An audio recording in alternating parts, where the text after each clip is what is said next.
只需要就是我们能稳扎，然后到决赛，然后在决赛再重拳出击。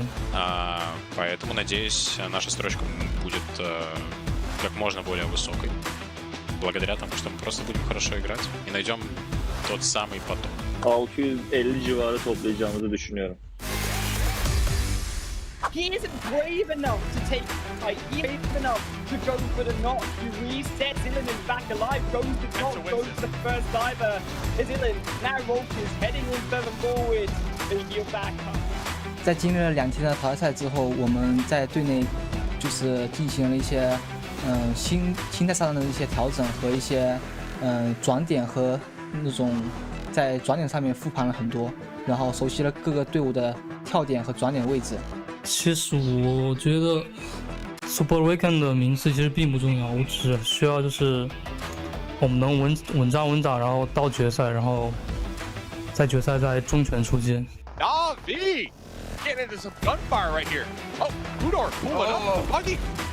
Oh, next Ruda. Already down 2 men. That's not looking good. Behind as well falls down. Fedor in the clothesline, taking a lot of damage.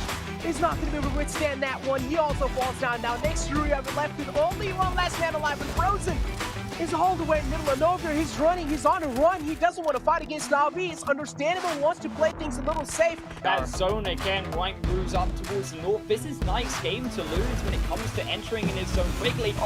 Quickly go for the punish to find Kitsune. That's the knocks that we were looking for in the edge of zone that they're going in for. But can they translate that into the kills? That's what I'm looking for. And so far it seems like they will be able to. Navi's already down and bleeding. Первые 2 дня были не совсем удачные, но мы понимали, что нужно будет адаптироваться прямо по ходу турнира, потому что есть команды из американского региона, с которыми мы вообще не играли ни разу. И это просто будет планомерная работа, в ходе которой мы научимся играть в таких ситуациях, в таких играх с такими командами и будем вновь показывать лучший результат. Наша главная цель к финалам — это просто найти свою игру, чтобы показать всю свою мощь, весь наш потенциал уже непосредственно в этапе, который действительно многое значит, который будет гарантировать проход на чемпионат мира, финал чемпионата мира. Поэтому, надеюсь, наша строчка будет как можно более высокой, благодаря тому, что мы просто будем хорошо играть и найдем тот самый поток. Knows Golden probably looking for this pickup, probably looking for this revive. I don't think it's going to be possible. Golden needs to make sure to be locked and loaded, ready to take this engagement. Styles going to be pushing with the UMP. Go for that straight out about. Turnuva başlamadan önce 600 puanı bulur muyuz diye tartışıyorduk aramızda arkadaşlarla. 650 civarı toplayacağımızı düşünüyorum. Merhabalar, ben SPG'den Saylan. 10 maçın şu 2 gün üzerinde 10 maçın 7'sini falan win almayı düşündük ama sadece 4'ü nasip olabildi. Bazı maçlar zaten sattık. Bombayı falan filan olsun. Yani bunları çalıştık, tabii ki de bekliyorduk her şeyi. Yani hiç şaşırmadık. Normal hedeflerimize doğru ilerliyoruz.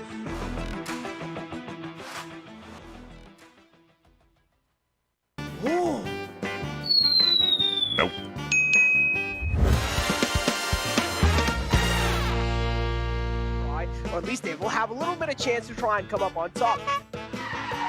But over here, a little bit of highlights from the past. This is how things really look like. Oh no! Here is gaming. I think the real winner here is going to watch. Through the game, SNS Dugan machine was taken out. And look at this rise! They're just always on that aggressive foot, man. Sometimes you gotta hold your horses, Rise. Nope. Is now Oh, he slips down. No! Coming in right, but it takes the zone. Oh no, he slips again. He's trying to survive. He's barely got some form of survival going on. Don't slip again, please. No, Trigger. You feel it. It's like an action movie in Hollywood. He couldn't use map rules. It's got to change right now. They're getting lit up and monkey inside of that blue zone. It's not working out for.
PUBG Mobile fans around the world, welcome to the 2021 PUBG Mobile Global Championship. To the top teams across all regions, we have a message for you. The Middle East, you have proven your worth. Now, make your formidable debut on the PMGC stage. South Korea, forget the past. This year, show the world you've ascended. Remind the world of South Korea's raw talent. Japan, you came so close last year. But what doesn't kill you only makes you stronger. Bring it back better than ever. The Americas, you're the alpha dogs that dominated the West. Now, lead the pack on the world stage. Southeast Asia, you took down so many strong teams on your journey to the top. It's time for a comeback on the global stage. Europe, it's now or never. Push your limits and surprise us all. This is the moment to create your legacy. South Asia, you were the dark horse of 2020. Amaze those who would underestimate you again. China, you carry the crown of last year's PMGC.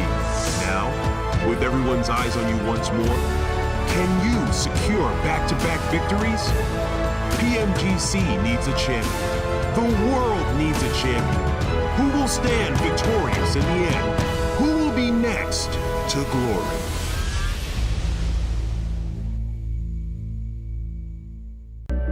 I saw the first light, the first steps. Now I see much more. I capture Earth in all its beauty. I see action. I see drama. And I see it in the finest detail. Moments of inspiration. And the first steps. I am the 1+9. Hello, PUBG Mobile fans. It's almost time to bring together the world's top teams for the PUBG Mobile Global Championship 2021. This year's PMGC has a total prize pool of $6 million for teams and players, and tons of great rewards for our fans as well. PMGC will consist of 2 stages, League and Grand Finals. The League phase will last from November 30th to December 24th. During the League phase, teams from the Americas and Europe will compete in the West League, while teams from Asia and the Middle East will compete in the East League. Each league, 20 teams will compete on Tuesdays and Wednesdays for 16 slots to compete on Friday, Saturday, and Sunday in that week's Super Weekend. The total Super Weekend scores over the first 3 weeks will determine which 16 teams will compete in the PMGC League Finals during the final week. The top 9 teams from the East League Finals, the top 6 teams from the West League Finals, and a special invited team will advance to the PMGC Grand Finals. The PMGC Grand Finals, which will take place on January 21st, 22nd, and 23rd, will determine the PMGC 2021 Global Champions. Who will be the next to glory?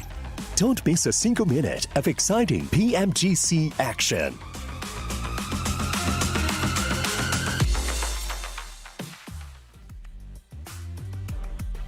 Hello and welcome everybody to PUBG Mobile Global Championship 2021 West League. We're officially at our very last Super Weekend 3. And this is where, of course, all of the points matter to get into the top 16 to make it to the finals. I'm your host, Spancargo, and with me today is Zute and Glitter Explosion. How are you guys feeling? I'm feeling ecstatic. It's especially it being the last Super Weekend. There's so much to watch out for, especially in terms of, who's going to make it to the finals. I think this is going to be the best week out of all of them, Span. Ooh. Amazing, Glitter. Yeah, how are you feeling? Last Super Weekend. I'm ready. I think a lot of teams had to fight tooth and nail to make it into this last Super Weekend, and so now there are quite a few squads where this is their last opportunity to get themselves into those finals. So I expect these games to be really good. I'm glad you brought that up because speaking about tooth and nail, just really quickly, they made it from this last weekday games into this very last super weekend where they have to make it into the top 16 to make it into the league finals. And Glitter, there's one team that this is their first super weekend. They did in fact fight tooth and nail to get here, but they're starting off at 0 points to try and get into these finals.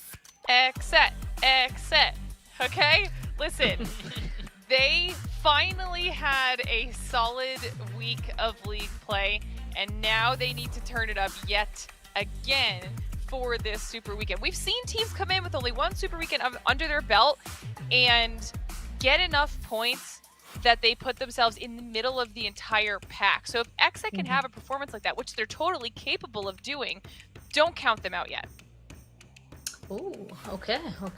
And just to go on ahead and talk about the teams that also didn't make it in the Super Weekend, I'm just going to say it really quickly. It's Team Queso, Ghost Gaming, Black Dragons, and Na'Vi. Those 4 teams are not going to be on our Super Weekend. Instead, it's going to be these guys, as you see here up on our screen. These 16 teams are going to make it. That kind of begs the question, Zute, is there a chance that these teams that are now here towards the bottom or for the first time, such as Exet, be able to catch up to these teams that didn't make it this last time? I'd have to go with a hard disagree with what Glitter's saying. Like, I support NA for sure, but Glitter mentioned Exit had a solid regular week to qualify in. I'm taking a look at the scores. They came in qualifying at 12th place, all right? And this being their first and only super weekend, I needed to see them like come first place overall in the league to carry that momentum huge into the super weekend. Otherwise, like I highly doubt they're going to qualify in. I mean, I did some quick point calculations just roughly. I'm thinking they need to average like around 12 points a game. Ooh. So, highly doubt. I wouldn't bet my money on Exet. Ouch, that 12 points per match, that is a lot, because I believe the last time we spoke about how many average points per game, Zute, you said like 6. So doubling that to 12, that seems pretty difficult to go on ahead and achieve. But Glitter's right. We did see a team going ahead and absolutely knock it out of the park, but that was last Super Weekend. That was only the second Super Weekend. Coming into this third one, we know that our team currently in that bottom place position has 98, so they already... Oh no, actually 84, but still that's 84 points that they have to make up already before that they can go ahead and achieve to get into the top 16. Exactly, and look at, this is, okay, perfect, since we're on this topic. Yeah, you see Exit starting off with a big fat 0, and the thing is, yeah, they need 84 points to catch up, but that team in of itself is also playing this super weekend. So every single point that they get per game, Exit has to match that, plus cover the 84 points, or maybe they're looking to pass up Mad Bulls, which is 98 points, one ahead, Eastern Stars 114, and even if they beat Baluk out, they're not in the top 16. You see, at that 16th place spot, it starts off at 114. So Exit's just got a huge hill to climb. Glitter, I know you believe in them, and I've seen greatness out of Exit, but I don't think it's gonna happen, Glitter. That's fine. All I said was that they are capable of doing it. Whether or not they do it, it remains to be seen. They have the skills. They have the experience to do so. It depends entirely on them whether or not they're able to get it together. But as we see here, the head-to-head for our current heavy hitters, A7, S2G, average total elims, very, very similar across the board, as is the average total damage. Even those percentages down there at the bottom, we're probably going to see them battling back and forth quite a bit here in our final super weekend, and even more so once we get into finals.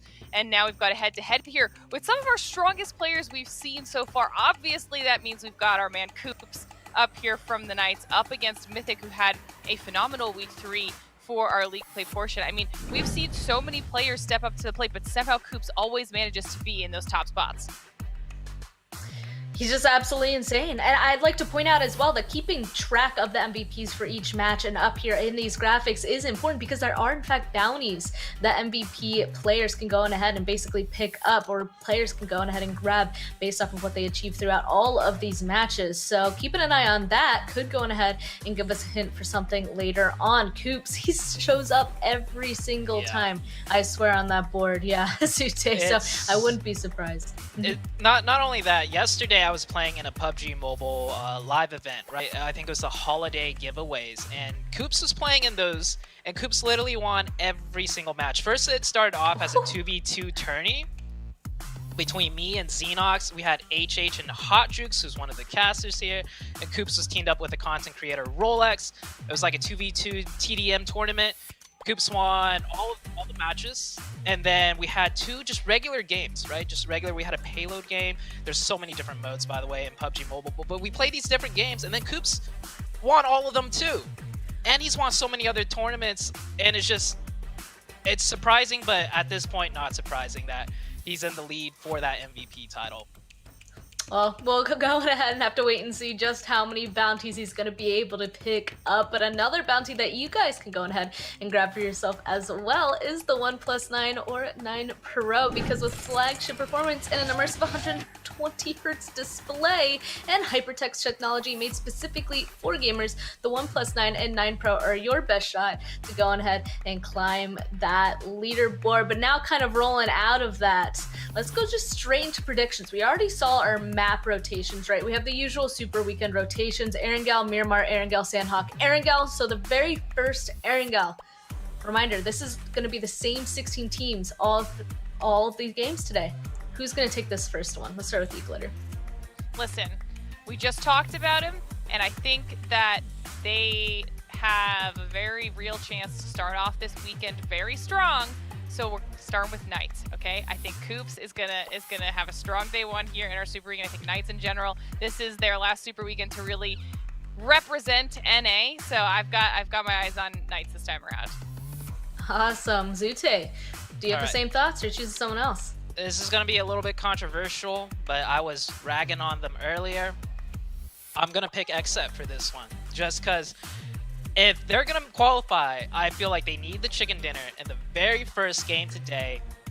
So I was dogging on them a little bit, but I'm going to give this one to Xset and just hope they, pull out a miracle and start off extremely strong in the very first game of the Super Weekend.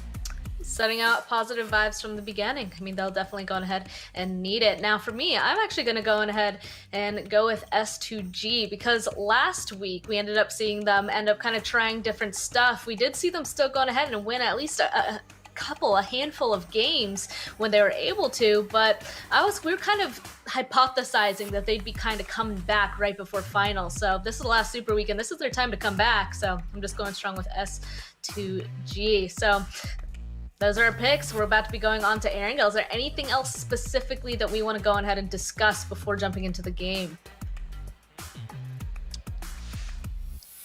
Alpha 7, first place overall out of all the Super Weekends. I think that's a big one that Alpha 7's personally looking for to accomplish. Like, they've gotten first place in every tournament leading up to this. They've secured every title.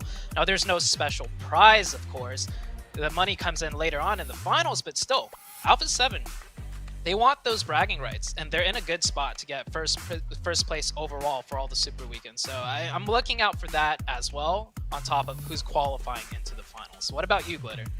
Yeah, I think I'm going almost the opposite end of the spectrum from you, because I'm keeping my eyes on the Xsets, on the Mad Bulls, on the Baluk Chaptans, who are squads that are not in that top 16 right now, but are in this last Super Weekend. I'm going to be watching their point progression, seeing if they're able to overtake any of those teams that are above them. How strong is their last Super Weekend performance? Because, like you're saying, there's no money on the line right now for these top 16, but that top 16 is what gets you into the money in our finals.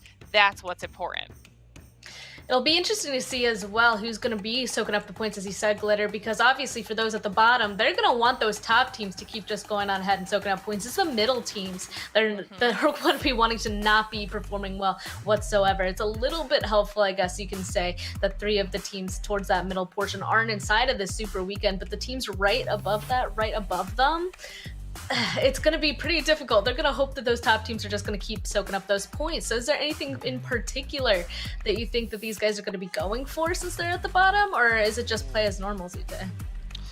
That's a really good question. I think teams near the bottom, most likely for the first day and probably the second day, they're just going to play their game. They need the points, right? They need to just focus on their own gameplay. But we'll see some interesting, maybe hot drops, maybe, you know, camping some teams' rotation coming into day number 3.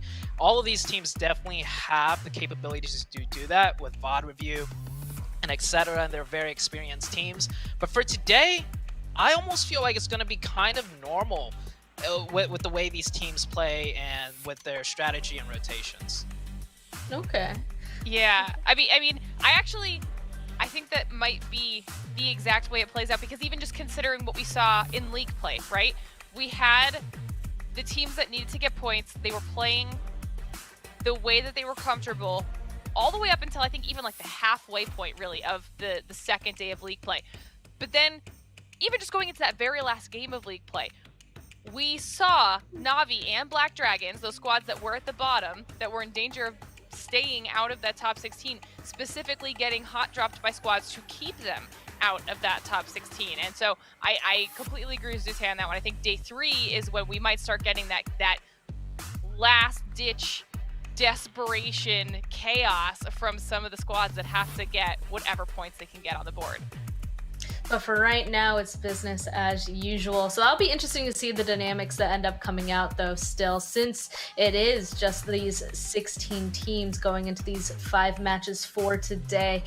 Kind of curious to see how they're going to be performing. Very last thing that I kind of want to end off before jumping on into this. Zute, you know, you play yourself, of course. If you were, what would you need your coach to say to you if you're towards the bottom of this leaderboard right before this first match? Ooh. Bottom of the leaderboards last Super Weekend? Honestly, the most the coach can say at this point is just like, you guys got this, focus on your game. This is a final chance, but just go out strong and, you know, give it all you got, because I mean that's pretty much all they can do at this point, unless they, you know, prepared some special strategies, of course. But I wouldn't know about that because, you know, I don't talk to, I'm not the coach for these teams. Of course, special strategies. I like how you put it that way. Well, that's pretty uplifting. Glitter, did you want to add on to that, or we gonna jump in? I'm ready to jump in. I want to get the Super Weekend started. Okay, well, luckily we don't have to wait any longer. Let's just go ahead, jump right on into it. It's going to be our first match of this Super Weekend on Erangel, and we're tossing it to Jukes and Dave immediately. Thank you, Spad Cargo. What's going on, everybody? Let me start off the chant, dude. Let me start the chant. Everybody in here is doing ready. Let's go, exit. Let's go, exit. Exit. Dude, they need everything, right? They need all the help they can get. They need to channel the power of Besiktas today in this Super Weekend, because this is it, Dave. 3 days. Yep. They got to put up some massive points. If they don't do it, it's all over. Last chance, Dave, for XN.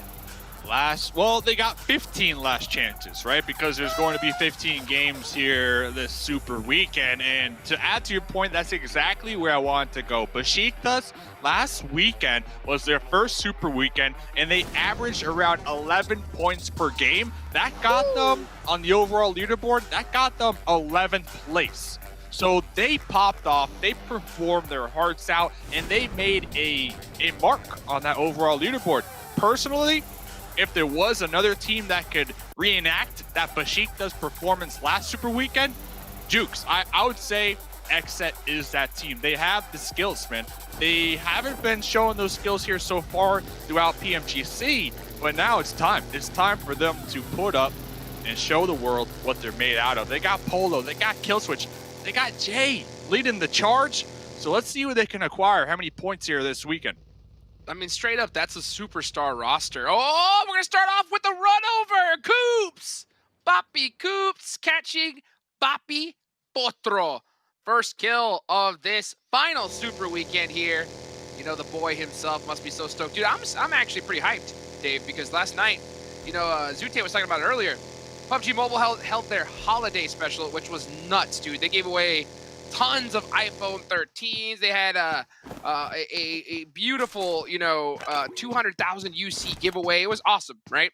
Well, the thing was, I got the chance to play with Coops a little bit, and you mean against Coops? Yeah, well, I played with him and against him. Okay, all right. Okay. When I played against him, dude, I decided I didn't want to make him look bad, you know, because he's a superstar, right? The man is a superstar in the North American community. I didn't want to make him look bad, so I took it easy on him. But when I played with him, dude, right? I got the chance. He said, you know, bro, UIGL, and I'll just play. I'll just do what I do. And this dude got a ton of kills, executed to perfection. I know, dude, just getting the chance to witness this guy's playstyle firsthand was insane. Absolutely insane. So at the end of the day, I know this guy's pumped up. He's ready to go. He had a lot of laughs last night, and it looks like he's starting off this super weekend with the last laugh on Papi Potro. Oh, dude, the guy didn't even see it coming, Dave. Didn't even see it coming. I'm actually surprised you and Zute both kind of brought that up, because when I was watching that, you got mopped up real quick by Poppy Coops. But we'll get back to that here, because Xset looked like Killswitch called in the reinforcements. Killswitch was pinned down. Nox Bomb now stuck in a 2v1 with the spray down right there. And look at this. Straight out the gate, this is exactly what Xset need. 1 kill point to start their super weekend. Jukes, I'm getting pumped up, man. This is what I want to see. The teamwork, the communication, not leaving Killswitch to fend for themselves, immediately piling in that US and providing that support. But back to your story. I'm surprised you and Zute brought up, because I was watching and y'all got mopped up. I have to call you out. You took out the pan during the TDM when the score was like 10-20. Dude, okay. What happened? What really happened? Did you not just hear me earlier? You didn't hear me earlier, Dave? What? You know? What? I said, when you played with Coops Coops, is a you got the superstar. medic role. He's a superstar. You didn't want to what? You didn't want what? I didn't want to make him look bad. Okay. Look at that. A limb milestone reached on the bottom? Scripted. Scripted. So this is important, because we are giving out Gunslinger Awards, Grenade Master, Eagle Eye, Survivor, and Medic. So pretty sure with that right there, the Gunslinger Award, highest average number of kills plus damage plus headshots. Now that's going to count everything here in PMGC West, but you have to assume Coops will be up there at the top. But as we have kind of a lull in the moment here, keep telling me about how you got mopped up in that TDM against Coops. I'll love to hear this. It was good. It felt good, man. You know, it felt good. You know, to hold some angles. You know, get it done, and just have fun. You know, just have fun. By the way, I will put the asterisk. I did happen to be wearing a reindeer head. You know, because it is Christmas, and it was on brand. So, you know, seeing out that thing was a little bit difficult. But we got some kills. You know, we got to have a little bit of fun, but. Dude, I think what happened is you saw you going up against Coops and you already needed an excuse card pre-game. And that's it right there. We talk about not the it excuse at all, card. Dave. We talk about the punch card here all year long, Jukes. You punched that card by wearing the reindeer hat going up against Coops. I'm telling you, man. Am I exposing you right now? Well, let's put it this way. You just saw Mythic pass that painting on the wall, right? Of that player unknown, right? I have the same thing in my office here, but it's got Coops on it. You know what I'm saying? Oh, okay. Okay. I get it. When it comes to Coops, you know, we gotta keep the guy in the limelight. So it's all fine. It's all fine. I want to handicap myself just to make sure that, you know, because sometimes I'm competitive, Dave. You know, when I get into it, you are. I know. I all of a sudden I just gotta go crazy. But you know, I said, you know what? They put this on to kind of like hold me back a little bit, which was fine. All fine, Eddie. That was last night.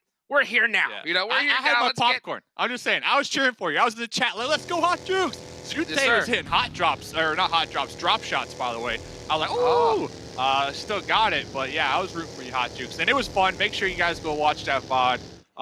And I just love to get a behind the scenes with the competitive pro players and the creators. So it's all about pushing PUBG Mobile forward, and of course for the holidays. So it was a nice experience as a viewer, and Hot Jukes, Zute, you guys did participate in, and shout out to you guys, some legends out here. I'm gonna say, Hot Jukes. So thank you for being on that show, man. Oh man, dude, thank you. Thank PUBG Mobile, dude, for putting that together, as well as putting this together. We get the chance to see the best of the best in this side of the planet go at it. And it has just been a blast to be able to watch, cast this entire tournament. The reason why we're talking about this is because it's still early game. You know, these guys are so intense right now because everything is on the line for so many of these squads. They don't want to make any mistakes, especially here on the first day. So, you know, everyone's just scouting, looking for intel. Cardi Looks like he caught a couple players from Fenerbahce. I don't believe after that knock they're gonna send it. Yeah. Oh, maybe. Ask the little U-turn in that buggy. The question mark. No. Yeah. So they're gonna go ahead and hang at this spot and hold it for now, and wait to get some intel and figure out where they're gonna go in the next circle shift. We're also talking about it because Koops and Xenox, they had some little interviews, and I didn't know this, but from like the very beginning, they planned on playing together. Like that was always their game plan, and now they're here executing that game plan at the highest level of competition. Talk about setting some goals here, Hot Jukes. These two fellas setting them goals, and they're making it happen. And I gotta say, at least when we look at North America as a whole, they have to be two of the strongest duos, like that duo in the scene, right? Like they got the communication, they got the synergy, they have the mechanical gun skills to match it. Honestly, I don't see anything stopping these two dudes moving forward, because every single game they play in, they're just gathering more experience and Oh, nice shot there from Nunez. Dude, I think you're totally right. When it comes to Xenox and Koops, I think that they now hold the title of the best duo in North America together. I mean, they're such a strong two players. You know, I think the title before was held by HH24 and Tensa. I still think that those guys are top 3 when it comes to NA. You know, but I think Papa Koops and Xenox have taken that role, because, man, I got the chance to play with Xenox the other day. That guy, in my opinion, is the best CQC player on the planet right now. You know, if not in North America, for sure, possibly the whole planet. This dude's insane in the CQC. And then Stone Cold Xenox. Stone Cold Xenox. And then Koops, I think, is probably one of the best all-around players, you know, in NA. So you have that little combination working together. That's a deadly one. Speaking of deadly, S2G, oh my goodness. Just wiping the floor with Nexruya. Yeah, Vecta's gonna have to hit that first aid, but I think it's only a matter of time at this point. They're gonna go ahead and hop in that vehicle, possibly going for a run over. Instead, just looking for that distraction as Timber comes from the top. Little 2-2 split off angles. Dude never stood a chance. Boom. Right there. And just to kind of put the cherry on top, Xenox Koops, they had this plan since day one when they started playing PUBG Mobile. That's those love at first sight, Dave. Yeah, that's what's even more impressive. It took them some time to come together and finally compete on the same team, but this was always their plan. So it amazes me, Hot Jukes. But getting back into the action here on what needs to amaze me, Killswitch, Exit. You know, they got 1 elim point so far. We're really looking for this team out of all the teams to truly pop off, because Team Queso, done, not playing, no Super Weekends. Ghost, Black Dragons, and Na'Vi, those 3 teams are not playing in this Super Weekend, but they have a nice point lead within that overall league standings that if there was going to be a team to get bumped out, it would be Black Dragons at 10th place at 186. But that is not until like day 3 when we'll start to get a better understanding on whether or not the teams will get bumped out or not. So really, one of the main stories that we're going to be following here, Exit, 0 points. Can they get enough points to get into that 16th position? That is what a lot of people are going to be watching here in the next 15 games. So there's a lot of pressure riding on Exit's back right now, Hot Jukes.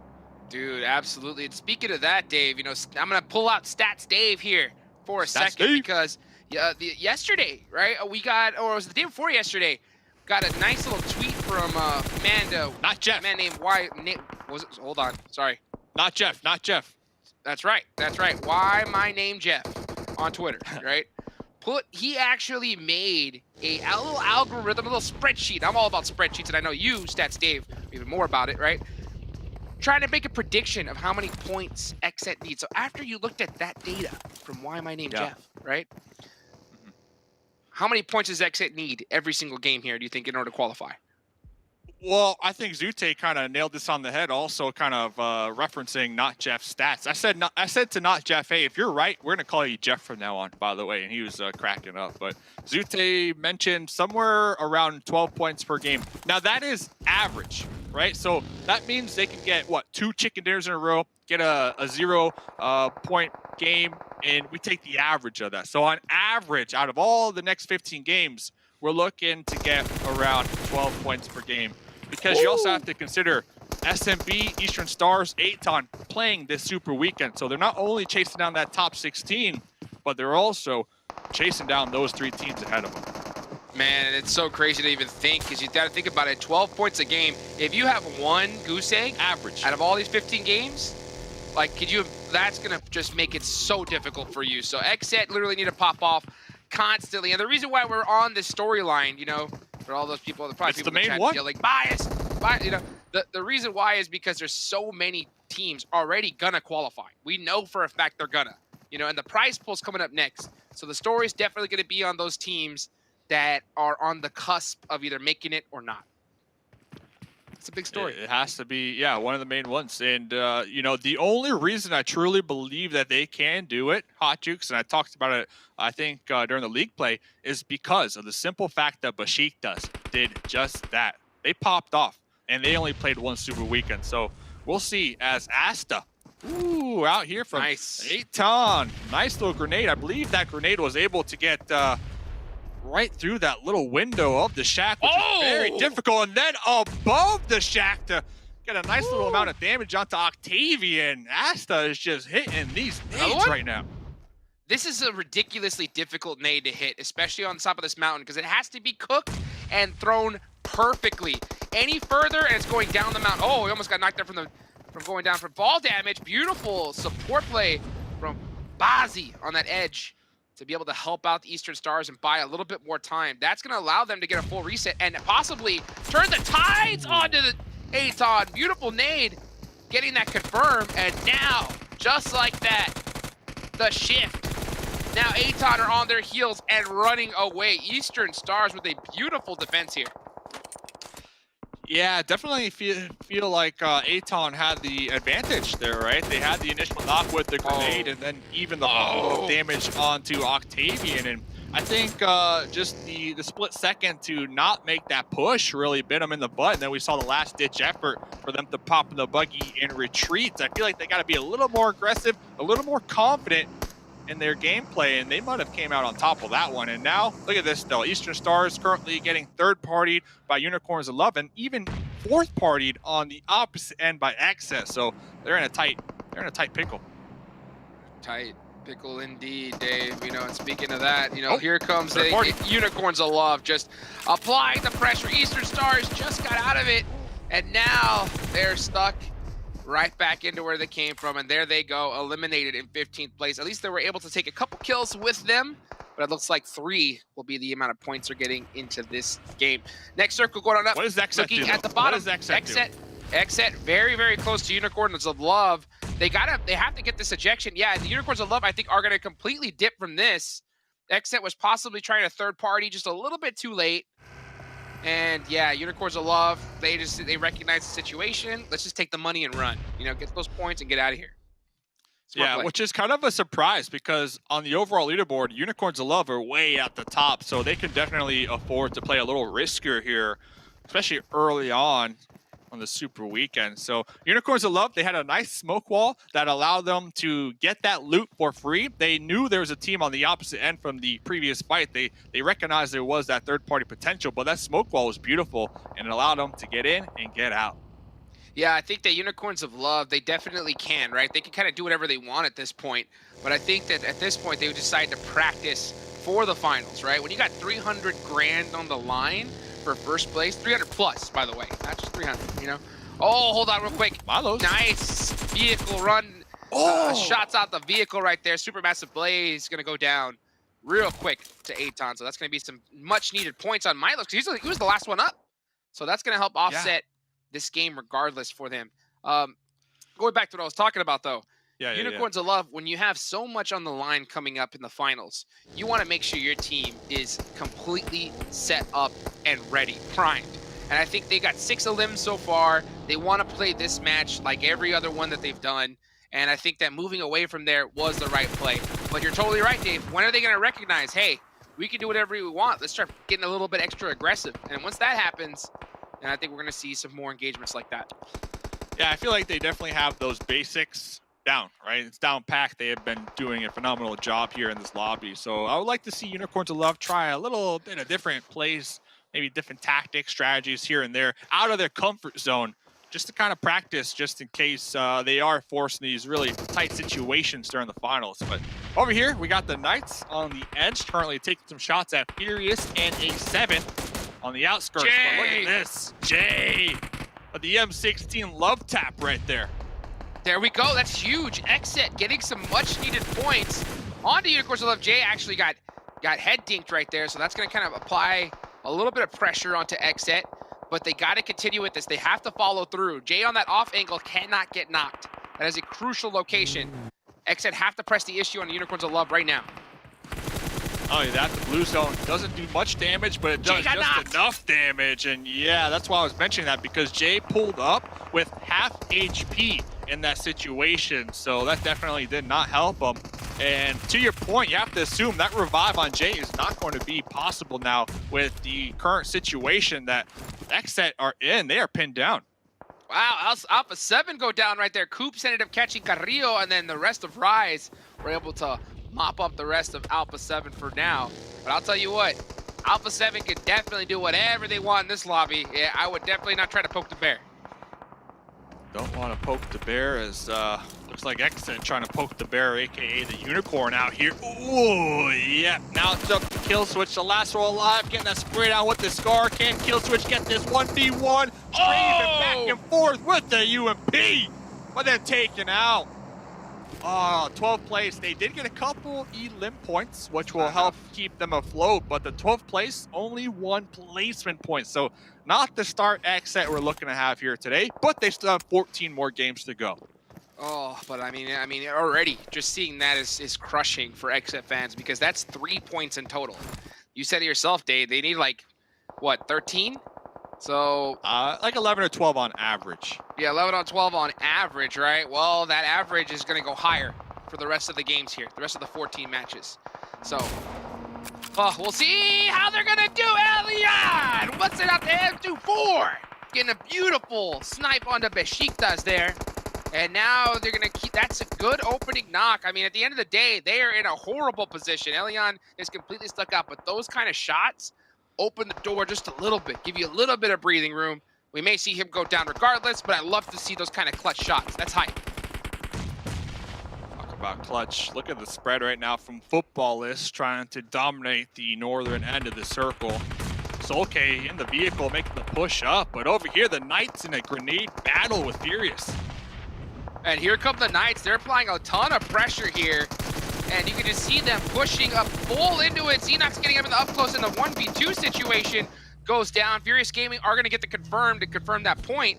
Oh, this may be a beautiful nade from Chico. It looks good. Oh, and it is. Baby. And it look. I thought for a second it was to do the vehicle. And oh, Alucard full sends it on in.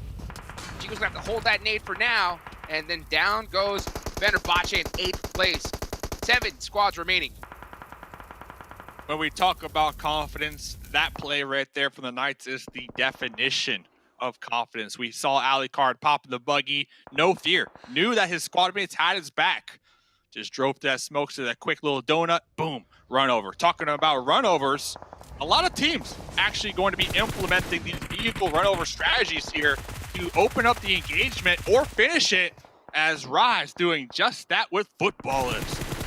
Rise have been nothing but rising stars, in my opinion. Mufasa with a great shot. This has to be probably one of my favorite new teams looking at it. You know, Gary, the legend himself, dude. That guy is awesome. I'm going to put a painting of him on my wall. You know, he has pulled up some crazy plays this tournament, Dave.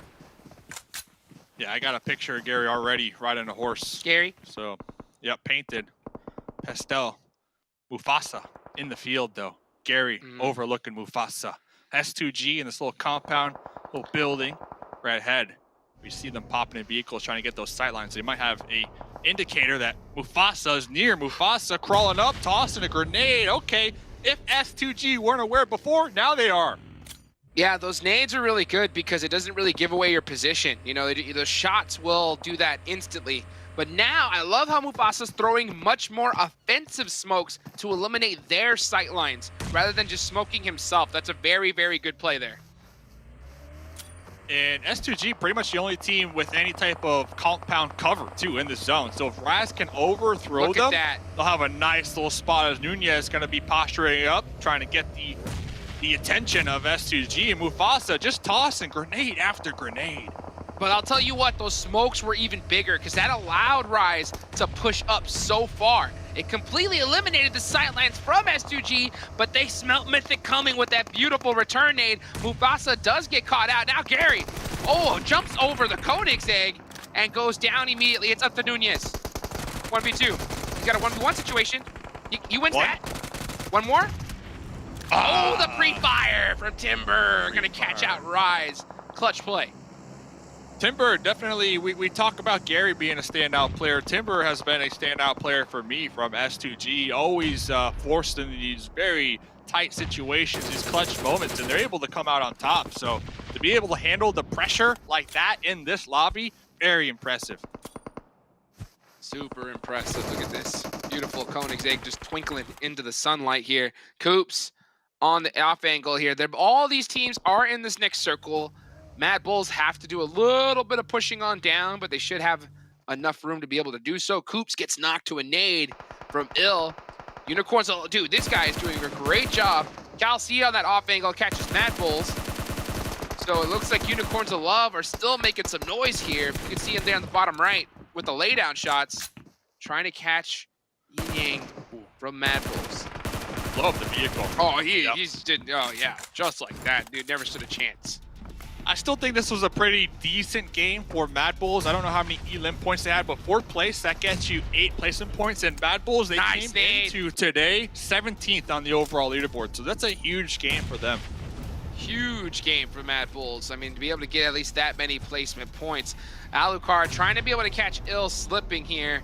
And Ill's going to have to go right back to that rock and just hold it for a little bit longer. Top 3 squads, everybody. Here for the first match of the final Super Weekend here of the PUBG Mobile Global Championships West. Who is going to take this first dub? Dave, who you got your money on?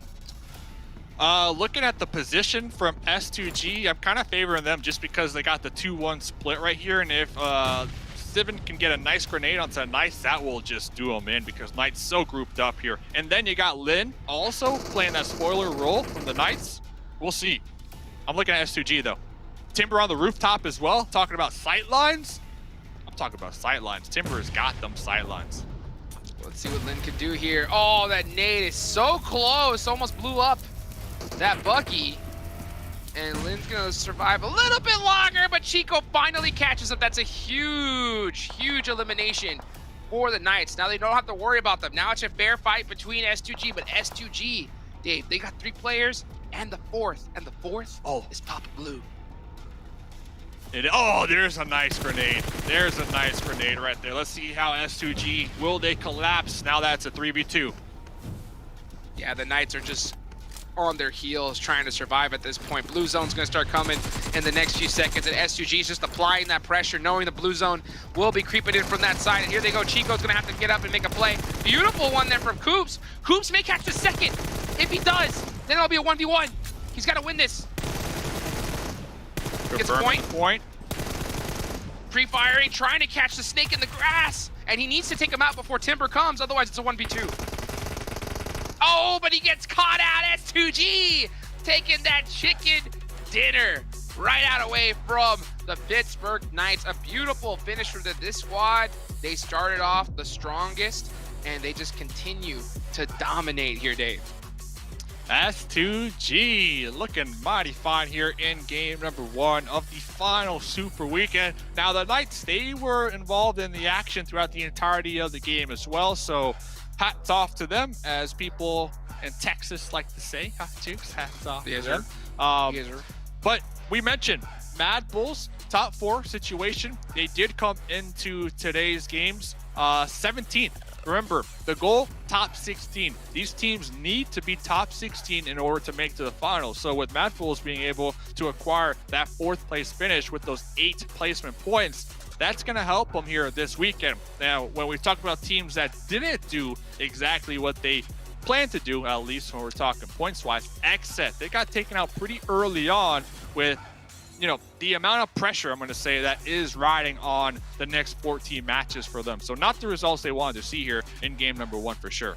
Yeah, they started off really strong. You know, it looked like they were going to be a force to be reckoned with, and then just Unicorns of Love shutting them down there in that last, that first engagement that they had. But let's take a look at some of the highlights here of this match, and yeah, I think that's going to be the big thing that we're looking at. Mad Bulls getting a good, decent performance. XSET just not able to get it done in this one. Killswitch, they had some beautiful knocks, great positions there, but I think they had to play a little bit more aggressive when they had that first knock on Unicorns of Love, instead opting to extend that play, and they just got punished for it. Yeah, and we already see in the highlights, Knights just non-stop action all game long. Alucard with the DP stand up 4 times right there. Then the final nail in the coffin onto Yin Yang, blowing up that vehicle out there. Lin, nice little grenade right there. If Lin wouldn't have hit that grenade, then I would have said, to kind of go to your point, that Knights had a really solid chance at possibly winning that game. But when we talk about the zone, they had their backs against the blue zone, and they were so grouped up that all it takes is a molly or a grenade, and that's exactly what happened to apply that additional pressure. And it just took them out. But ladies and gentlemen, that was only game number 1. We got a bunch more games to go. Let's hear what the desk had to say about that match. Only game number 1, and gotta say, I mean, other than Mad Bulls, it was the top couple of teams that ended up getting into the end there. Coops almost winning the first team, but of course, S2G taking that win. Zute. Dude, Coops, and he got that second knock because it happened so fast. I almost didn't catch it, but he grenaded one, instantly peeked out, got the other player in 1 HP. We had like a split camera going, 3 different POVs, and that one S2G member was 1 HP. If Coops got that down to that 1v1, he wins that like 100%. But oh, S2G, better positioning, better angles. The Knights really brought it to them though. But S2G, I think someone predicted S2G. Was it you, Span? You were talking about S2G. Yeah, congrats. So S2G getting that first win in. I got one finally. Yeah, S2G kind of showing themselves back. I mean, Glitter was really close as well. She's the one that chose the Knights. So they're going on ahead, grabbing that second place with the 24 total points. Unicorns of Love, gotta say, they're also at the very top of the leaderboard as well. The only one that's missing from this front page, Glitter, is actually Alpha 7. Yeah, and Alpha 7 ended up facing up against Rise, who's the 4th place team, and going down to them.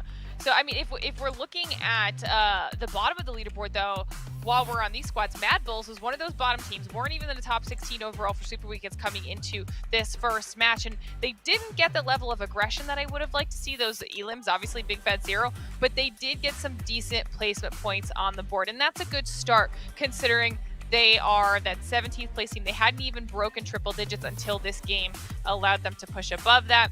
So that's going to be good for them. But after that, Zoo, I mean, you see Atan up here with 3 points, XSET up here with 3 points. But a lot of those teams that are in 14th through 19th, with the exception of Mad Bulls, didn't do a whole lot. Yeah, so like the casters were talking about how XSET needed a huge game in order to catch up and surpass these teams. In a way, XSET is only really competing with the bottom teams, and like Glitter just pointed out, all the teams on the bottom, except for Mad Bulls, kind of dropped the ball as well. So everybody kind of collectively dropped the ball looking at that 16th place qualification spot. So XSET, in a way, kind of have another chance, so to say. It would have been huge, though, if XSET had a big game, and then all the teams that they're fighting against had a bad game. But that wasn't what happened. It's not over yet because these other teams didn't do too well, but XSET still has a huge mountain to climb. You can see on the second half of the leaderboards, 3 points, 2 points, 2 points, 2 points, 1 point. Yeah, so not many points gathered by the teams on the second half of the page. Not many points gathered by the teams 14th place and downwards. It's a little bit surprising as well, taking a look at this, because obviously we expected different from Alpha 7. Rise, though, of course, being the ones to challenge them is definitely something we always want to see, being the little and big brother. A Supermassive Blaze, though, they had a great match coming into the league play, and they're going out first, kind of surprising. What's not surprising though is to see Coops up here once again. I mean, we've talked about it. He's always up here. Yeah, Glitter just the 5 eliminations, the 1,000 damage once again. That just seems to be the usual for him. He is unstoppable, okay? I don't know what he eats for breakfast when he prepares for these games, but unmatched, even in games where obviously they had an incredibly strong second place finish, but they still didn't get the chicken dinner, and it's still Coops up here for the MVP. Even in games where they might even be top 6, you'll still see Coops up here. He just doesn't know how to slow down, but I think this is going to be key for Knights in this final Super Weekend, especially going into finals when everything is reset and they've got a clean slate with everybody else that makes their way through. If this is the type of performance, and we heard the casters talking about it too, it now feels like Coops and Xenox are this unstoppable duo. If they're going to continue that, then they are definitely going to be a squad to be keeping our eyes on as we see the overall rankings here. And you can see PK is not that far behind S2G now after that performance, and that's very fitting considering they were our first and second place teams here. And the ones that are grayed out are the ones that aren't playing, but Zoo, it was a pretty top-heavy match for this first one. Oh, super top heavy. We were commenting on it while we were watching it too. It's like, wait a second, all the teams going out first are the teams near the bottom. All the teams that are near the top, well, they're staying alive. So, I mean, I think that really just goes to show there is a huge gap in terms of skill, strategy. But for now, all you need is top 16. So there's a good chance for these teams at the bottom to still make it in there. That point gap isn't all too big, minus, you know, what XSET's looking at.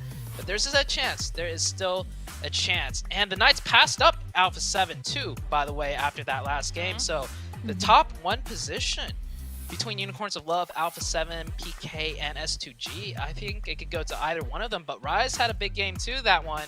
Maybe even Rise might be looking to get that #1 spot. I know it's not the most important focus, but it's always nice to take a look at who's #1 out of all the Super Weekend games combined. I mean, it's a good flex. It's a good motivator. It feels nice to go on ahead and do that. Got to go on ahead and continue to hold on to that going into the finals. So that's definitely a good motivator. And I mean, we were talking about, will SUG kind of bring it back, change their strategies, stop messing around. Not messing around, but playing with strategies. And it definitely seems like they are. So wouldn't be surprised to see if all the teams are going to go ahead and obviously continue to play to their best. So that was just the first match, though. We can see here that we still have 4 games left to play. The next one, though, will be on Miramar. And Miramar, as Glitter keeps calling it, is the wildcard map. So we'll be curious to see what's going to pop up on there. We gotta go ahead and talk about another nice pop-up though. It's gonna be the treasure box. We've already started the first stage of the treasure boxes on November 30th, but they go until December 21st. It is currently 17th, so you guys have time. You can enter the in-game Esports Center and use these PMGC tokens to redeem them directly. For getting the token, you can either watch live on YouTube, watch live in the in-game Esports Center, or go ahead and get these tokens through our social media events.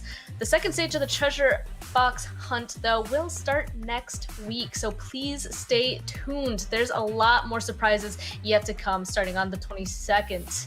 So, but Glitter, I already said it. It's going to be the wildcard map next. Is there anything you're expecting?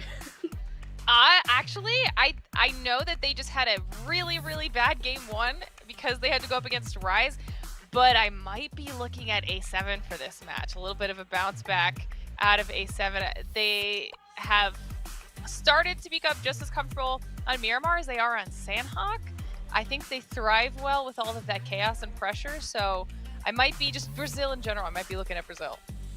Looking at Brazil, so kind of same thing with Sanhok. But we're gonna go ahead and end this off here by asking you guys a question to go ahead and answer in chat, and that is, which player has had the best breakout performance? Which player has had the best one? I mean, there's a couple I think we can go on ahead and list off. Frozen with the 1v4. There's another one from a team with the 1v3. There's just Coops. There's so many answers to this one, so just go on ahead and put your answer in that chat. Otherwise, we're going to be tossing it over to a break, and we'll see you guys shortly at Miramar.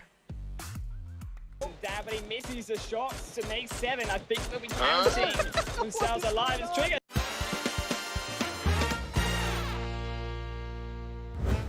Oh, that's it. He did. He got it. I'm telling you, heal strat But Vegeta 2,000 years later. boxes outside the window and try to get those heals, but you don't need it. He's gonna emote on us, baby! Get play, set, get play, set, get play, baby! Let's go!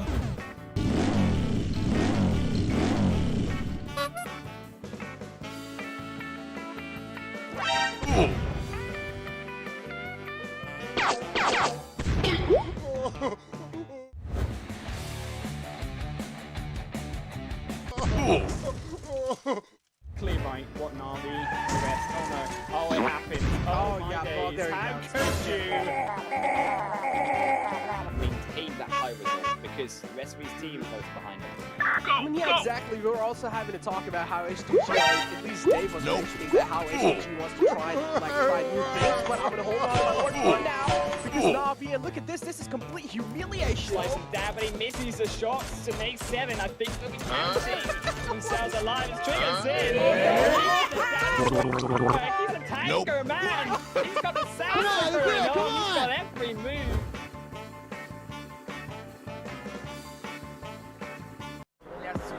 But this will make it big for Sanhok if they can get the chicken dinner. Now we're seeing a lot more information here. Yes, speeding up. What? What? He got back in! He got back in! Damn, now we're chicken dinner! Welcome back to PMGC West. This is the very last Super Weekend, the first day of the last Super Weekend. We're about to be going into match 2 on Miramar. So we already had a great performance coming through from our very top teams. The Mad Bulls being able to shove themselves up there as well, but there's still a lot of points for these teams closer to the bottom to be able to go ahead and pick up. Glitter, I gotta say, you were kind of analyzing the overall leaderboard coming into this while we were watching that last match, and honestly, I liked it so much, I feel like I would just want you to say it again. I don't even know what I said. What did I say? Well, you were just taking a look at it, and you mentioned how, you know, Supermassive Blaze ended up doing so well in the last league play, but they're really low on the leaderboard starting today in that 15th place, so it'll be interesting to see if they're going to be able to climb up there. Meanwhile, you know, Black Dragons are going to keep falling. There's a couple of other things he ended up mentioning as well. Yeah, so, I mean, we've been talking about a little bit, as you guys see these graphics up on your screen. We've got head-to-head here from the man, the myth, the legend himself, Coops, up against S2G Kelsey, actually, so that's a nice little comparison. Some assists as well, but I mean, I think especially as we get further into the Super Weekend, things are starting, or will start to get very, very close between, you know, 14th through 19th when it comes to these overall standings for who's going to make it into that Super Weekend, because, and we heard Zute talk about it too in this last match, all of the squads at the bottom of the leaderboard that needed to get those points to hopefully start making some big moves didn't really do that, with the exception of Mad Bulls. And to be fair, Mad Bulls didn't get a ton. They have yet to even really break into that top 16, but it is chipping away at their points right now. So, I mean, it gives Xset a little bit of cushion if we're still keeping our eyes on them, but generally, a ton. Supermassive Blaze, Eastern Stars. Everyone needs to be a little bit scared. Ooh, okay. Well, that's a great segue, I guess, to be jumping into who we think is going to be winning this next match. Who should these guys be afraid of? This time, let's start with you, Zute. I would say the Knights, because Coops looking super on fire. And we've, like, the Knights overall as a team have gotten way better, and it's not just... Actually, we were saying this a little bit earlier in the Super Weekends. Like, it's no longer a one-man army show where Coops is carrying the Knights. But I think it's going back to that again a little bit. Not because, you know, the team is falling behind, but because Coops is just starting to shoot into the stratosphere in terms of performance. He's just getting better and better and better. And it's like, I know you guys don't need me to put you on my back, but I'm going to put you guys on my back because I'm getting, like, every MVP, it seems like. So I got to go with the Knights for this one. Okay. I mean, not a bad choice whatsoever. Glitter, who are you going with?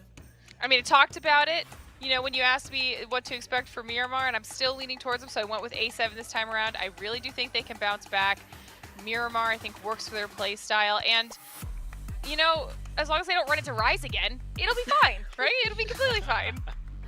Yeah, not a good first match for them, so they have to bring it back this second match for sure. For me, I went kind of the complete opposite direction. I actually went with Papara Supermassive Blaze, because this is the team that I mean, we kept talking about them. This last league play, they did insane. I believe they ended up in the 2nd place overall for this league play. So coming into the Super Weekend, I was kind of hoping that their performance was going to increase. Again, first match kind of being a little bit difficult, but I kind of am curious to see if they'll be able to pull it back in this next match. So anything else that we want to talk about though going into this next Miramar, because this is also where we ended up seeing a lot of those big, scary kind of hot drops come through in their very last match. I just want to toss back to when we had the island Water zone finish east of Impala.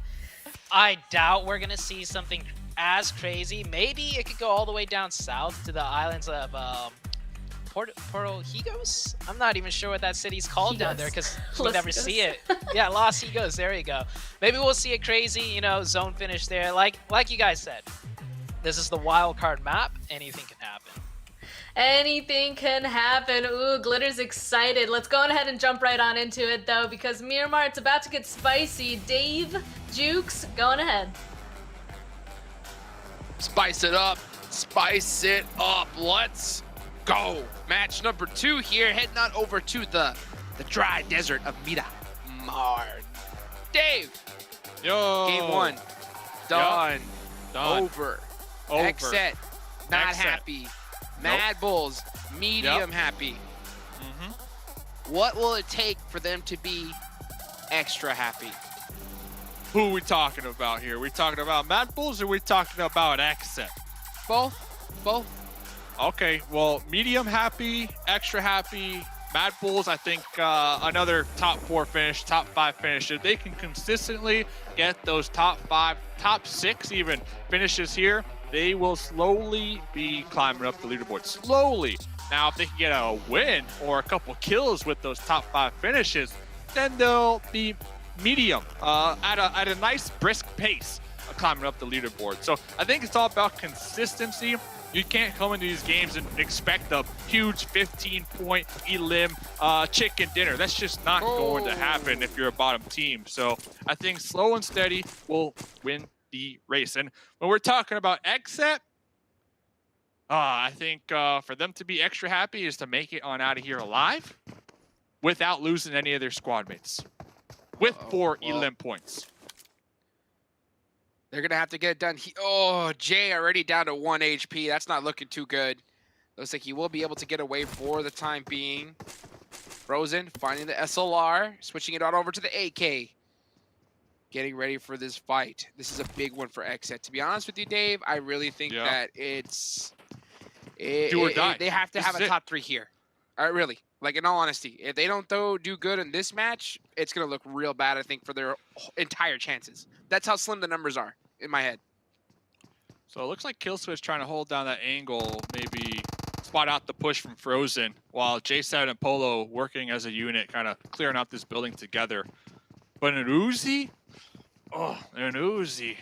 At that range, I don't know. Kudor, cooking a grenade, can hear the footsteps. Oh, okay. Polo spotted out Kudor. Ooh, what an angle, though. Okay, but look at this. So close. Yeah, next Rio, though, they are slowly grouping up. And you can see Kudor trying to throw a nade in that window. He's hearing footsteps like crazy, so he does know that they're right there. He might get this. He's just going footstep tracking right there. He's going to spot Killswitch. That may be a really good nade. Ooh, a little overcooked. Killswitch is going to throw one right in return. Kudor's in big trouble. Oh, instead throws it to the side there. Oh, yeah, he tried to do a little bounce off that broken wall. I don't think he realizes that he's in that shack. This is a sweaty fight, but if X-Set can get a nice little grenade right there, that will be it. A lot of Uzis out here. Killswitch with the pre-fire. Looks like both teams slowly getting ever so closer to one another. But I'm looking at Jay. I know Jay is kind of on the high ground, kind of playing that overarching position, but I think Jay should group up a little bit here. I'm not going to lie, Hot Jukes. Killswitch, I do think so as well. That off angle is going to be huge if he can spot the behind that broken wall. So I think that Jay's holding that angle, waiting for them to push up. That smoke may make it a little bit difficult for Jay to track shots if they do run into it. So it kind of an interesting smoke there from Killswitch. And in these kind of fights, everybody, one smoke can be the difference between living or dying. Like literally, one bad smoke, eliminating your sight lines, and you're done. So interesting, really, to look at these plays very, very carefully. Kill switch, and it's just looking to buy some time. And to be honest with you, Dave, this is bad. Yeah. This is already bad for XZ. This position here, whether they get all 4 kills or not, it's eliminating their loot time, their rotation time, especially with this first circle. This first zone went all the way to Puerto Pariaso, so it's going to be pretty tough for them to get into the zone, period, afterwards. They really need to get this fight done with quick. Yeah, and then not only that, you got A7 and El Pozo, who are going to be done looting here very shortly. That is just north of this current fight of this town. Next, Rhea. Possibly pulling off That's this the right one. decision. Kind of realizing, okay, we're spending a ton of time already 5 minutes into this. Bigger picture, we want to make it into the zone. Bigger picture, we want to get some solid placement points here. I like the call. I like it a lot. Yeah, I mean, it's so crazy because literally in my brain, the second I said that, I was like, this is taking way too much time with the zone. And it looks like next Rio would think of the same exact thing. I was literally just about to say it too. I was like, XZ need to make a decision right now. Like, because they have to think overall match. They can't just think one fight at a time. They have to think, hey, we need to be in top 3 pretty much every single game this week. So, you know, they have to decide, are we going to take this fight? Then we have to press the issue. We can't wait for an opening knock. It's just not, you're not in the same situations as before. That or turn around, get looting, find some other angles, and maybe try to catch them on the way out. But you got to make a decision now. Yeah, XZ are taking way too much time here. Yeah, this was kind of XZ's opportunity as well. They recognized, okay, that squad they're pulling off, but instead of pulling off themselves, they pushed up a little closer to try to catch them, possibly in the backside right there. So I feel like that was a prime opportunity for both teams to pull off. And Hot Jukes, I was talking about Alpha 7. They finished looting. They are in their vehicles, and they are going to be west of Monte Nuevo. So both of these teams, now they have to keep in the back of their mind that there's going to be a squad rotating near you. So if A7 hears some shots out there in the distance, A7, they are big chillin' on the overall leaderboard. A7 can do whatever they want to do, and they don't have Na'Vi here to pick on this Super Weekend, so they're looking for some other teams to really play spoiler here. I'll tell you what right now, if you are in the ocean, Alpha 7 are the baddest sharks there. I mean, you don't want to get anywhere near those guys, so if they continue that fight with each other and they issue some shots, they're going to get the attention of Alpha 7. Doesn't look like that's going to happen, though. Let's move on to this fight right here really quickly with Baluk chopped on and Rise. Nunez going down. Nice little 1v1, but does get pieced up from Mythic on the off angle. And now Nunez is going to have to try to call a safety, but Rise, I mean, a very interesting position here from Baluk chopped on. I mean, very, very split. That off angle from Elion is going to be very, very important here. Pieced up, creased up. Looking to come out on top of this fight, but Mythic gonna be pushing up here, grenade in hand, cooking that bad boy, gonna be tossing through the window. Mythic not looking to pump the brakes. Oh!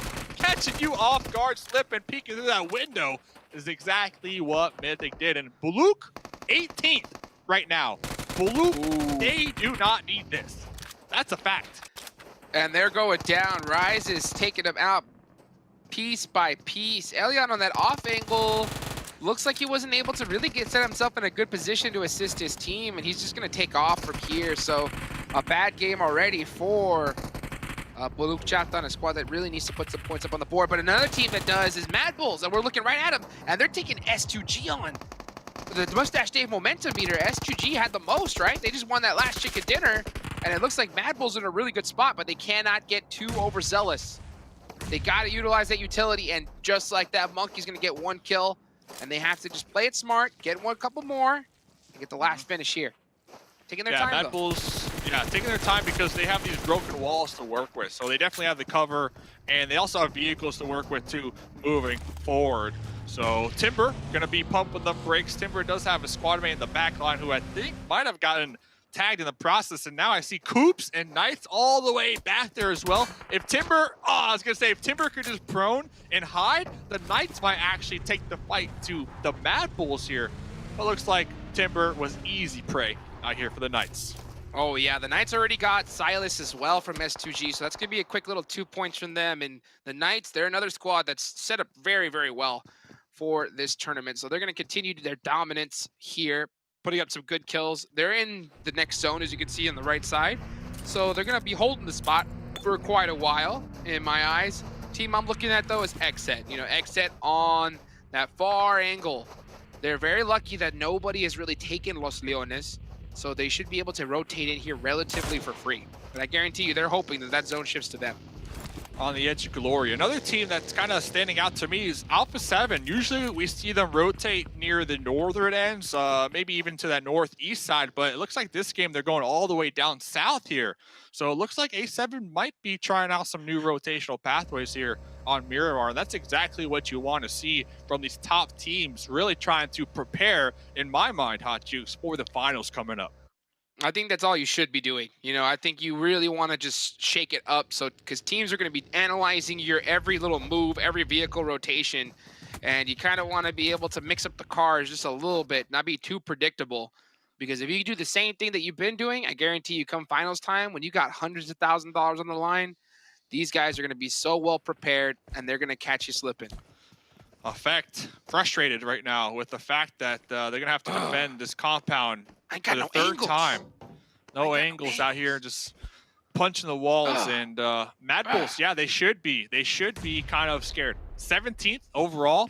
And a lot of teams have been eyeballing this current position for some time now. It is going to be in the zone, but Besiktas, look at these angles they got here. They got these nice little angles from the cliffs over here.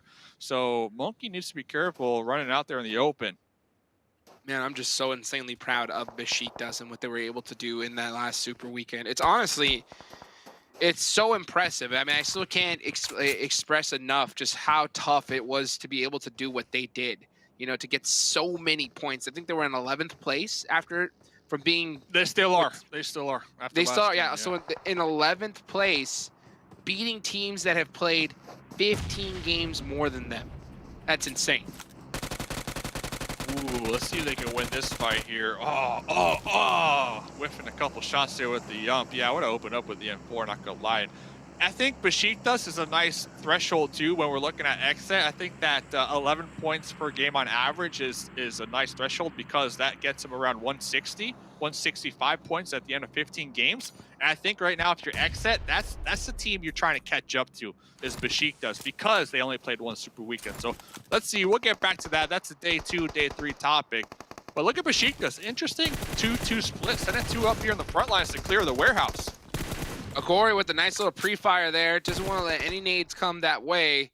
Mad Bulls, I don't understand Yin Yang's position. That's the one out of this entire one that I just do not get. He's laying down on that side, but I guarantee you nobody's going to be pushing up that way.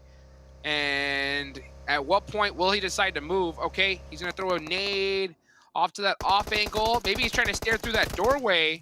Not too sure, but his teammates inside the building are getting pieced up. He's got to come up and help him. Yeah, I really did like that volley, though, to block at least one of the... Oh, was that a grenade? Okay, I was like, is that a gas can for a second? Yeah, that was a All right, here he comes. So here comes Yin Yang. That's what you were looking for. This player to really pop up here from their prone position. Going for that pre-fire. About 16 bullets left on the UMP. Jump shot. Got him. Spray down. You question Yin Yang. Yin Yang said, Hot Jukes, relax, bro. Watch this. Hey. Well, he said that, and I said, it's about time, bro. About time. Clutch play there. Monkey need to clutch up this 1v1, and he does! So, Besiktas go down to the Mad Bulls, a squad needing those points ever so desperately, and they are going to be able to do it with all 4 up. Huge. That was a huge play from the Mad Bulls. They should be able to get the last revive, heal up, boost up, and reposition. My only concern is where do they head next? The next circle, they got the Knights ahead of them, and then you're gonna have Eastern Stars piling in right behind you. So we'll keep tabs on the Mad Bulls. But looking over here at Xset, interesting 2-2 split out there on that west side here, Hot Jukes. Interesting. Very, very interesting. Jay maybe get caught out here by Choco. I believe he's gonna be able to see him. I think Aton is waiting to 1-2-3 him. So they're gonna wait every last second and then just shoot together to make sure they get that knock. Oh, I'm sorry. It looked like Jay was on top of that silo for a second, but it does look like he is past it. So Aton aren't going to have the sight lines quite on exit. This is a very, very interesting 2-2 split, Dave. Let me ask you, what do you think's going through their head? I don't know. Offset the risk of the next circle not favoring you, possibly. That's what we tend to see a lot of these teams do. But with the fact of how far they are, only 3 points right now on the overall leaderboard, I much rather have my teammates closer than further away from each other. Just out throughout all the games, Hot Jukes. And that's just my take. Especially in this zone here, because if one squad just pulls up on the duo, they're done for. You're dead. Literally. Yeah. Yeah, so, yeah, I guess they're trying to hedge their bets, and not to mention, it's on both sides of this road. I don't get it. I personally don't understand the 2-2 split. But then again, maybe they got the, like you said the other day, Team Kessel pulled out some crazy strats, right? They were looking at the book of PUBG Mobile. And by the way, the book, we wrote it, right? First chapter, don't die. Yep. Chapter 2, how to respect Papa Blue, right? Yep.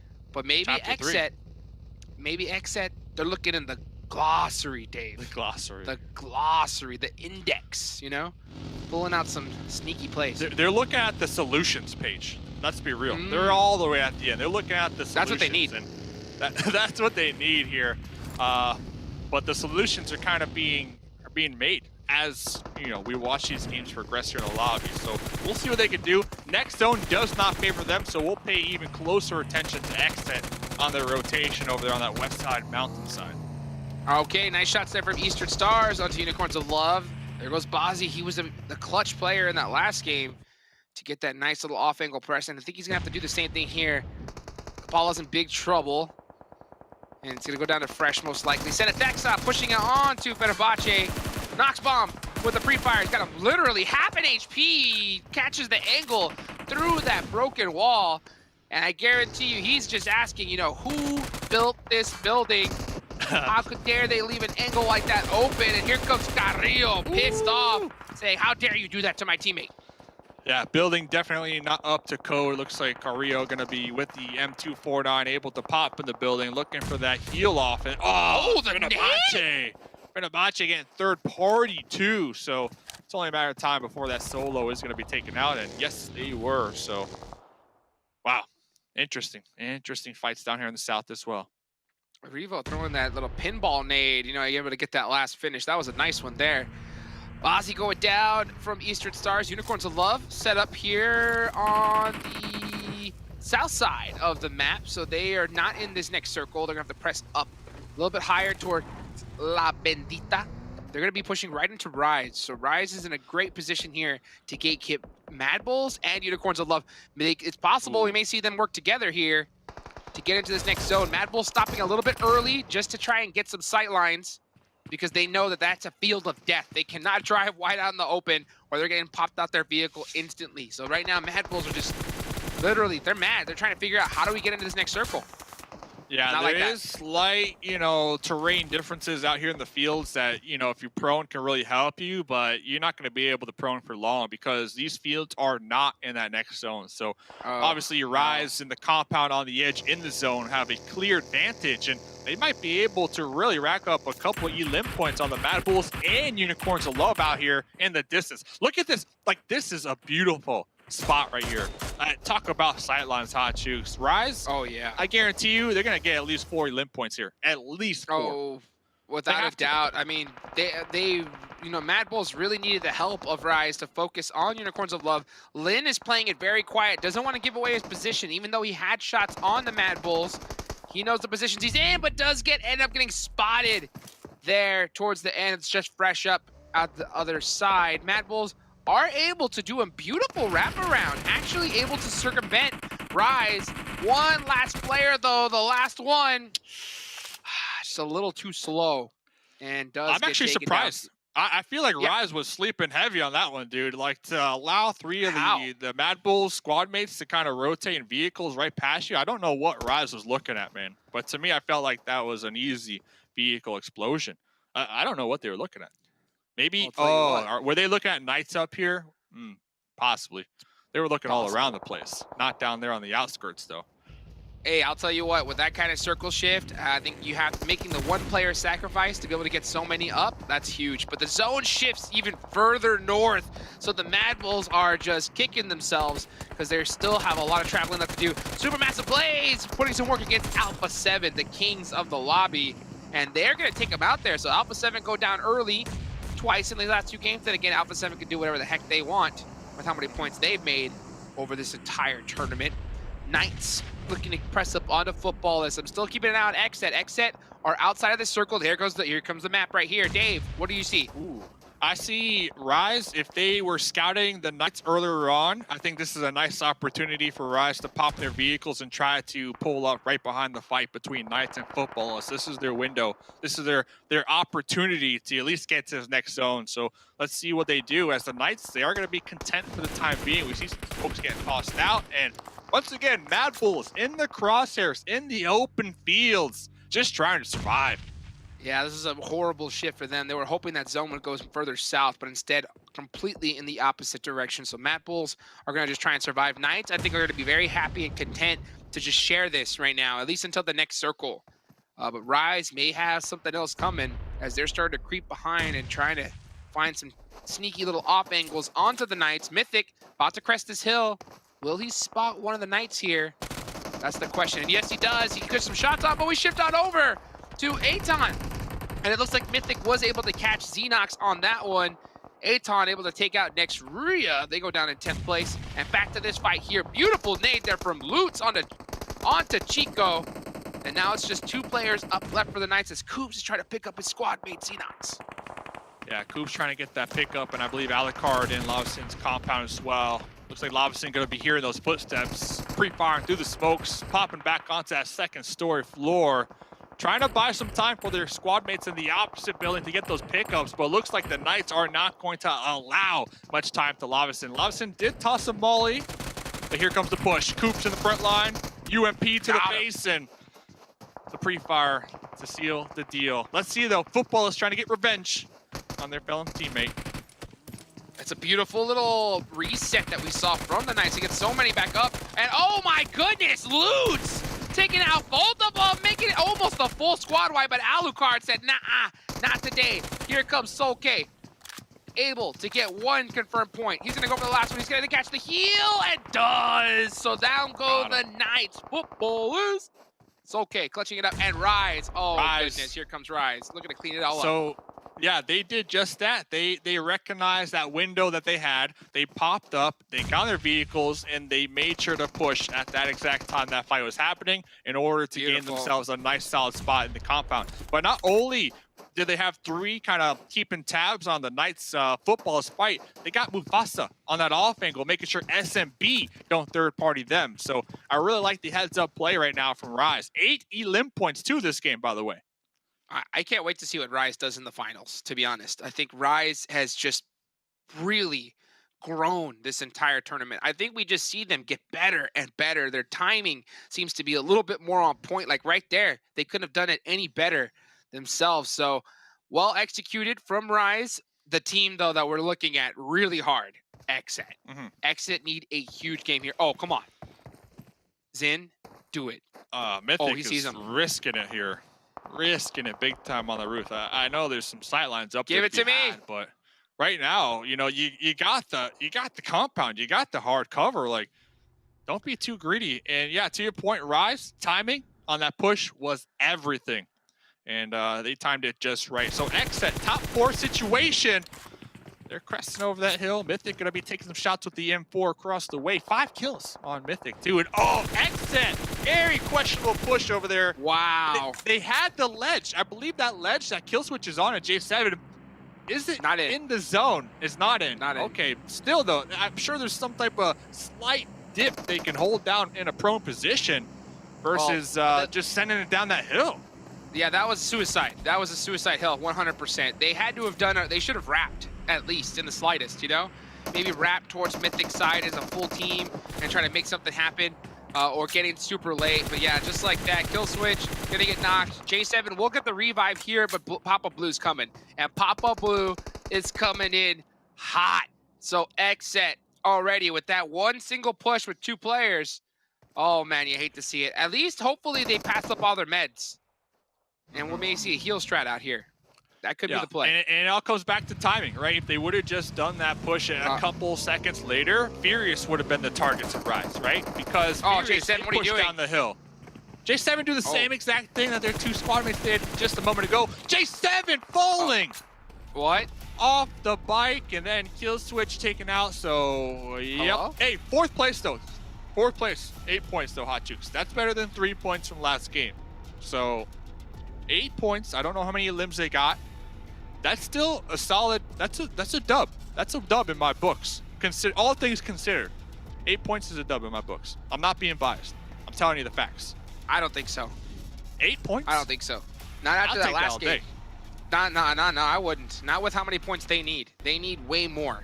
You know, with them getting 3 points in the first match, and not to mention, you know, the rest of the day is not guaranteed here. So you have to, you know, account for the bad games, the bad positions that you'll get. So, I mean, I just don't understand that push at all from Xset. Maybe, you know, we can chat with them after and figure out what they were thinking on that one. But we're gonna still got this match going on here. Rise, Gary, full sending it into Supermassive Blaze, but Rise just with this position, just so dominant. SMB out here looking to make some moves. Furious versus Rise. Rise have been having a pretty solid game. Now they got 2 of their squad mates knocked out in this trench right above them. Big Milo.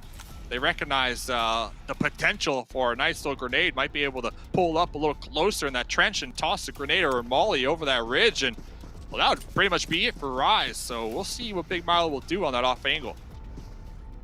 I'll tell you what, this is just too competitive right here. You know, that push that we saw from Xset. You may be able to get away with that. You'll get away with that in PMCO, you know? You may get away with that in PMPL, but you're not getting away with it here at the PMGC. I mean, if you get caught driving up like that, you're gonna get popped out immediately. Mythic trying to catch an off angle, over peaks for just half a second and goes down. Furious Gaming are gonna have the dominant position here, but can rise up and make something happen. We're about to find out. Hashtag go Rise in the chat. Hashtag Mufasa. Hashtag Gary right here. Looking to get a lot of the attention, but Poppy Patro on the off angle, keeping Nunez pinned down. Oh, here comes the push over the hill from Nunez Furious. has to help him out. Nunez has to. Right now. No choice. Gary. There it is. The bait. By himself. Nunez doing some great shots there with a laydown. Applying that pressure. At least gets 1 point. That's huge. Every point here matters. Gary! In the front lines with the UMP. Nunez goes down though, so now it's just Gary in a 1v2 situation. He's got the hill though. Gary, he's got a rock. Is the rock big enough? Is it big enough? Gun switch! Gets 1 knock! Can he do it? Gary, the legend! Gets it done! Gary! All day long! Legend! They don't call him Gary for no reason, Hot Juke. You don't get the name Gary if you can't win a 1v3. Not only is his name Gary, it's Gary X. So you know what the X stands for? Clutch. Gary Clutch out here. Wow. I really did like the position from Nunez, though. I know we were kind of like, Nunez, do something. But Nunez had such a nice sightline that once when they pushed over that hill, it was nothing but sightlines for Nunez. And we saw exactly how that was able to play a very important factor, in my opinion, for them to come out on top here this game. But shout out to Gary. we talk about this player all the time. We were talking about Gary last game. Gary. You love to see it, man. You love to see it. Dude, I got so hyped. I jumped up, jumped back, dude. I pushed my, you know, the studio even further back up in here. Dude. That was so insane. You love to see it there. Clutch, dude. Clutch plays. And honestly, that's one of those situations where you should lose that. Like, you should lose that all day long. But those little micro plays, this is what makes you a superstar player. To do what shouldn't be done, you know, and Gary able to clutch that out. Just, the man has ice water in his veins, Dave. Nothing. So, I mean, literally, his sash, clutch badges all clutch over badge. Boom, boom, boom, boom. So we had the Frozen 1v4. What was it, Matic? Like 1v6? I think Gary up there too. Up there too. I mean, Gary, it was I for think BQ, one of the two. But I know those have to be like the top 3 plays so far of the tournament. Whew, Gary had that 1v4 in Sanhok, and then just again clutches it up, but this time for the chicken dinner. What a animal here. I mean, that's all I think I can start thinking about.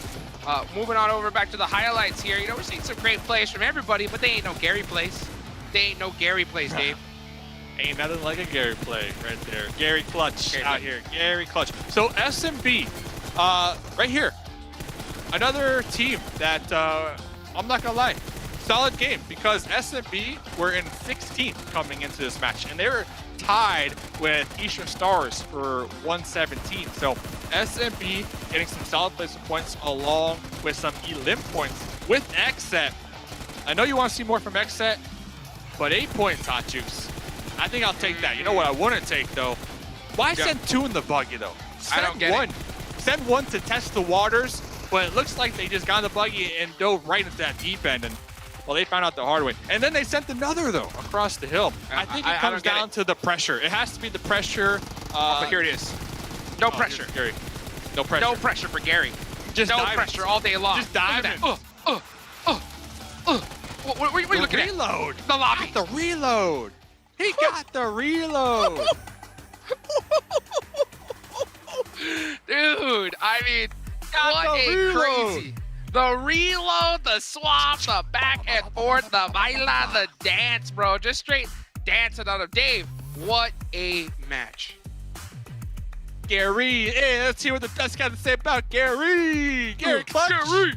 Gary Clutch. Gary Clutch. Gary. Gary. Gary. I'm speechless. I have something. I don't even know what to say anymore. Okay. What do you think? That little log.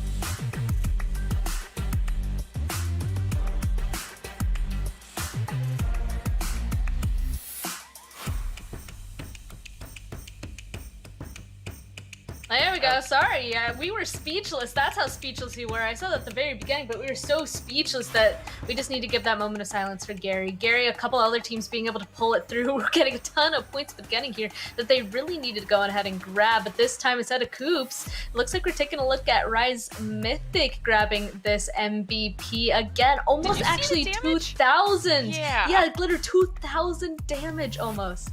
That's insane that he was able to do over 1,700 damage for himself alone. Huge performance coming out of Rise. They've really been kind of picking up a lot of steam, I feel like, in the tail end of this entire season so far. Now in 4th place in our overall rankings, you can see that they are definitely aiming for one of those top spots heading into finals, and this is a strong position for Rise to be in if they are wanting to come out on top when the finals come around. I just can't believe how much they've actually risen up this leaderboard from the very beginning. Them going against Alpha 7, now seriously only 2 points behind them. I mean, that is definitely something to be proud of, especially since we keep comparing them and their play style as well. But the next thing, it's a big thing that we kind of have to talk about as well here, Zute. I mean, Xset, they got in the 4th place position there. We're saying that was a good game, but still, is that still enough 15 points? It's going in the upwards trajectory, at least. I was saying earlier, they started today 114 points away from 16th place. Now they are 104 points away from that 16th place. So they're making their way towards that 16th place spot. It's definitely, you know, we want that chicken dinner though. That's when we'll see that huge jump up that they really need. But the longer it takes for them to get a chicken dinner, the higher chance of, you know, that team they're trying to catch up to gets a chicken dinner, and then they're just falling way back down in that point gap. So every game matters. We're going to be keeping a really close eye on that, you know, every match all throughout the 3 days. And starting strong from the very beginning is definitely something that they need to just go ahead and do as well. But you talked about jumping up. These guys, though, can go ahead and start jumping up and get involved with our treasure boxes. It's the first stage of the treasure boxes hunts going on. Already started. It goes to December 21st. You guys can go ahead and enter in the in-game center and use the PMGC tokens to redeem directly. You can go ahead and get these tokens by watching live on YouTube, watching live in the in-game Esports Center, or through social media events. The second stage of the treasure box hunt will start next week, so please stay tuned because there's a lot more surprises yet to come. I mean, just look at those insane skins up there for grabs, y'all. The pan. I like the outfits. I would pick outfits for both stage 1 and stage 2. I think those outfits look really nice. The outfits in the pan. Well, is there anything else that we want to go on ahead and talk about? Because we're actually moving on now to our second Erangel match. So we've had an Erangel, we've had a Miramar. It's finally the halfway point of our first day of this super weekend. Anything else we're expecting? First, though, we gotta ask you guys the question, which is which team will get the most kills today? You guys can go ahead and put that in chat. It can kind of be going ahead and actually correspond with the question I just asked our analysts here. What are we expecting this next one? Who's gonna go ahead and get the most?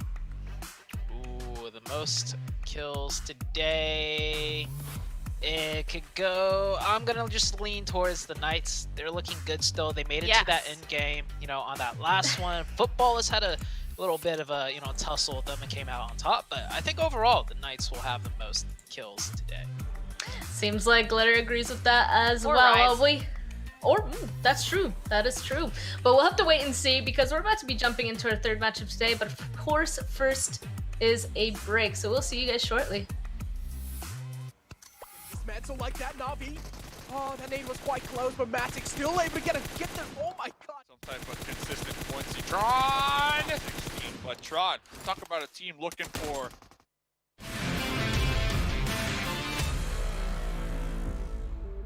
last man left. He has this little vehicle to work in as cover. So as soon as he gives his position away, that's when things would be done for him. He finds the knock, and he might just be able to clutch this. Now it's a one-on-one situation. If Milo's is able to connect this nade, that's going to be absolutely huge. Nade's being traded from both these sides and gets the Joy 7. He clutches it once, but Sheikta, they somehow pull it off. Going fishing, and Rambo's still in the water. Somehow they still don't see him. He pops out, and he gets the finish. Goes back into the water. Are you kidding me? Watching. He's gonna be looking this direction. That nade though does press him out. Football is maybe able to take him down, and he gets the kill. Picks up 2 kills. Trying his best to hold on to the position, but yeah, as you mentioned, Besiktas definitely do have great positioning, and possibly even they can try and win this one. But Football is now, oh, this is not good. Rambo easily able to take care of 2. Still waiting as Nice desperately hold on in 5th position. A solo also for A7. Revo, he'll find another knock. you know, any team like that, I think the goal is to obviously qualify for the last Super Weekend and just get some type of consistent points. Tron! But Tron, talk about a team looking for... Oh no, Analysts, they're not going to be feeling good. Just watching just A7 getting dismantled like that, Navi. Oh, that nade was quite close, but Matic still able to get there. Oh my god, what was that? That's a heroic entry from the side of Matic. Like you mentioned, the blue zone going to be applying pressure. Alucard making that U-turn, popping out with the DP, but immediately taken down. Immediately, Matic! Let's go, baby! Which punches out the full dashes with the quick snipe and finishes! Goes! Matic's insane! He's on fire!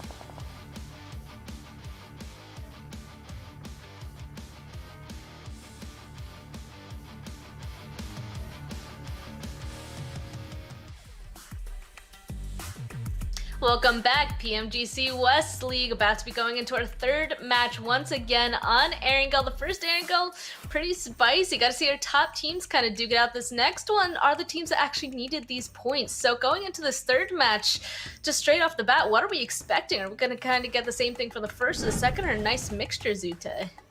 I think it's going to be kind of a balance of both. The first game, like you said, all the top teams as well, all the teams that were towards the bottom just really choked that. And then with the Miramar mixed in right afterwards, we saw a little bit of more of a mix So I think everyone coming into this Erangel game, some of the teams on the bottom will do well, some of the teams near the top might, mess up a little bit. It should balance out a little bit more evening now that we're like halfway throughout the day. It seems like the lobby might finally start getting used to each other going into this one potentially, especially with it being on Erangel once again. Kind of curious to see if people are going to learn from their first match, but Glitter as well. Is there any team in specific that we need to keep an eye on? Maybe even corresponds with our most damage here. Yeah, I mean, definitely, I think everyone is now going to be keeping their eyes on Rise for the rest of the day. Most damage, like we were saying, over 1,700 damage goes the way of Mythic. A massive performance for him. But then we also have Yin Yang up here from Mad Bulls, and we've got Big Milo from Furious Gaming as well. Both names that we heard the casters talking about a lot during that game. Both players stepping up to the plate for their squads. And then we've got most rescues here as we continue talking about this upcoming game. But I mean, I think Rise, if this is where their new level of gameplay is, they're just going to be scary for the rest of the day. It's definitely a possibility that they continue this upward trend in the next match, but back-to-back chicken dinners, like that's a little difficult.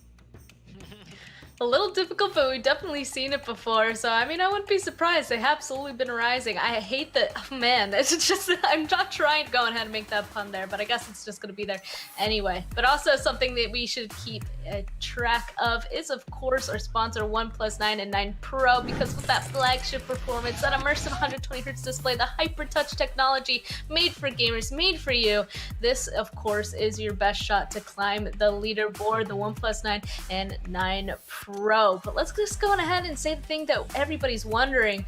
Who do we think is going to be taking this next match? Once again on Erangel, Zute started off. I'm going to toss it back to Xset. I predicted them in the first game. They did pretty bad, but second game, they're definitely doing a lot better. I do think they could have cleaned up that last push. A lot of the casters are even talking about it. But it's an upward trend. They're doing better and better. So maybe this one is where they'll get that chicken dinner. I am rooting for Xset, but just disclaimer, I don't think they'll make it. But I want to root for them either way, right? Like prove me wrong. I want you guys to prove me wrong. Love the underdog story as well. I mean, there's a huge hurdle ahead of them, so if they make it, that's even more impressive. So we'll see. Glitter, though, who do you think is going to win this? I looked towards the top of the leaderboard for this next Erangel match. I think after the performance we saw in the first Erangel, I'm hoping Unicorns of Love can take this one home this time and get that chicken dinner. Okay, we've seen a lot of elims coming out of them and some really solid gameplay, so let's see if they get the chicken dinner on top of it. I mean, they were super aggressive first match. That's not a bad pick whatsoever either. I kind of went with Fenerbahce actually, because I mean, I feel like they have had absolute moments where they're just so powerful in their gameplay, and they kind of started stepping back. So now this is the call to once again for Fenerbahce to start really bringing it back, because we know that it's in them. And now's the time to. I mean, Zute, you said it yourself. Like the first day, this is really where you kind of have to try to start off well to set yourself up for these next 2 days. Yeah, especially if you're towards the bottom. Now, Fenerbahce, they were one of those really consistent teams that just, kind of the chicken dinner was eluding them a little bit here and there. So it's not too important, for the top 16. But after this week, right, we're going into the finals. And the finals is a way more limited amount of games, and you need top 6 overall in the finals, and you can bet your butt the top 6 teams, they're all going to have at least one chicken dinner, right? So better start, learning how to secure that end game, close the games out, get that chicken dinner. I know right now it's the league week, but it's good practice for the finals coming up very soon. That's why we're starting to see more teams like S2G kind of step it back up, because you're right, this really is the time to really go on ahead and practice the way that you should be playing, because finals is so close. What's also close is we're about to be jumping into our next match once again on Erangel. This time we're going to be sending it on over to Highland Wolf and Necro for Erangel. Thanks very much for tuning in. Of course, the PMGC West, myself, Hunter Wolf, and Necro joined beside me for the third game of today. And Xset is do or die for them. They've averaged 7.5 points between those two games, and 2 of those equal 15 in total. It's not good enough, though. They still need to get more points, Necro, and you and me were looking at that second game, looking at, I think, what was, quite frankly, a really poor performance coming out from Xset. And this is what we talked about. This is the nerves coming out of teams in this final week where they are trying to revert back to the Xset of week 1. They avoid the fights. They don't want to play for the team fights. They don't want to go for kills. But now they need to, because it's, as we say, do or die. They have to make as many points as they can possibly get. I mean, if you talk about Xset, you can clearly see, right? They're just cracking under that pressure. I mean, yeah, even in the end, they did make quite close in the Miramar game, but still, some silly mistakes. And all I want to say for that is yikes. Anything else you want to say, Highland Wolf? I think it's honestly shameful. I think that we are expecting Xset to be, quite frankly, at a higher level, right? This is a PMGC West. This is a super weekend. The final super weekend at that, you have to be able to step up under pressure.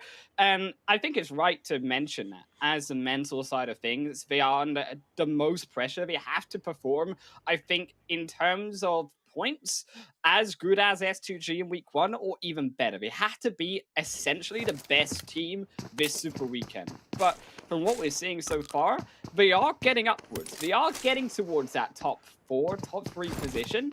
If they can show me now in these next 3 games that they can maintain that momentum, there's hope. But they've already lost their opportunities, right? They had a bad game 1. They missed out on a couple points game 2. And these matter when it comes to the overall standings. And it could matter in terms of teams like Xset going through or teams like Eastern Stars clinching their way into that top 16, which are also under some pressure. Exactly. I mean, Xset definitely do have the most amount of pressure on them for now. And as you talked about, they need that consistency moving in forward inside this Erangel game as well. But still, just that consistency isn't enough. They will still need to have 1 or 2 pop-off games today, or at least 1 pop-off game for them, either a little bit more elimination points added up to their tally. That can help them out quite a lot, at least climbing up their overall rankings. As you do know, as I have seen as well, they have quite a heavy burden to carry over. They have a mountain to climb. Yeah, they do have at least for something here in this third game, a comfortable zone here, a zone that we've seen before many a time, a very central-based one. It centers, of course, around Potato Hill, around Pachinki, so this should be comfortable for Xset. They should have these plans ready to navigate into this zone. We've seen teams generally in this type of first phase zone head in from that eastern side and make their way towards Potato Hill, and that has been the most contested spot now for a team like Xset in around Mills side. You're looking potentially also at making a different flank, making a different route in, and keep in mind that South Island here, it's still open on both bridges. You could see an Xset that take down over to Novo and then hit it up across that northern front side of the South Island and past those beaches onto the western bridge and then come up towards the Unicorns of Love where they are now on that very pier side. I think that's the safest route for Xset because going in on front, as we said, to all of those eastern teams that we know, love, and will go up in that next few minutes, 5-6 minutes into the game, across towards that Potato Hill, it's going to be pretty disastrous to be able to hold that against so many players. I mean, again, talking about the safest route, Xset still, they're looking in quite a disastrous spot if you take a look at that, because you have Fenerbahce in the front, you have Aton in the back, you have Supermassive Blaze right above you. The only safest route, as you mentioned, is between Fob and Shelter, but still to navigate that perfectly, at least up till now, what we've been saying, Xset, I feel like they will still struggle. Now, what they can do here is try and wait out a little bit more, let these other teams surpass them, let these other teams pass by, and then make a late rotation. But I feel like we also need to talk about Gary's 1v3 clutch in that previous game, Jake. Oh man, you look towards back at Rise, and yes, some teams struggling, but Rise ain't struggling whatsoever in this final super weekend. I think this is also something to talk about when it comes to the storylines, right? Of A7, yes, they have been the superstar Southern American team, but then you look at Rise, is that, as we said, baby brother almost coming in. I don't think we can call him a baby brother anymore, quite frankly. Yeah, they have grown up. They have grown up. Right, they've become an adult. right now, and they're ready to take it toe-to-toe to A7. I think to take it toe-to-toe with any of these teams inside of this lobby, and I think when Rise are on form, not only are they a team that we're currently looking at, of course, making it inside of the top 16, but next week, right, in those final 16 spots, the finals of this Global Championship at this stage of the tournament, making it inside of that top 6, I think is possible for them. Oh, I'm scared for Exit over here. They're just following the footsteps of Fenerbahce. Now, Rebellion you do see in the front. If Exit do realize Fenerbahce is right in the front, I'm pretty sure at this point in time they have spotted Fenerbahce. So they can try and go for a little bit of different route. But if Fenerbahce takes a stop and also take a little bit of dig onto Exit, if they even find one player from Exit, that's going to be putting them under a lot of pressure. And they're going to be cracking under it for sure. But on the other hand, yeah, Exit, they're just moving really close now. Rebellion being separated out, this might be a little chance for Exit to try and handicap Fenerbahce, and that's what they're exactly doing. But the problem is the timing is wrong from the side of Exit. But still, in the end, you have J7 to save the day. Yeah, it's Rebellion. He moved in the wrong way, right? He tried to dodge out Supermassive Blaze. Baluch as well. He spins his vehicle. Oh no, the baggy has left him, and so is his life as Maron will get taken out. Baluch also split. Supermassive Blaze. Supermassive Blaze, right.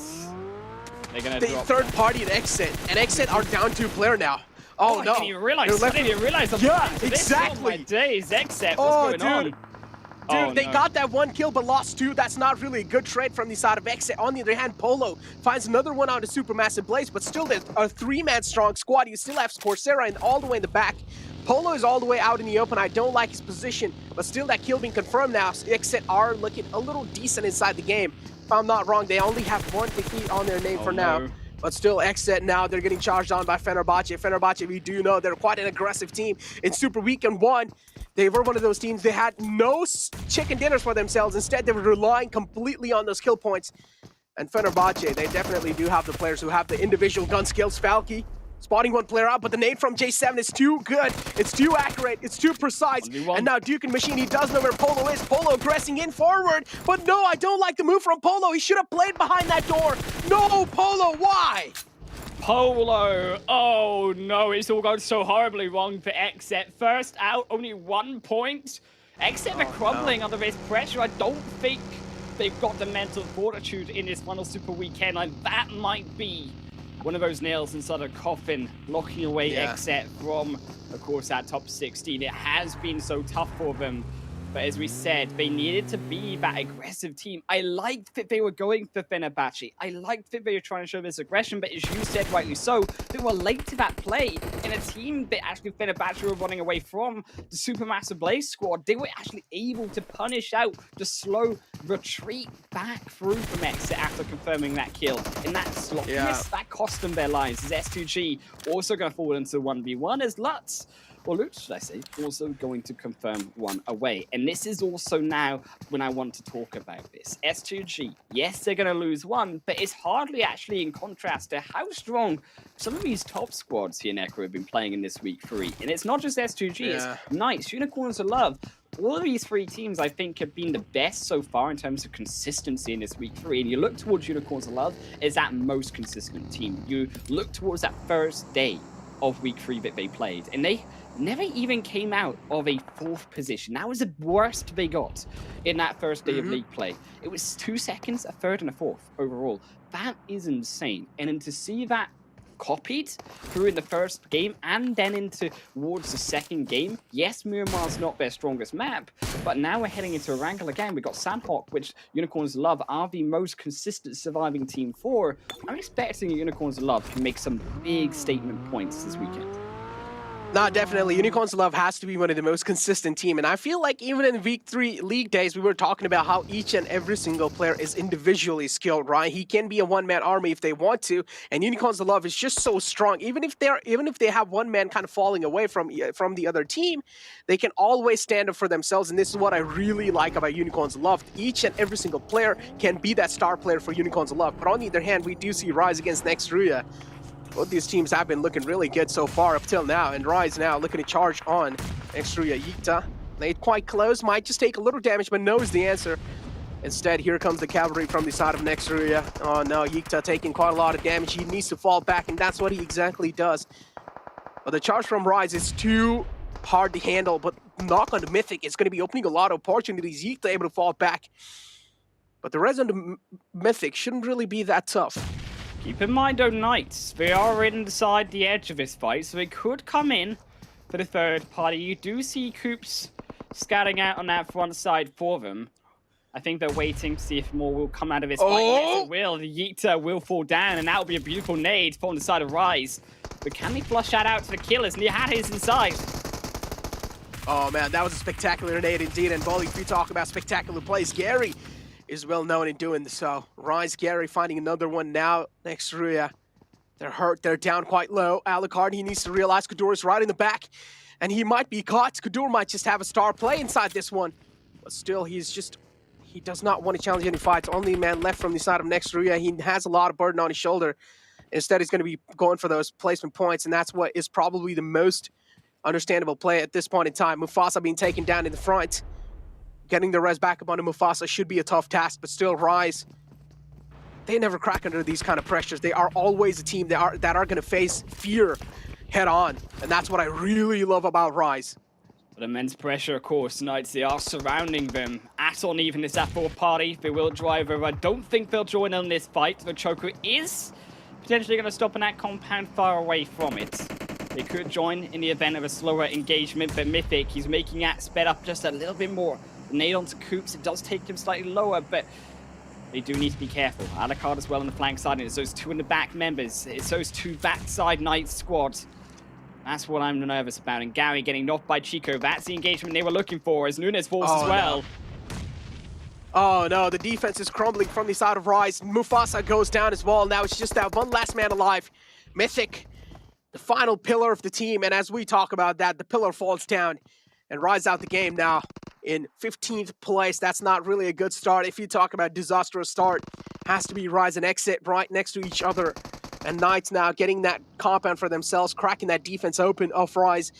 On the other hand, Eastern Stars as well, another team that I have my eyes locked on inside this game. But if you talk about teams having my eyes locked on, Na'Vi is another one of those teams that didn't really make it in the top 16, Jake, in week 3.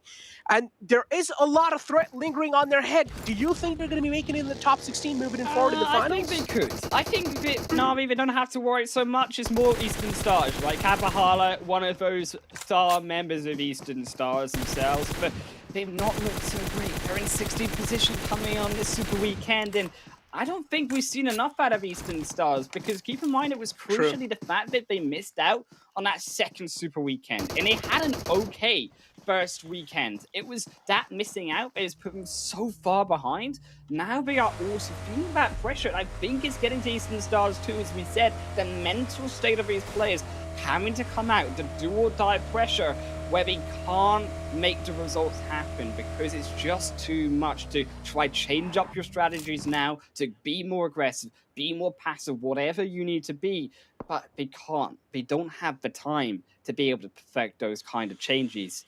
There is going to be a third phase up over towards Pachinki and in towards Gatka Fields. Now, a tricky third phase, though. It is split in between the Ruin side, and I think that teams like Blue Chaptan, likes of footballers coming down from Everest side, it could be more favorable towards them because they have the most options. Central control inside these compounds, much more greater actually than that of Pachinki. I think that those down, like Aton, in towards Pachinki side, going to be much harder for them to be able to rotate because we are only in third phase, of course, and that could shift up anywhere else for Pachinki. Pachinki is not the center of play. Now, A7 as well, all the way in the back. For A7, they will need to beat the timing here. If they're able to make it inside the zone in perfect timing, then maybe A7 will have a huge chance of making their mark inside the zone flawlessly. But on the other hand, Solke spotting this player out, and well, he's not going to be missing opportunities like those. Solke gets one kill, instantly confirms that A7 now handicapped. 3-man squad looking to inflict pain on Footballist. Footballist, on the other hand, looking pretty confident in this one. They have those two of the players on the Big Boy Mountain, but still, let's just find out how Revo is able to take care of them. He doesn't really have the exact info of where Lutz is, but still, I do like the presence of mind from the side of A7. Yeah, Revo could also be that Overwatch on to, of course, Solke as well, but instead he will go back. He realizes, of course, it is a little bit too tricky, and helping out Cinetexa is going to be the wiser decision. Trying to make that 2v1 situation versus Solke, but it's always going to be difficult. They always now have, of course, that one less member versus, of course, Footballers. But Solke's going in regardless. And now A7, they've got all 3 players together. This could be a little bit of an overextension. It's only now the Footballers member is also joining in on the fight. Oh, now Solke from the side of Footballers has got some heavy lifting to do. But instead, no, A7, they're just taking an exit from this one. They're like, all right, guys, peace. We are not really interested in fighting you anymore. They're going to be booking it inside the zone, which is the main priority. And of course, I respect that decision from the side of A7. But on the other hand, if you talk about heavy lifting, next Ruya, definitely that one last man alive. He's got a lot of heavy lifting to do, and the circle is shifting right on S2G.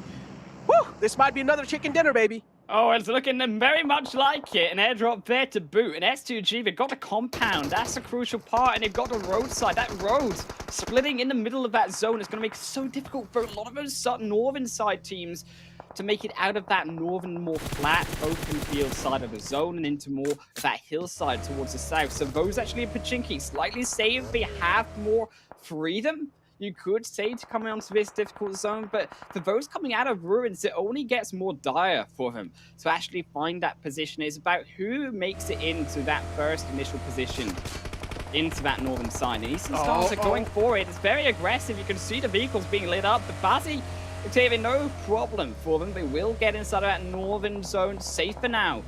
But are they just walking into the fire? Still, as we said, so open, and there's nowhere for them to really go. Oh my god, Dr. Octavian's still alive in the game. I don't know how. He's on a sliver of health, and while they stop in the open, I don't know if that's a good decision, Eastern Stars.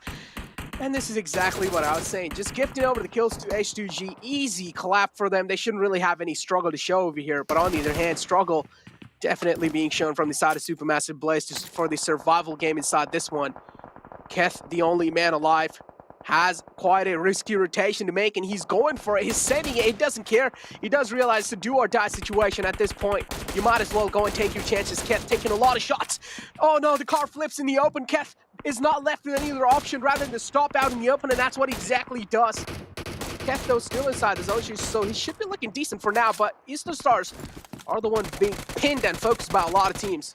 I can see why Eastern Stars dropped there. Now, they can't go back up that hill because they know there are teams, and they know they can't cross that road because S2G are there too, but they needed to go a little bit further back in that tree line. I like they were trying to use the trees for cover, deploy out the smokes. They didn't manage that initial survival, but S2G, they have their number. Because no one can pressure S2G, they can keep up that pressure. They won't go anywhere. As Knights also, they have their own pressure though. Furious Gaming on the backside will strike away Alucard on the buggy, and that's going to be a crucial stop as the middleman falls. And now Furious Gaming putting in dual pressure with the help of Besiktas onto Xenox too. Oh no, Alucard falls down. That's a huge knock, as you mentioned. In rotation, got caught off guard. Knights, now Xenox still there. As long as Xenox and Coops are alive from Knights, this duo can make a lot of things happen.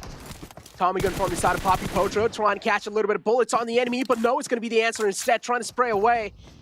Still no connections being found from his side. Spots Coops. Oh, he's out in the open, but still he wins that duel. Oh, that's quite a questionable way to go down there, Poppy Potro. He should not have lost that. Coops didn't really have a lot of movement, but he still somehow wins that involved just a little bit of sprinkle. Oh, that's what you call that Salt Bay move. Oh, that's like the Salt Shaker in onto the wounds. Oh, no. As he just drives them over. A7, though. They've got Salt in the hand. They're looking to take it onto Baluk Chaptan, drown him inside of his alien kid. He's looking into the window. Where you shoot him, man? You got to be able to turn around because A7, finally they find him, but it's a double big nade onto him. Is they just dropped one by one, easily handed over by Fernan. It's disrespect, rightfully so. A7, they got clapped.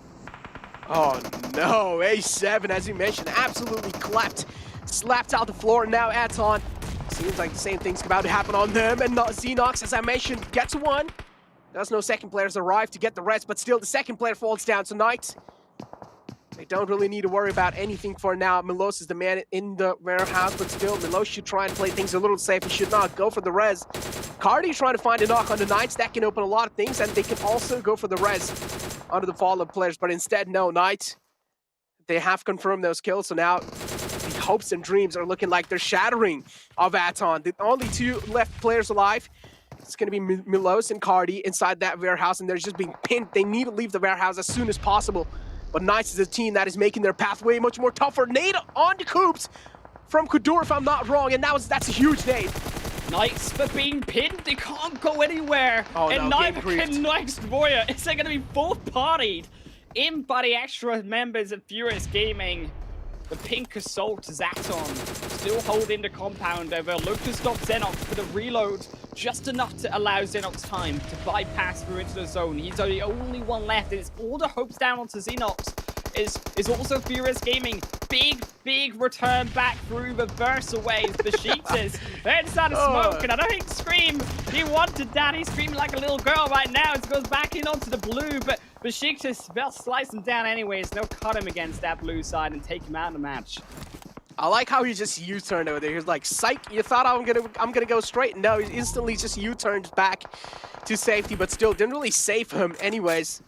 So he falls down, and now Furious Gaming as well, not looking good inside the game. They have 2 points, but only left with one last man alive, so heavy lifting definitely right there. On the other hand, Anton Cardi still in the game. That's quite impressive, gotta say that for sure. Fenerbahce Falki as well in the clotheslines, and he will get taken care of. Anton is the man who's putting in a lot of pressure. Cardi is gonna be the one to take care of that man. Football is just inflicting pain, raining down death and destruction on the Besiktas. Besiktas on the move. They have the smoke wall to cover themselves, but still the bullets are not gonna be stopped with those smokes. They're penetrating straight through it, and Anton getting shot out from the compound. That's going to be Matt Bulls putting the final nail in the coffin, and now Besiktas on a charge against Footballist. Rom in the close. Lu's trying his best to provide the cover fire, and guess what? He's going to be doing so successfully. They're left with only one last man alive, and Rom turns around and slaps him. It all went wrong for Besiktas. They tried to come down the hill, but it's the overpeak from Lovison. They found the double knock to help Aram, and it got obliterated the moment they tried to stop their vehicles in under the fight. Lin as well going to drop another member to the hands of Rip7 and S2G. What a position, but finally the zone, it is shifted away from that strength and up towards the north of the hills, and we're heading into the hay bales. The final couple phases here is down to our final 4 teams, and I think that it's all down to Footballists. Mad Bulls as Unicorns of Love. They'll lose out in the final member and will be reduced to our final 3. Oh, S2G are just going to be the sweepers of this final zone now. They're able to find a kill on the Unicorns of Love. Unicorns of Love now completely taken out of the game. 7 knocked out. Still shouldn't really be that big of a deal. And as you talk about zones really favoring a team, it's Footballists, but still S2G able to make their mark inside. That's quite huge. Kelsey has bought the space for his team, so the rest of the players can always try and make it in, but Mad Bulls can be a little problem for them. Footballists, they still don't really need to worry about Footballists for now, but still, the Footballists even get a little bit of eyes on any one of these players that can turn the tables onto their side. Yeah, personally, I think Leverson a little bit too close to that car. I think it should be blown up. I think the wheels at least should be popped. You can still shoot underneath it as Ram. You'll find, though, the shots onto Rip7, but in return for 1. I think Ram, he's done his job, though. It was so tricky for Ram to get inside of that zone, so at least taking him 1 out with him will help Leverson survive. As Mad Bulls, though, here's a squad. As they'll enter on into another flat zone, an extra team into the problem. I think the Footballists, they should have this one. S2G, I think, will be in next to Fallout. Kelsey, that zone, 1 more shift up north. That's all it's going to take. For Mad Bulls, it's up to them. Can they find a upset? Because they need, I think, more aggression. They're going to have to walk slowly into this. But if they can find that extra push, if they can solo out one of these members, the Footballists, Mad Bulls can easily win out. Oh man, S2G left with only 2 players live in this game. They have the least man number inside these final 3 teams. Mad Bulls having all 4 players alive. This is their game. This can be their game if they just make any kind of rookie mistakes and then just hand over the victory to Footballist. Footballist as well, if you talk about that, seems like Rom's going to be back up on his feet, so that's really good news for Footballist. Getting that man advantage against Mad Bulls, that's quite huge. And Footballist, we do know in these final zones, they have all 4 of their players alive. They're capable of pulling the impossible. I like this split, though, coming through from Mad Bulls. A very wide split. It's going to maximize the information they're gathering. I'm not sure how well, though, Agri will be facing, though, jumping up like a little bunny rabbit inside of fields. I think it makes it slightly too obvious, as well with the smoke positioning. As you can see with the vehicles. For Footballist, the extra advantage they have is they know that Mad Bulls, where they are in that position, because they ended in last. Footballist, they actually have the edge of surprise here when it comes to getting this zone, but a phase, it does shift back over to Mad Bulls. So and still, despite being known in their position, just stopped Footballers to the wall of the entrance of phase 6. But it's up to Mad Bulls. Can they keep themselves alive? It's about surviving until the phase closes in, and that's still another 40 or so seconds away. I feel like it's all about eagle eyes at this point. If you have an eagle eye, you can save your team by quite a lot. You need to spot these snakes in the ground, just proning around. And if you're able to do so perfectly, that means this is your game. H2G, things are looking quite tough for them, honestly. The only thing they can save them from right now is going to be luck. If these two teams decide to go against each other, just all guns blazing, that's when H2G can try and strike in. Unless, if H2G gets spotted first, I feel like that's going to be a GG for the side of H2G, so they need to try and play it out as passive as they can. Mad Bull, it seems like they exactly do know over H2G, but a little bit of aggressive smoke from the side of H2G to try and deny the vision of Mad Bulls. So at least buy a little bit more time to move, make it inside the zone. Football is doing the same thing, but instead they don't really need to use those zones. They just have those tall grasses to work for them. Yeah, good move from Monkey back coming into Yin Yang, as he will be able to then equalize with a dual pressure, make it the help of the revive there. If obviously Yin Yang does go back on with a knock on the edge, that will help them equalize a 2-2 strength. Much better than the 4x1. They don't need the information, as we said, it's about survival. All Mad Bulls need to do is need to stop the push coming out from SG, stop the push coming out from Footballist, and let the blue zone do the work for them, because eventually Footballist, they have to step up. That zone will reach on top of them eventually, and it's heading that way. Oh man, the wall of death is moving in. It's not going to stop for anyone else at this late in the game. And Timber, you need to make it inside the zone as quick as possible. The time's running out. You need to beat the timing. And if you talk about beating the timing, Mad Bulls are getting beat down by Footballist Loveson. Oh my god, always a star player to rely on. He just makes so many insane things happen. And Kelsey taking down effects, that's huge. Now Footballist versus H2G. It's a 2-on-3 situation. Solke goes down. Oh, another star player from the side of Footballist. They need to try and get Solke back up, but still now Footballist. Lutz, it seems like he's leading the charge. But instead, no. The call has been made to try and hold their horses. A massive nade coming in is a triple knock into the Quadra with the help of S2G. With Footballist, this could be their game. S2G still high on the kills, almost as equal. But I think Footballist, they got the position of the zone, they've got the extra members.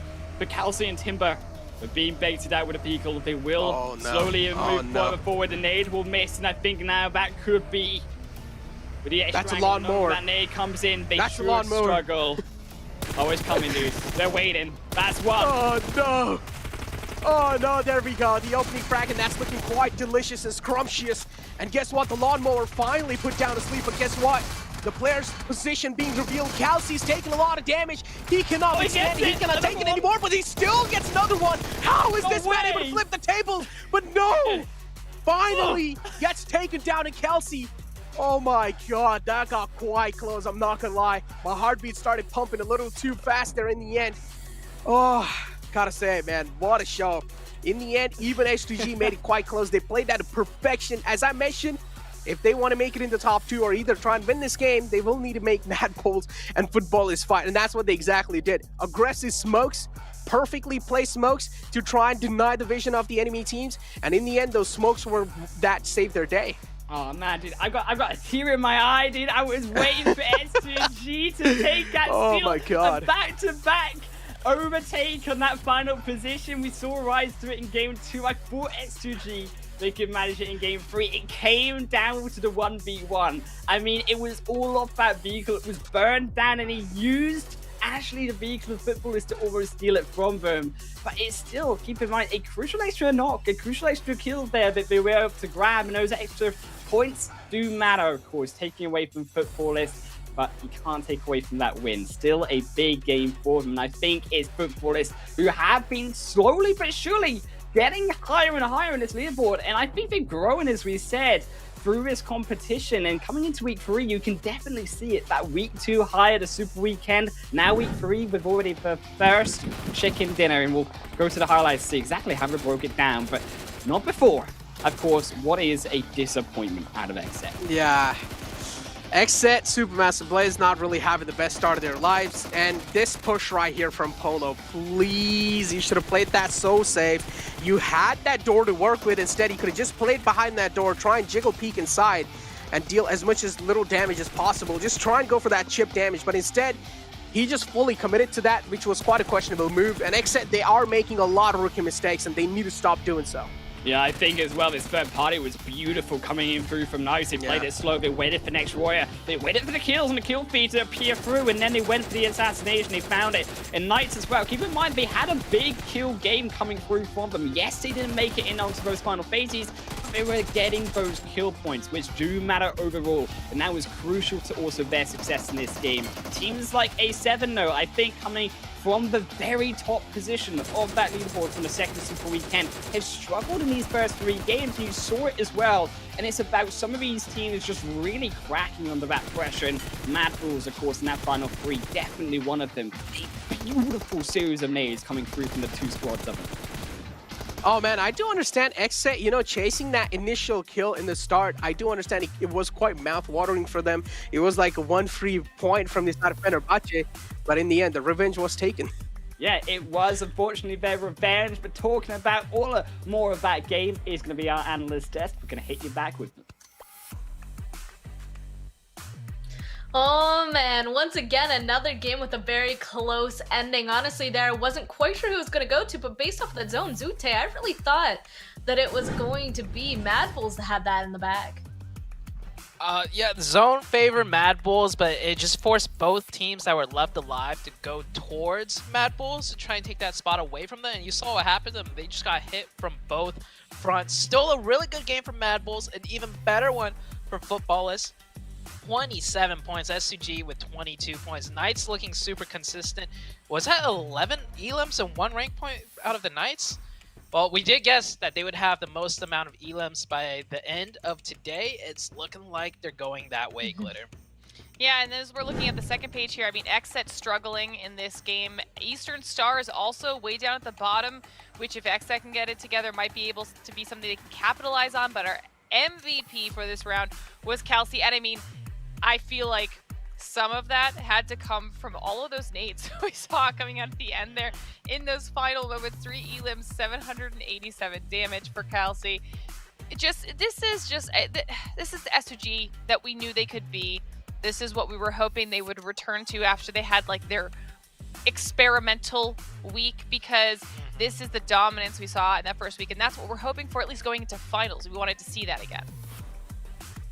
And it looks like it's working out for them. They're now in that first place position once again. Knights right below them. Alpha 7, on the other hand, they really haven't been gaining that many points so far. Seems like, unfortunately, they just can't get too many points. Kind of curious how many points they started off with. I think it was 302. So yeah, 309. Unfortunately, they're finding themselves in a little bit of a stuck position. Still, of course, good being third overall. Definitely. And take a look at Mad Bulls now in 16th place. With 131 Eastern Stars. They've only managed 5 points so far in 3 games. Definitely not looking good. Xset with 16. If Xset made the previous Super Weekends, this wouldn't be too bad, but they didn't, and you can see they have a huge mountain to climb. And I think it shows, like we were talking on, like while we were watching these games, we feel like Xset, that pressure, they're just letting it bear a little bit too much on them, and they're either being overly aggressive or overly passive, just because, you know, that's what pressure does. It doesn't let you, you know, really figure out that nice middle ground. It kind of makes you, you know, panic a little bit one way or the other. And the performances so far are kind of showing that. It's kind of hard to come back once you start feeling that pressure on yourselves, but hopefully these guys figure it out shortly, of course. And now, again, reminder, you guys can be going on ahead and getting yourself some nice treasure, because it's the first stage of the treasure box right now, all the way until December 21st. I mean, look at those 3 items there. The pan. Glitter, all she talks about is the pan. That's all we want to take a look at. You can go on ahead and get it in the in-game center. Go and watch live on YouTube. Watch live in the in-game esports center or through our social media events and get those tokens. The second stage of the treasure box hunt will start next week, so stay tuned. It's starting on the 22nd, and a lot more surprises are of course yet to come. And there's another pan, more pans for everybody to go on ahead and grab for yourselves. But also, I have a question for you guys. Once again, pop the answer back there in the chat, because who has been the best snake of the tournament so far? Again, put your answers in that chat. Very good question for you guys to kind of ponder. I can see Zute's mind kind of running, but we're going to be tossing it on over to a break because we've officially completed 3 out of the 5 matches today. We have 2 more, and up next is, I think, all of our favorites. Up next is Sanhok, so we'll be right back shortly.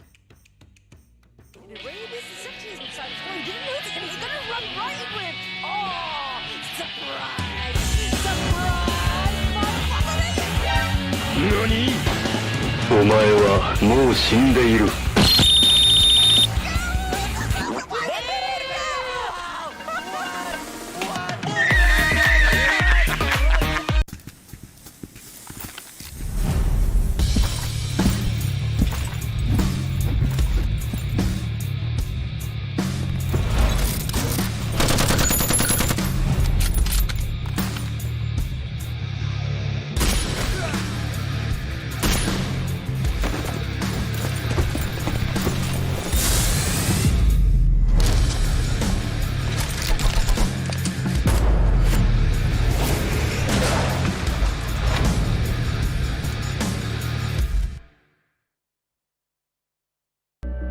I saw the first light, the first steps.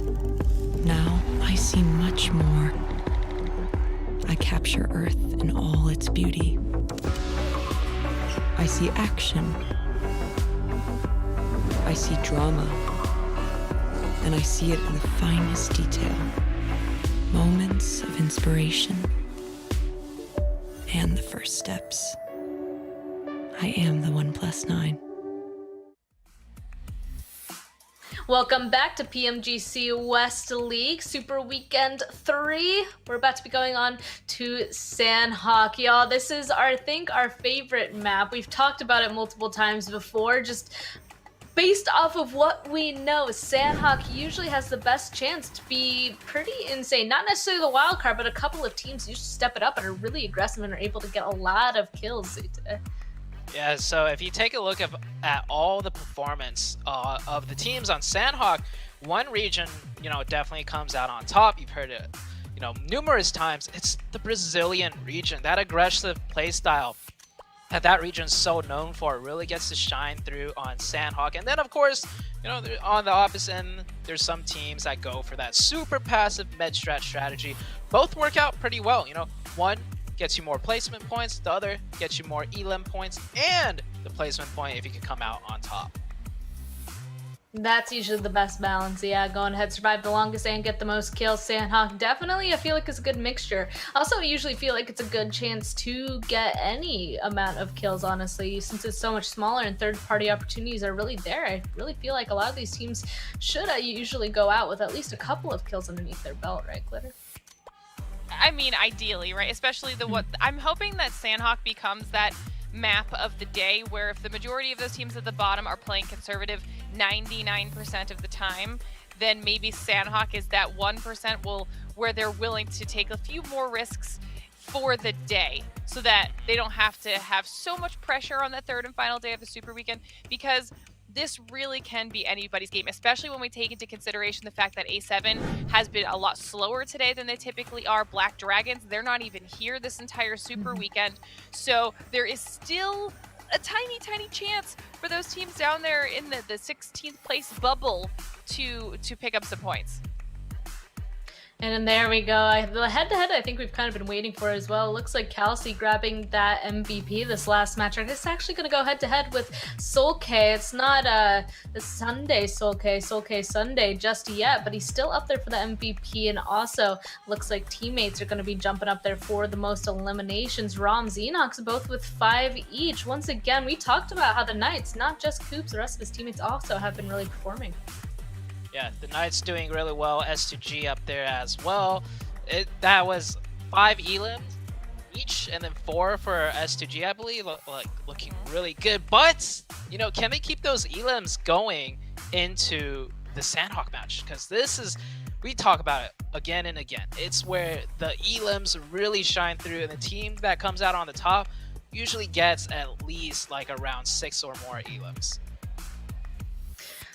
Oh man. Okay, well then I think we should just go ahead and go straight into who we think is going to do well in this match. Glitter, I'm just gonna throw it to you because you actually kind of already touched on it, you know? Alpha 7 haven't been performing the best. Black Dragon's not even inside of this super weekend. That only really leaves the one Brazilian team that I think is on all of our minds. Obviously, it's going to be Rise, especially when you combine that with their performance on Miramar. I said I had also felt like Miramar was kind of starting to go the way of Brazil as well, and then Rise came up and really dominated on that map. And so, I mean, I know they had a slower third game, but this has to go their way, right, guys? Yeah, I mean, 3, 2, 1. We all already agree. Just like drop it Yeah, down just below show us. it all, Just show it like all. Glitter said it. We're all aboard the Rise train. Usually it would be Alpha 7.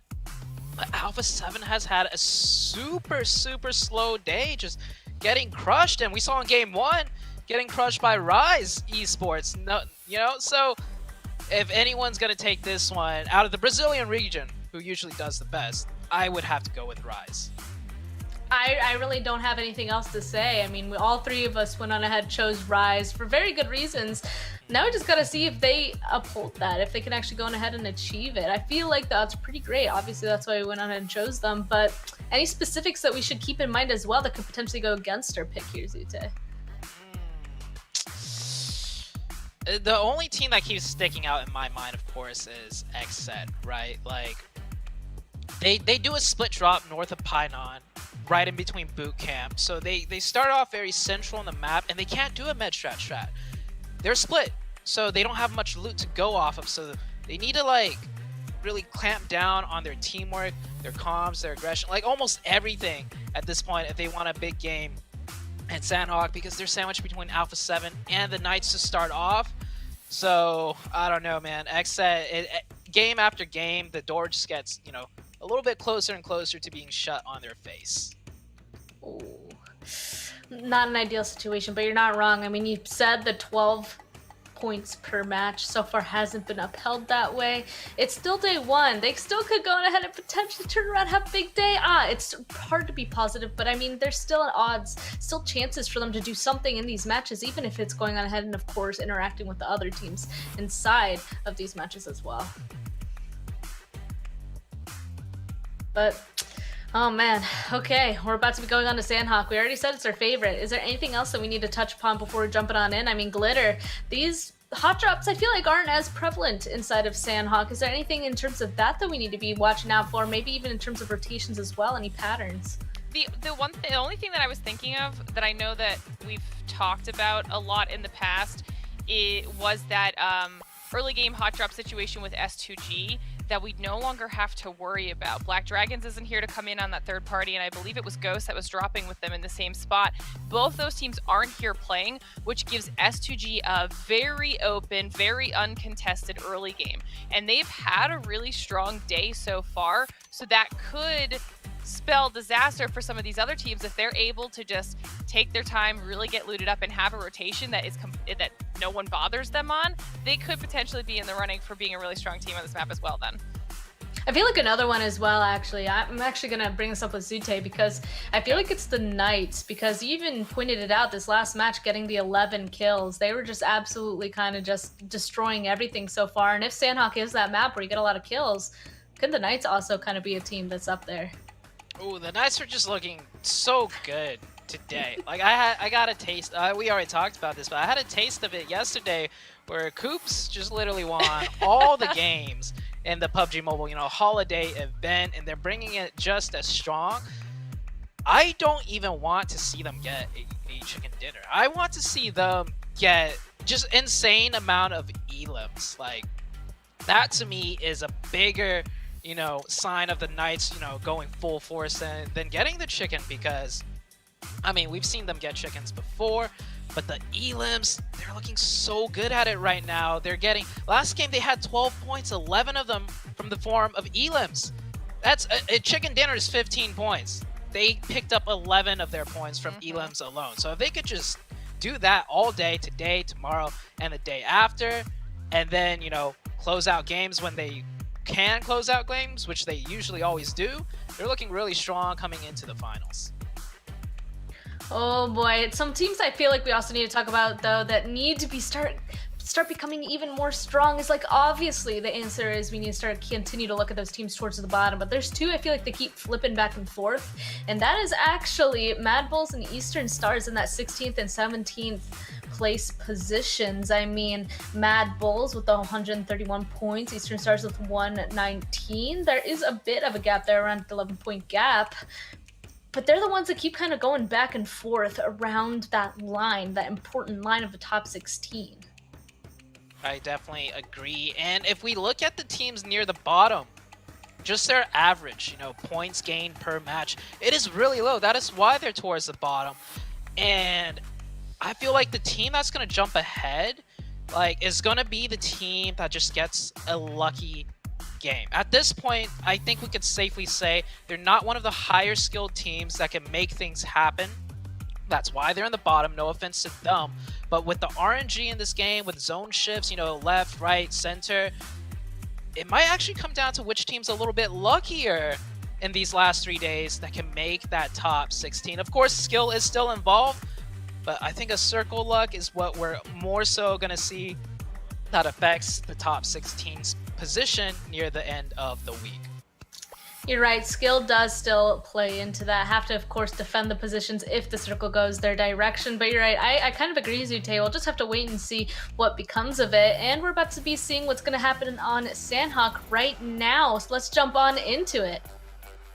Thank you very much, Spank Cargos, for heading up into the Rumble in the Jungle. Game number 4 of Sanhok, but also you at home don't have to worry about not getting rewards, because there's 3-0 on the first stage of the treasure box hunt. It's going from November the 30th, and it's coming soon, December the 21st. That's all you got, and you can enter into that in-game center, guys, and use that PMGC token to redeem some rewards directly. And for getting that token, you can either get one of those 3 rewards: a PAM, beautiful parachute, or that beautiful golden suit. You can also get it from watching live on YouTube, or also in-game at the Esports Center through our social media events. Of course, don't forget, because the second stage of the tournament next week, Necro, next week, it's just 1 week away.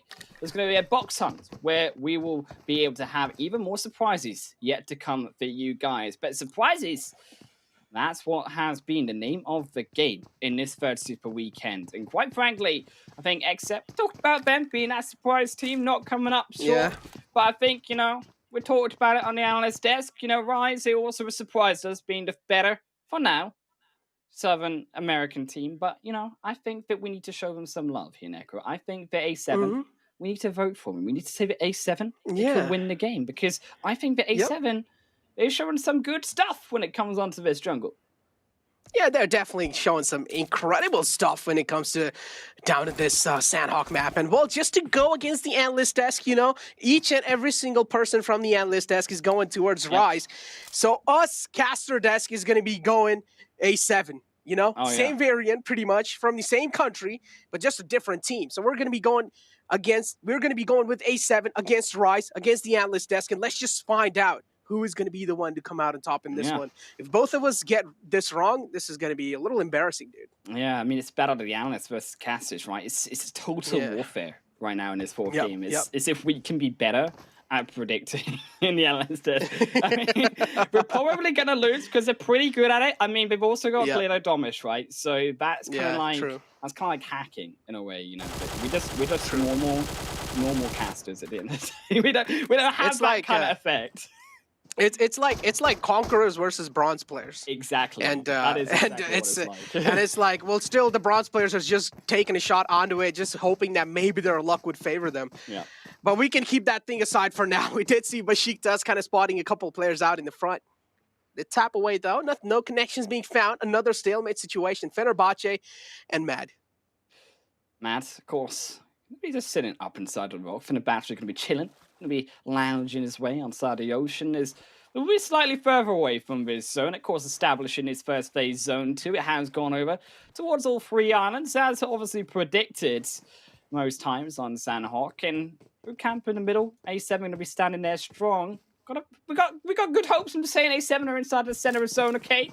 We're in boot camp for now, but also when you come towards that zone, right, it's going to be more tricky. It's going to come down to that luck, as Zute said, about which way is that going to go. Is it going to go to which island? Main side of Sanhok? Is it going to go to that north, south, smaller island as Xset? They do look in some trouble, though. Knights looking, as I said, to put down another nail in the coffin of Xset and just put them into the dirt even more. Is a broken. There's only two. They need to get Polo. They need to get Jay downstairs into the fight, but they're just too slow. Oh man, Knights now quite close to Xset. Still, we do know the pressure's on Xset. J7, no! What's going on? Killswitch's Molotov sets J7 on fire, and now Killswitch as well. He finds the trade, but still, this is a complete throw, Jake.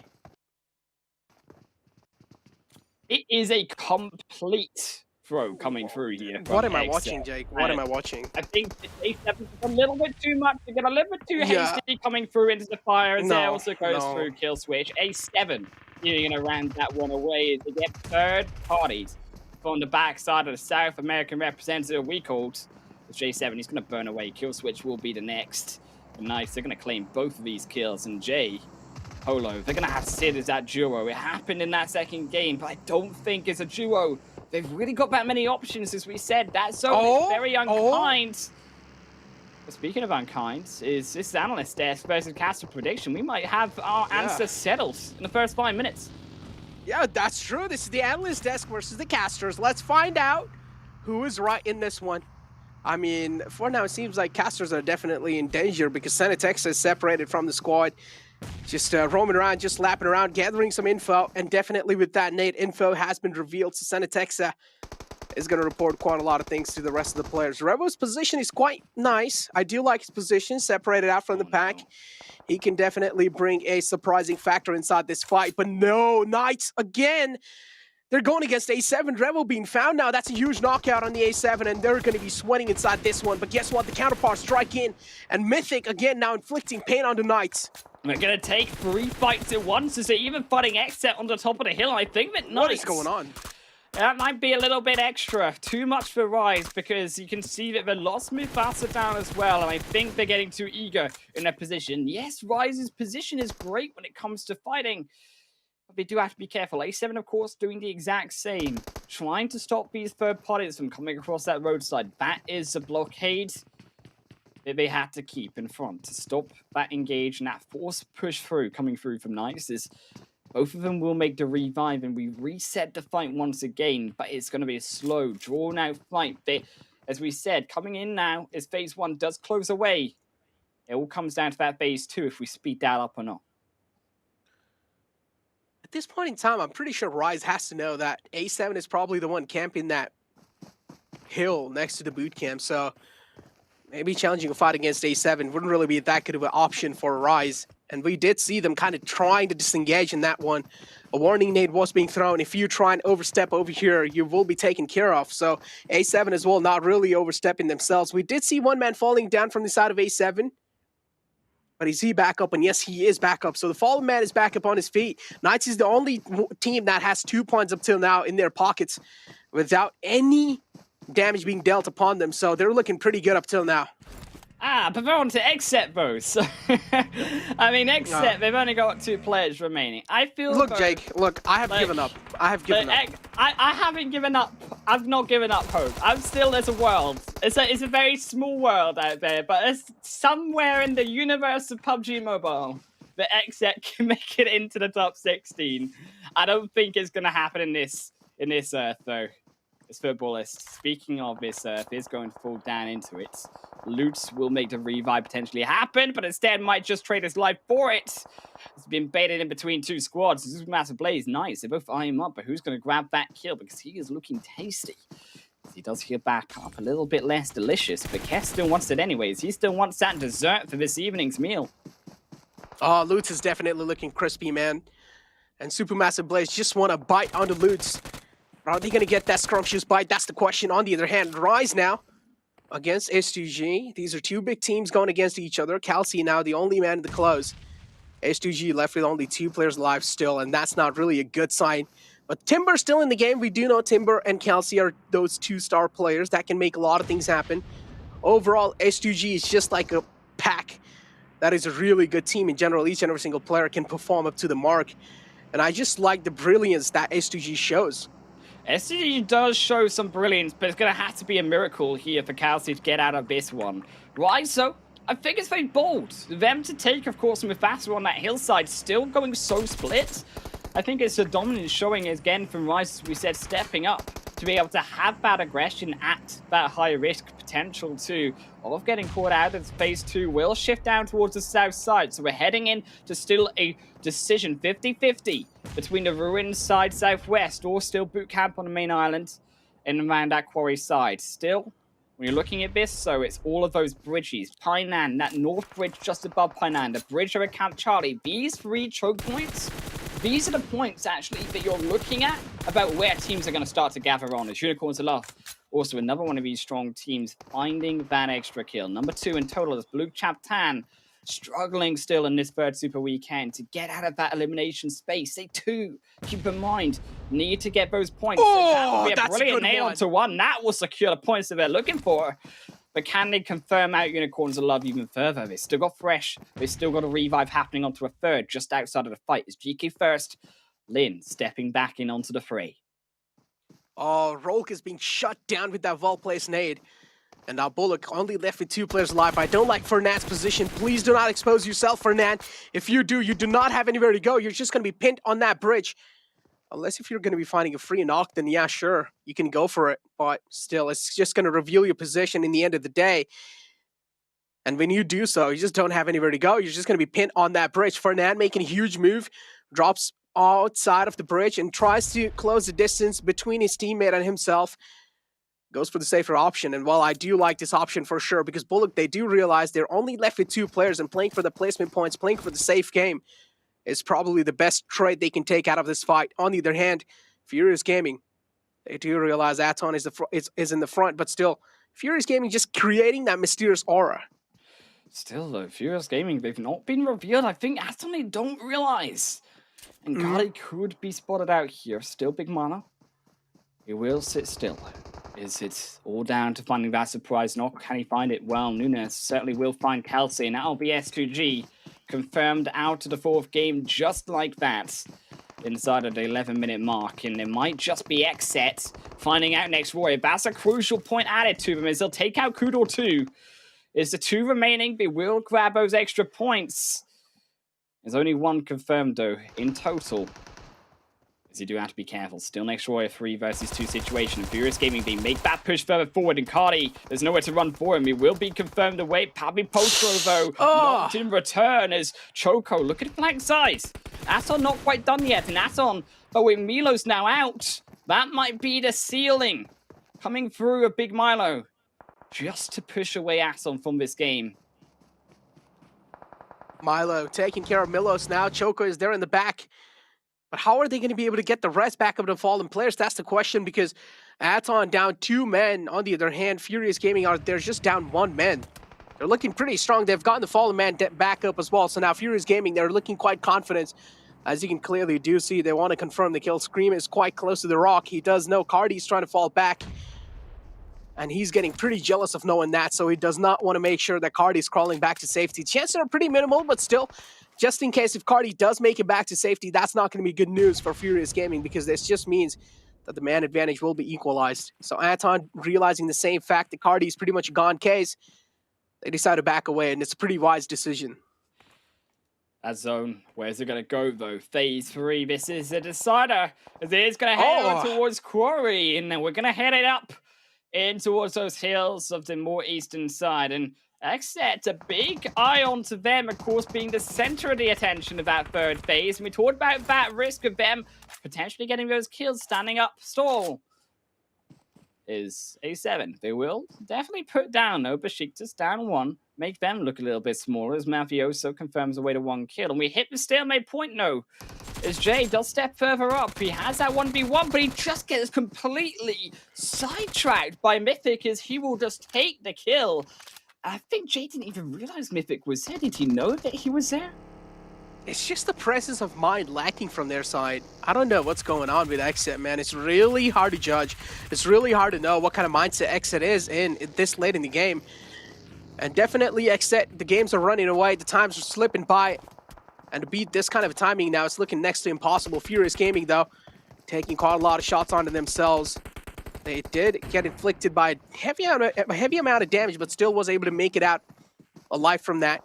Aton in the front, Furious Gaming having this dip to play with. They're looking quite good there. And it seems like they also do have a stellar positioning over here.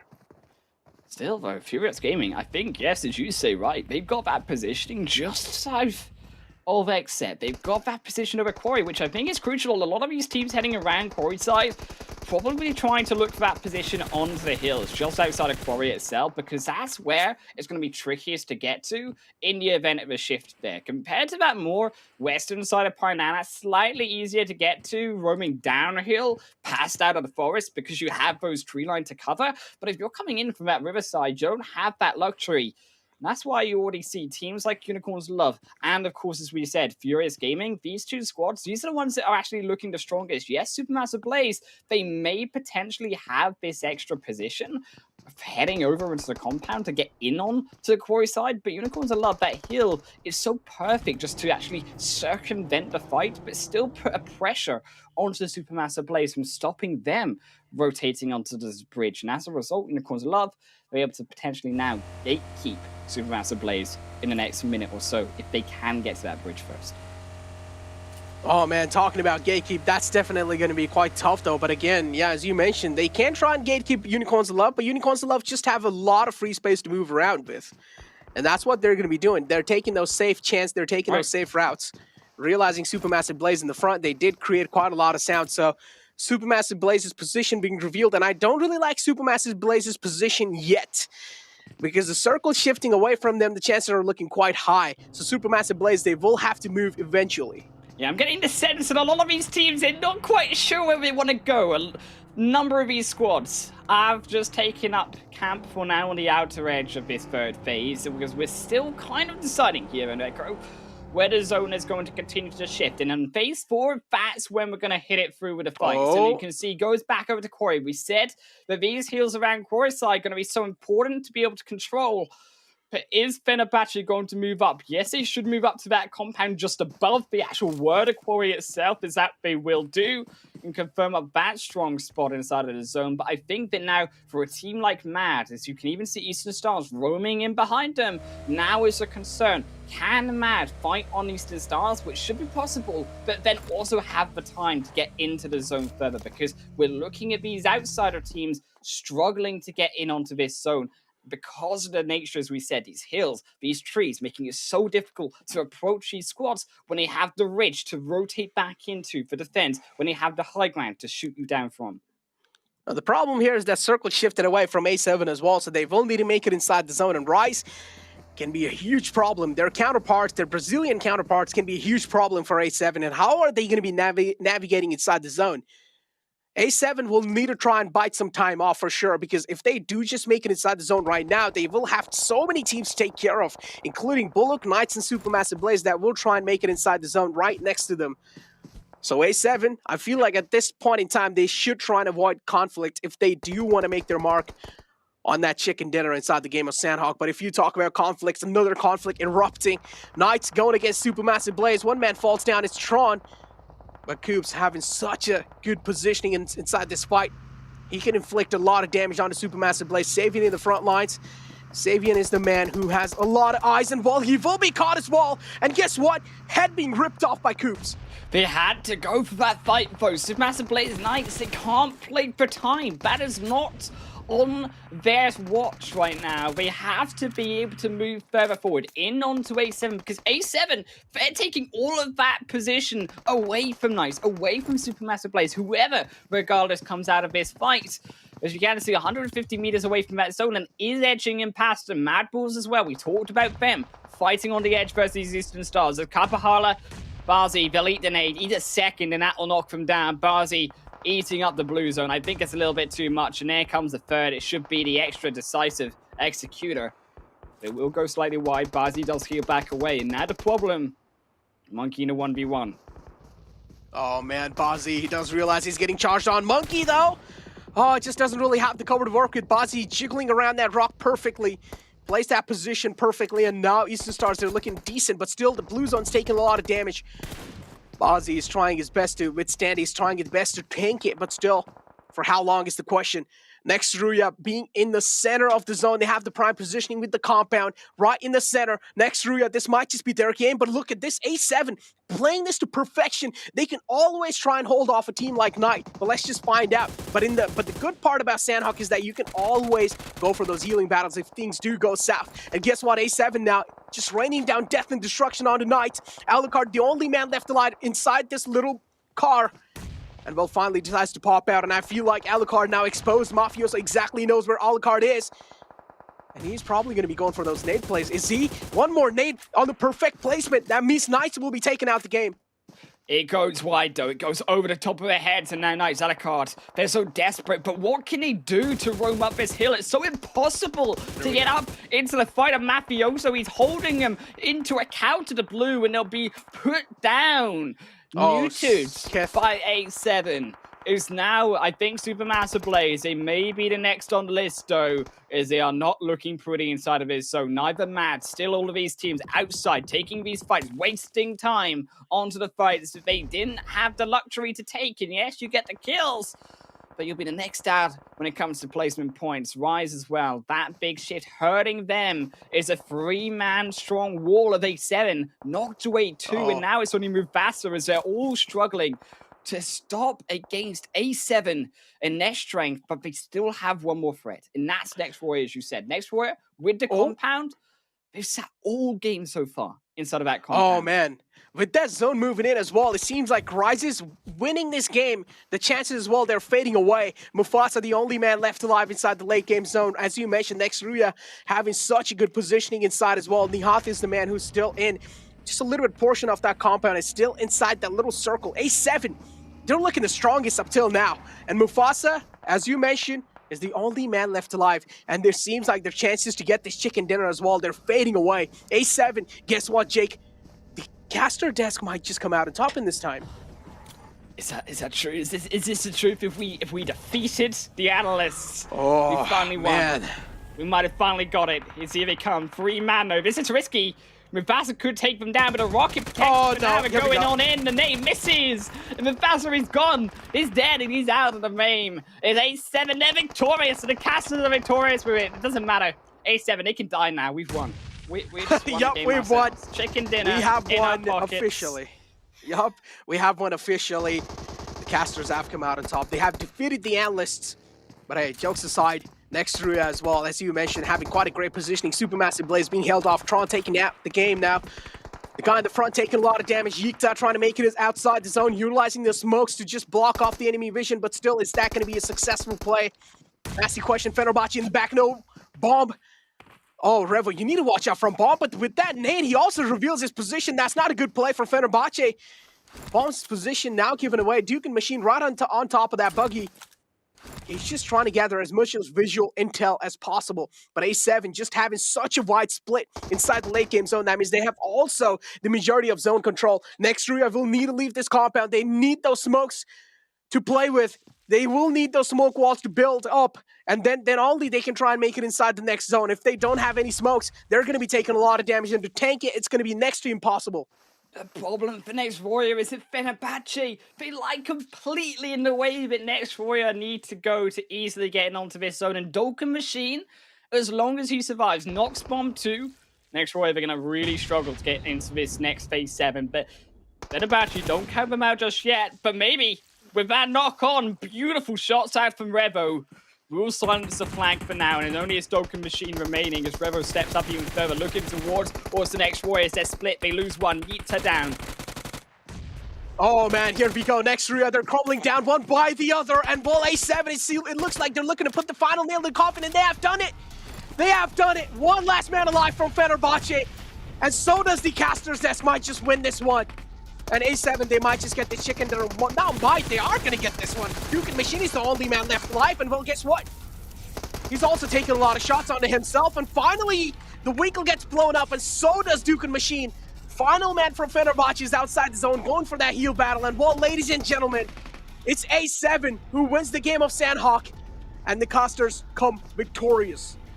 Mad Bulls, they survived third place. Keep in mind, don't forget the Mad Bulls. They were able to get that 10 position points. It takes one down, but it's only a pity knock. It's unfortunately a 7 analysts. We got the victory on the caster desk, boys and girls. We were able to predict the future. We got that bling bling. Let's go. We know that chicken dinner. Just to spice things up, we went with A7 because the whole analyst desk went with Rise just to go with the counterparts. And well, in the end, who would have guessed? Well, it seems like the bronze players did come out on top. The luck did favor us this time, dude. We got blessed by the Sanhok luck. That's what I'm telling you, man. We just struck lucky, but you only need to strike lucky once against the analyst desk. And now we are the conquerors. We are the conqueror rank, you know, bro. Oh, man, we have taken over the ranks as well. We're just climbing up pretty quickly, man. I gotta say, I wish I could do that in the actual video game. But yeah, we can keep that aside.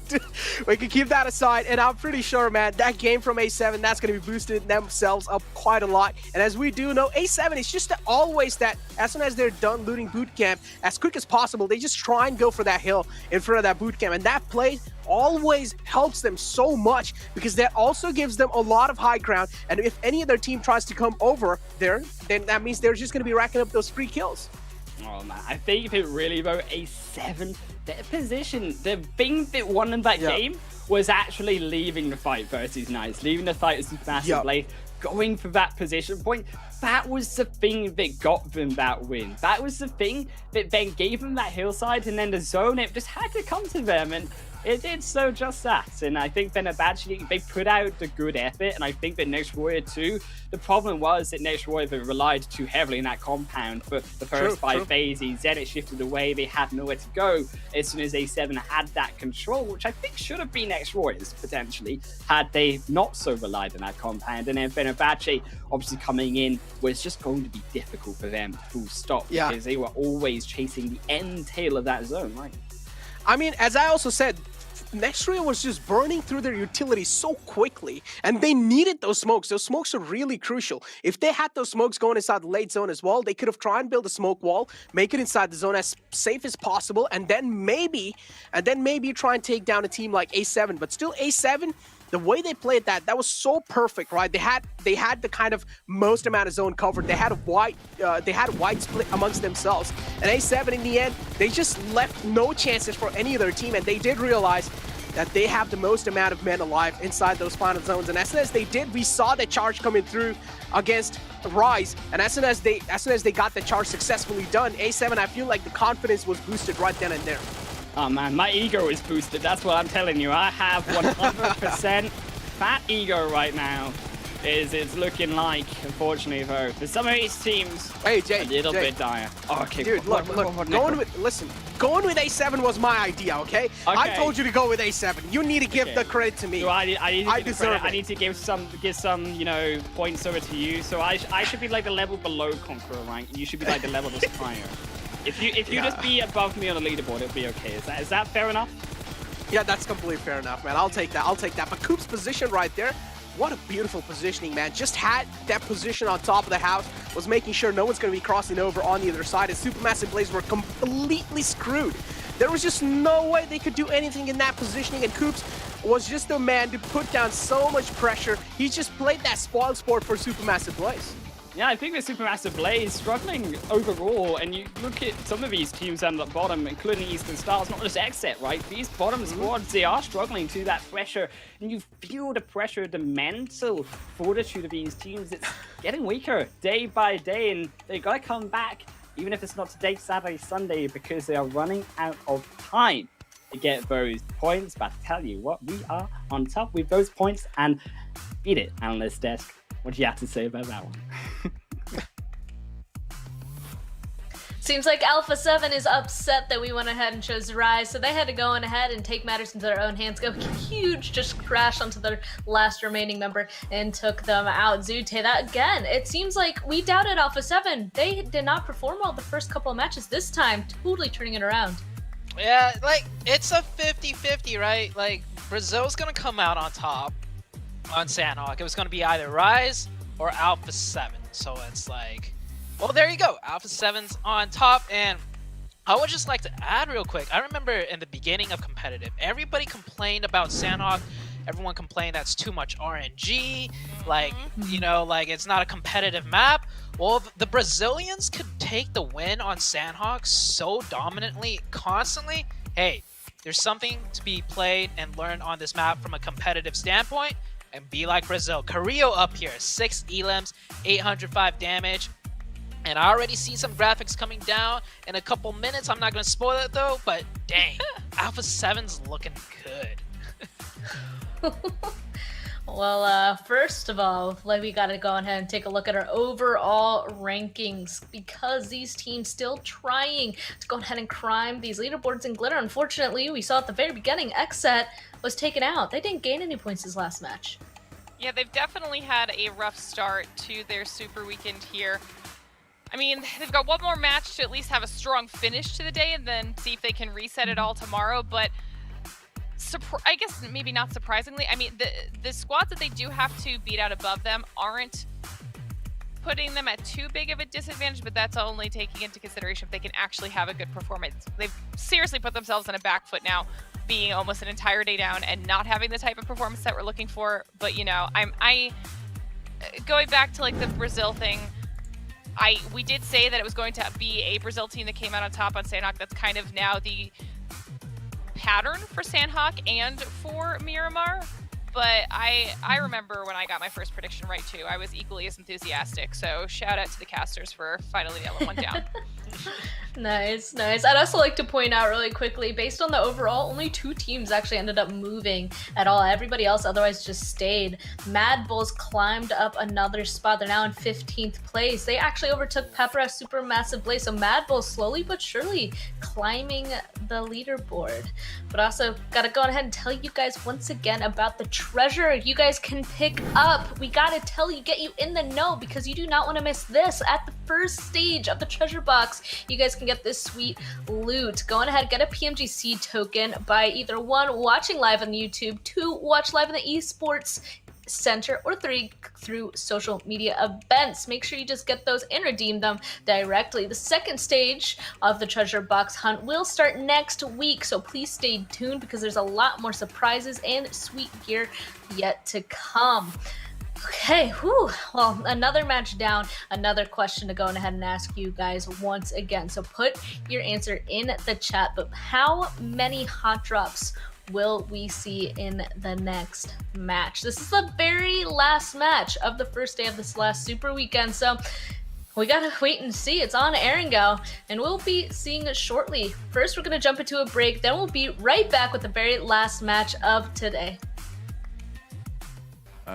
For this flame path, going from Primals all the way up to just between hang on a minute. I don't think carpooling is a thing in PMGC.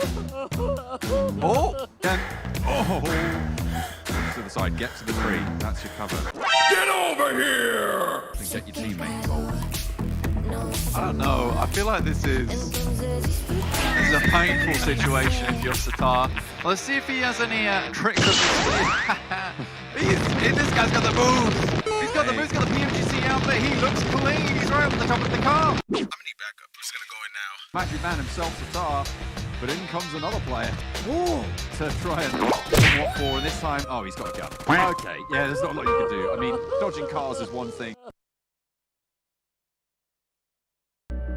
I saw the first light, the first steps. Now I see much more. I capture Earth in all its beauty. I see action.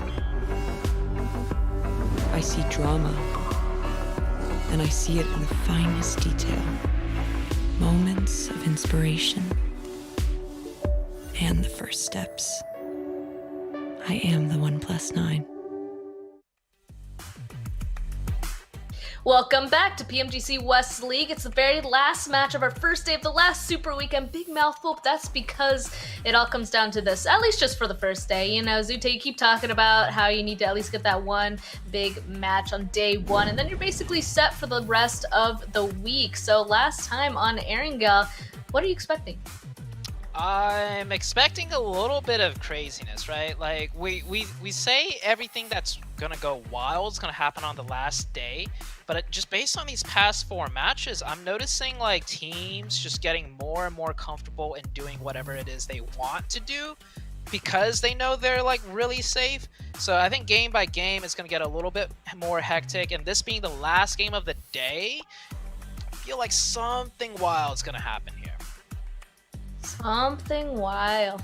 Oh man, I can't even think of what it could be. I mean, the hot drops question might be some sort of a foreshadowing. We'll have to wait and see. But Glitter, you as well. Any comments on what could happen?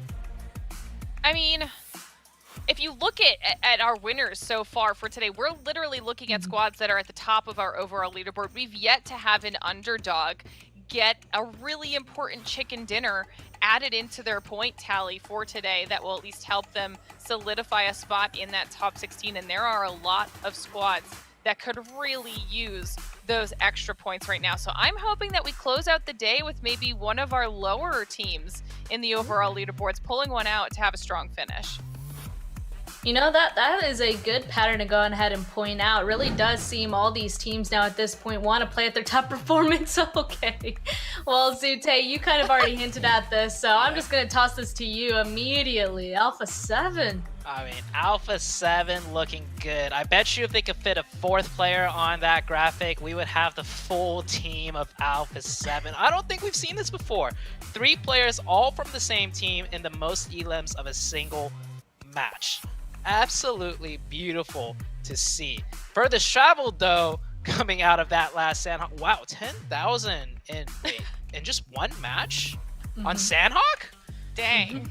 He must have traveled like the entirety of the map because Sanhok is a very small map and 10,000 meters traveled. Wow, okay, you go.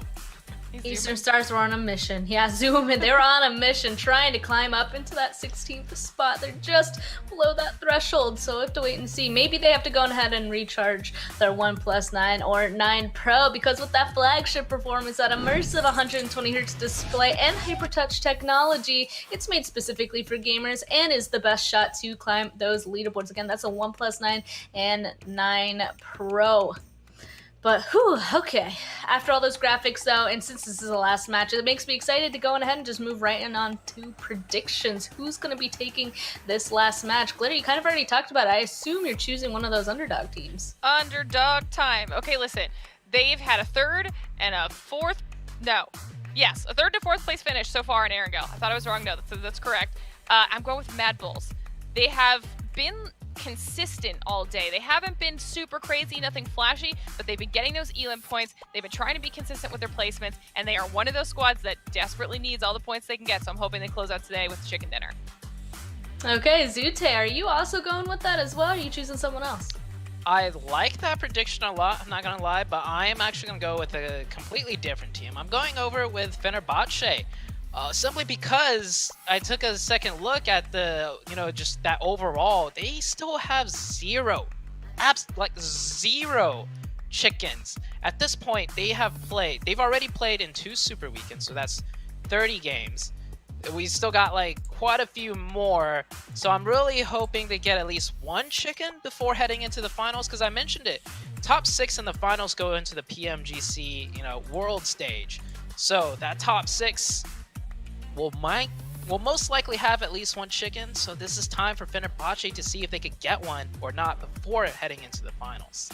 Gotta figure out the formula, gotta figure it out. I'm actually gonna go ahead and go with Knights, because we said that the winners so far of today are all those teams at the top. The Knights is missing from that number. So if we're gonna continue with the trend that's happening so far, I do think that it's gonna be the Knights that are gonna take it away. But oh man, it's so hard to not root for the underdogs as well. So we'll just have to wait and see what exactly happens on this Erangel match. I do think this last Erangel match, though, there was a little bit more interesting stuff that happened based off of our first one. We ended up seeing a little bit more interesting drops and rotations when it came to some of these teams.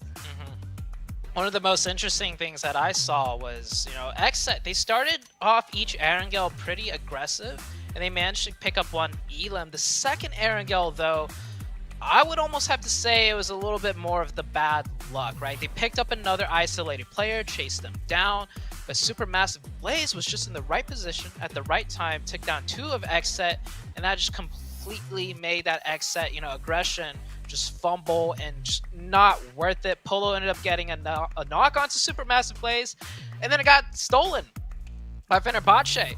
So coming into this very last Erangel game, Xset, like their confidence, I feel like was already a little bit shaken just based on, you know, today's results so far and the amount of pressure. I'm curious to see how they end off the day, right? Are they going to just change their strategy completely, not play aggressive anymore, and just play more passive, which, you know, could not be a good thing, could be a good thing. But however they play this last match will be a good, you know, kind of indicator to see how they play the last 2 days. And to top it all off, since I'm on top of Xset, I feel like they need a chicken dinner this game, or you could safely just count them out of the running, even though there's 10 more games to be played after this last one today. I mean, 19 points so far. You had said that they needed 12 points per game. If my math up here is correct right now, that they definitely have not been hitting that. So, I mean, I assume that everybody would agree with you there, Zute. They have to go on ahead and get a chicken dinner if they're even hoping to kind of pull it off at this point. But what still are the odds there, Glitter? I mean, that's still insane of a difference to make up.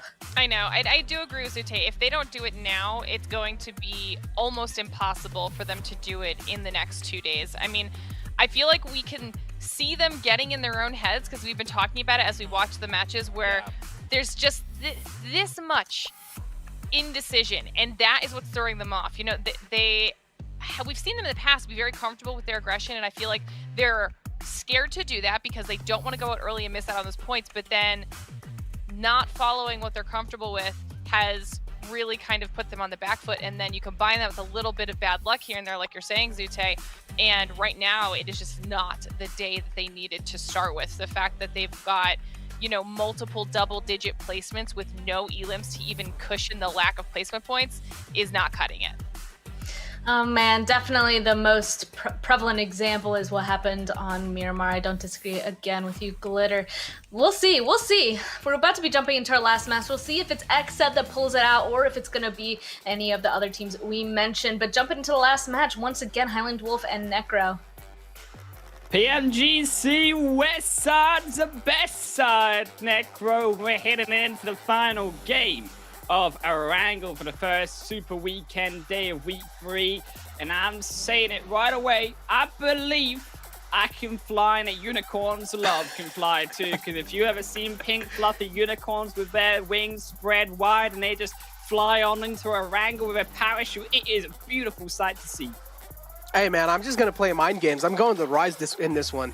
Ooh. I'm going to the Rise in this one. Last time I went with A7, this time I'm going to the Rise. Fingers crossed, hopefully they're gonna win this game. But yeah, as you mentioned, and as the analyst desk also was mentioning, Xset is the team to watch out for. Now, this is their last chance pretty much. If they're not gonna be able to deliver in this game, that means the hopes and dreams are pretty much shattered to make it in the finals. Yeah, Xset, it is. We said do or die at the start of our casting today in Game 3. Now it's really do or die. If it can't come out on this game with a chicken dinner, a bountiful amount of kills, they're pretty much out. I mean, Xset, they need to really, really, really step up when it comes into this day today, and it has not been the case. Now they have one last chance to redeem themselves, I believe, because there is a world, right, where we saw Xset that first day. If we talked about teams being consistent in this third week, stepping up, it was actually Xset in that second place. They were just behind Unicorns of Love when they played their 5 games in that first day of the week. And I think that if Xset, they can run back towards that success, if they can be that aggressive team, not be scared at this point, because they've got nothing to lose anyways.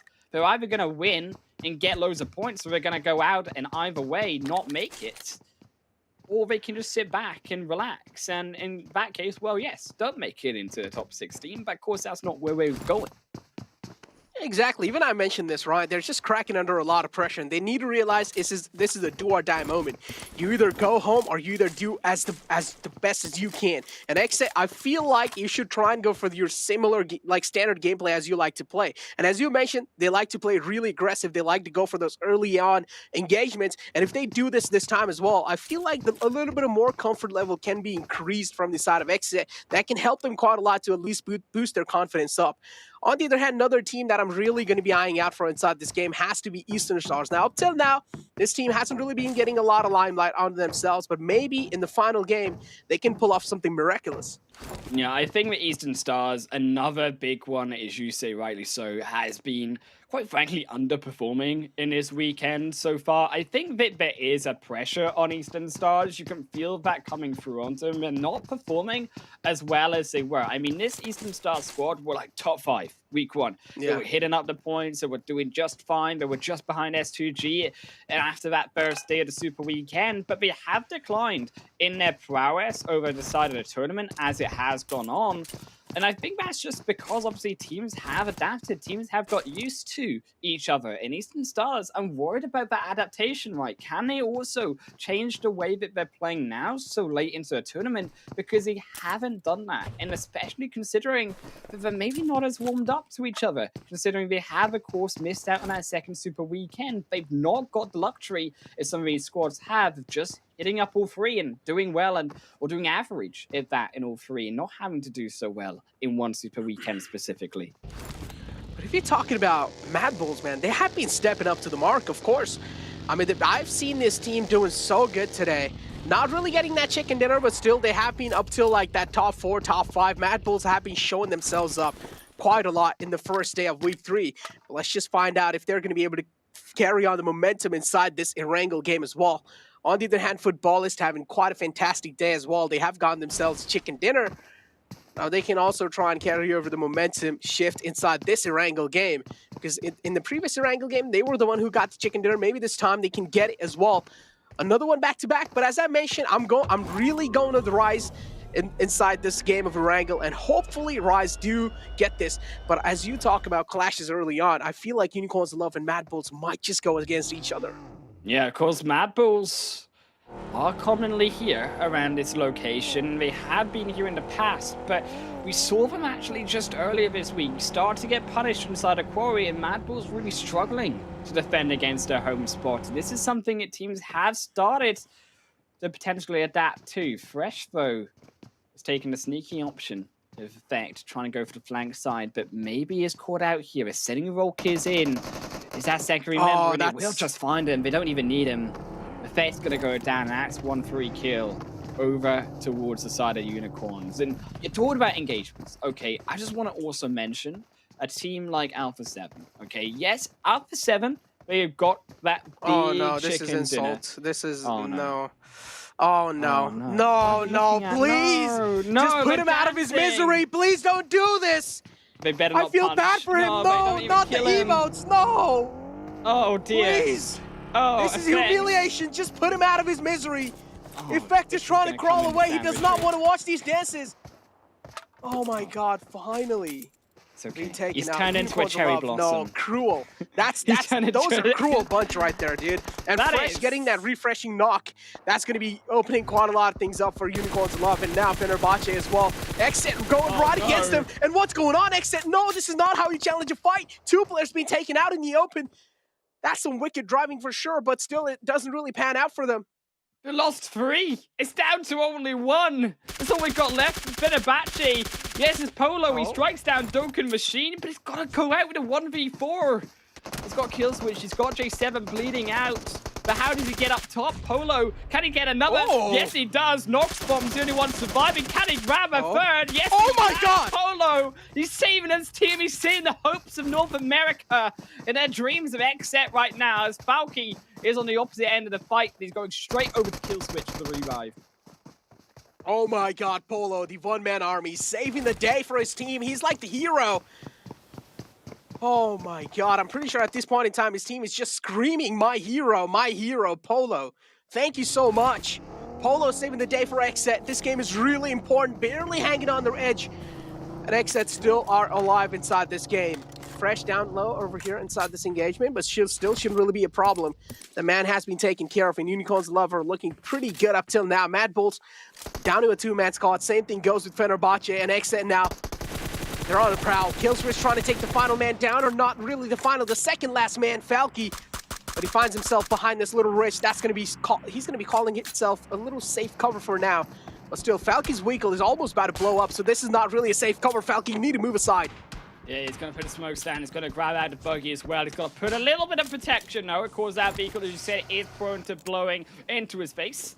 As Killswitch is going to go for the flank side, and they're hunting down this kill. As we said, they need to go for as many points as possible, and they need to go for risky plays like this. It isn't the safest of plays, yes. They could play it cleaner and let Fenerbahce live. But of course, they have to get every single point they can garner. Falky is going to roam straight into Killswitch's eye of line. It will not be enough, though. Killswitch might go down now instead as he's going into the blue. And I think that Exet, they might have got a little bit over-aggressive. He needs to heal. Yes, it's only going to be phase 1. He should have the time. His advantage should be enough. He'll wrap around, and Fenerbahce, though, they come out with some form of flank over at least one of these members. The Supermassive Blaze also in the fight. Versus Rise, and Rise coming out of the apartment side early, only to be potentially shut down here. Supermassive Blaze almost to 1 kill, but Trod's going to fall instead. Oh, Polo just being the star player for Exit, saving the day, and now on the other hand, Supermassive Blaze, they're under a lot of pressure, and they might just crack open as well.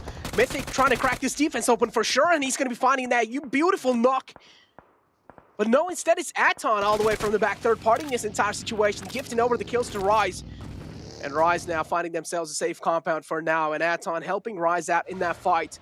Rise are going to be having a little bit of smiles on their faces because the kills should be racked up by Rise. Still, it's going to be a second phase zone shift as well. Keep in mind, we haven't talked about it yet, but that zone shift is going to be tough for some of these teams. Of course, a lot of them starting down from the south side to Exet. We talked about one of them. And as you can see, because of that high shift up towards the second phase, in towards that northern end of Erangel, we do see these fights between Rise, between Atom, both trying to escape out towards the edge of zone. Is also Fenerbahce. They take down one of Exet inside a small screen, and that's where we keep our eyes on here to Necro. As unfortunately, I think Exet, they are really struggling when it comes to this final day. Yeah, they are definitely struggling, man. This final game, Exit, they're not really able to perform up till the mark. Polo is the only man trying to step up, but still he got shut down pretty quickly. And now Fenerbahce, they have to worry about another team, Eastern Stars, that are right in the front. He did get the initial knockdown on the Eastern Stars, but still, the threat is alive. And as long as the threat is alive, the man of Fenerbahce, he's going to be sweating. On the other hand, Rise don't really have to create up the position, but still Nunes able to open things up with that knock. That's quite a huge one. That's going to be giving them a lot of breathing space to work with. And now Aton being handicapped. They will take down the extra kill. That should push Aton back. Eastern Stars, they also need to push, of course, into that one solo of Fenerbahce, but so do Rise in their vehicles as well. They can take advantage of that kill as Aton arc reversing backwards, but into the hands of Unicorns of Love. Keep in mind GK first. He's on the opposite end of that hill on side Potato side. And Aton actually, keep in mind, being pushed south away from that zone. So it's all about Rise, just trying to stop Aton from moving further into a safer space. Oh, Rise. Just trying to get this control, and they have gone so far. Managing to ship the team away in the front. And now Fenerbahce, the only man left alive is Falky. He has a lot of heavy lifting to do inside this game. Just going for that loot, just going for that extra bit of meds he can probably get and try to utilize to patch himself back up. But on the other hand, now Supermassive Blaze on the move. They do realize S2G in the front lines, they're one of those teams that they do not really want to fight against. Supermassive Blaze, they're not really looking that great in the positioning points as well. So maybe just to make sure, they're going to be going for those placement points with the final man alive. Still, the hopes are alive. He takes one shot. He tried to go for the aggression, but realized he could have taken another. So he does step back in undercover. Silas Pugh also going to be there as the smoke road will come through, and you can see that a difficult position though for S2G. Yes, they've got the zone, but look at where they are. They're in the center of it. The center of attention at that is Kalse still getting shot up. They need to move outside of Roshockers, and all depends on, of course, where that third zone does shift, as it will shift back down south. Rise! into our school and departments. If, as you said, right, Rise, any team could take this game. This is a statement of a game for Rise. This is their comfort in around this area. Look at Unicorn's love, though. They have so many teams to take care of. Fresh is separated out from the pack. GK first on the potato hill all by himself. He's going to be having a lot of pressure to deal with.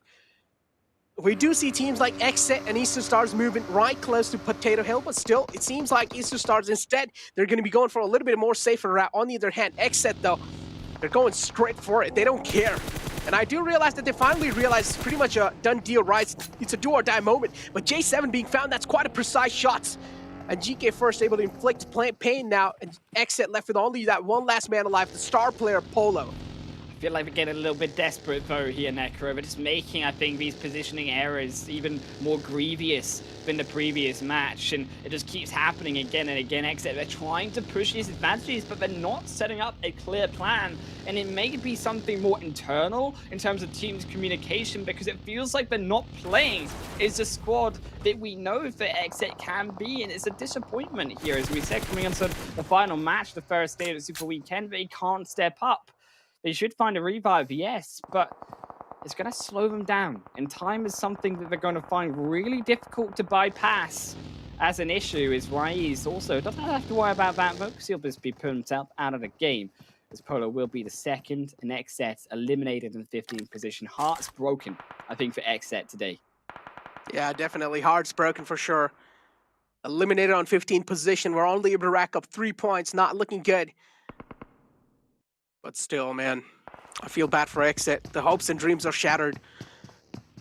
But still, again, if they're able to pop off tomorrow, if they're able to get like 3 chicken dinners tomorrow, maybe they can make it. Still, a little hope is alive. That, you know, that heartbeat is still going on, like barely though. You? Is this what's happening from the fourth game? Look, let's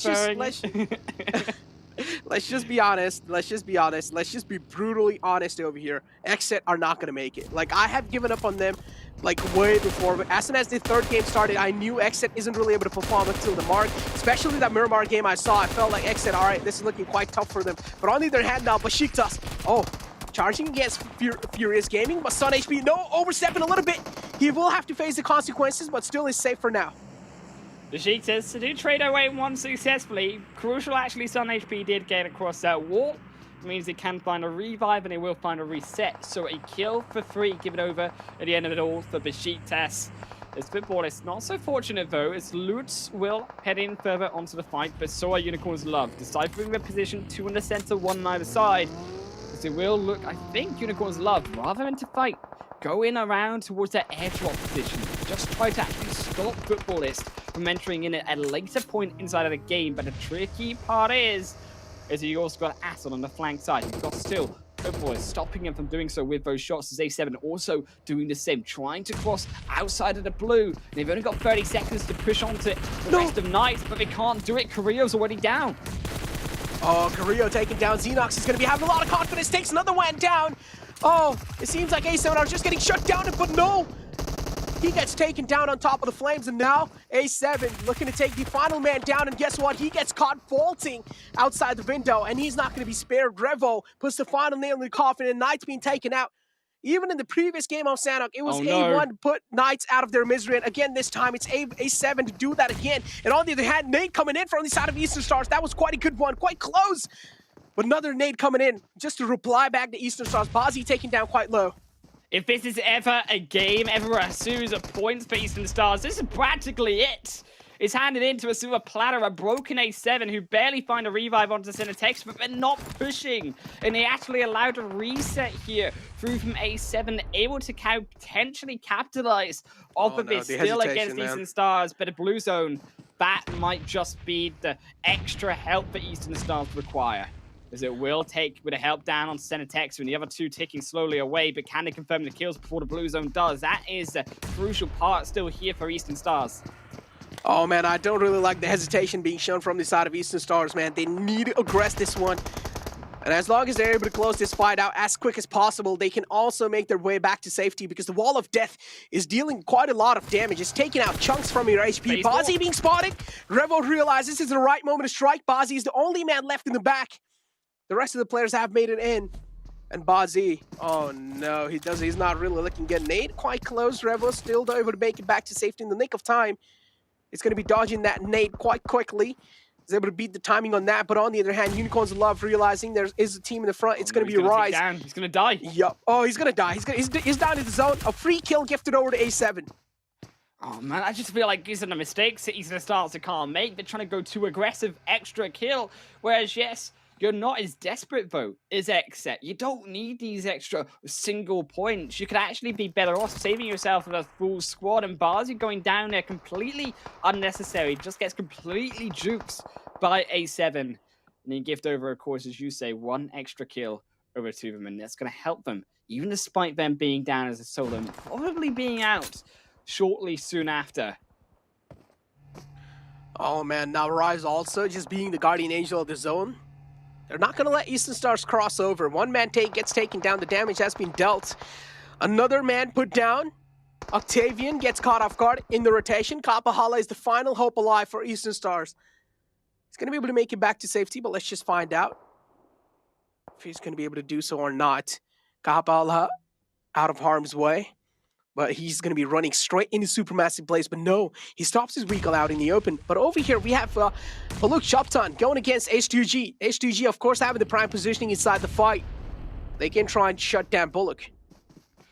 Bullock, they are surviving barely against this blue. It had stopped just on the edge of the hill. They do have that slight over-peak potential, though, problem that S2G do have in their hands. They can, of course, step out a little bit further, and Baluk Shopton at nade will allow them to create more room, though. Can a second land on target? Oh man, it seems like it's not going to be landing just on the mark, but still, the damage has been dealt. One man knocked out. H2G not looking that great. On the other hand, Bullock, they don't really have the man number to work with. But Unicorns Love charging against Rise. That's a huge knock. Chicken first, taken down quite low. Should be able to patch himself back up. Rolkis is there in the close to try and provide that backup. But instead, he's getting shot from the school apps, and he will be taken down. And guess what? It's Mad Bull, Agori, putting in a lot of work against Unicorns Love. And he's kind of helping out the players of Rise. Through the fences, one more bullet lands onto Rip 7. They can find it. The Unicorns Love falling distance, but so will S2G. What? 2v4'd by Baluk Shopton as 2v4? up against the blue zone 2. They'll snipe them away.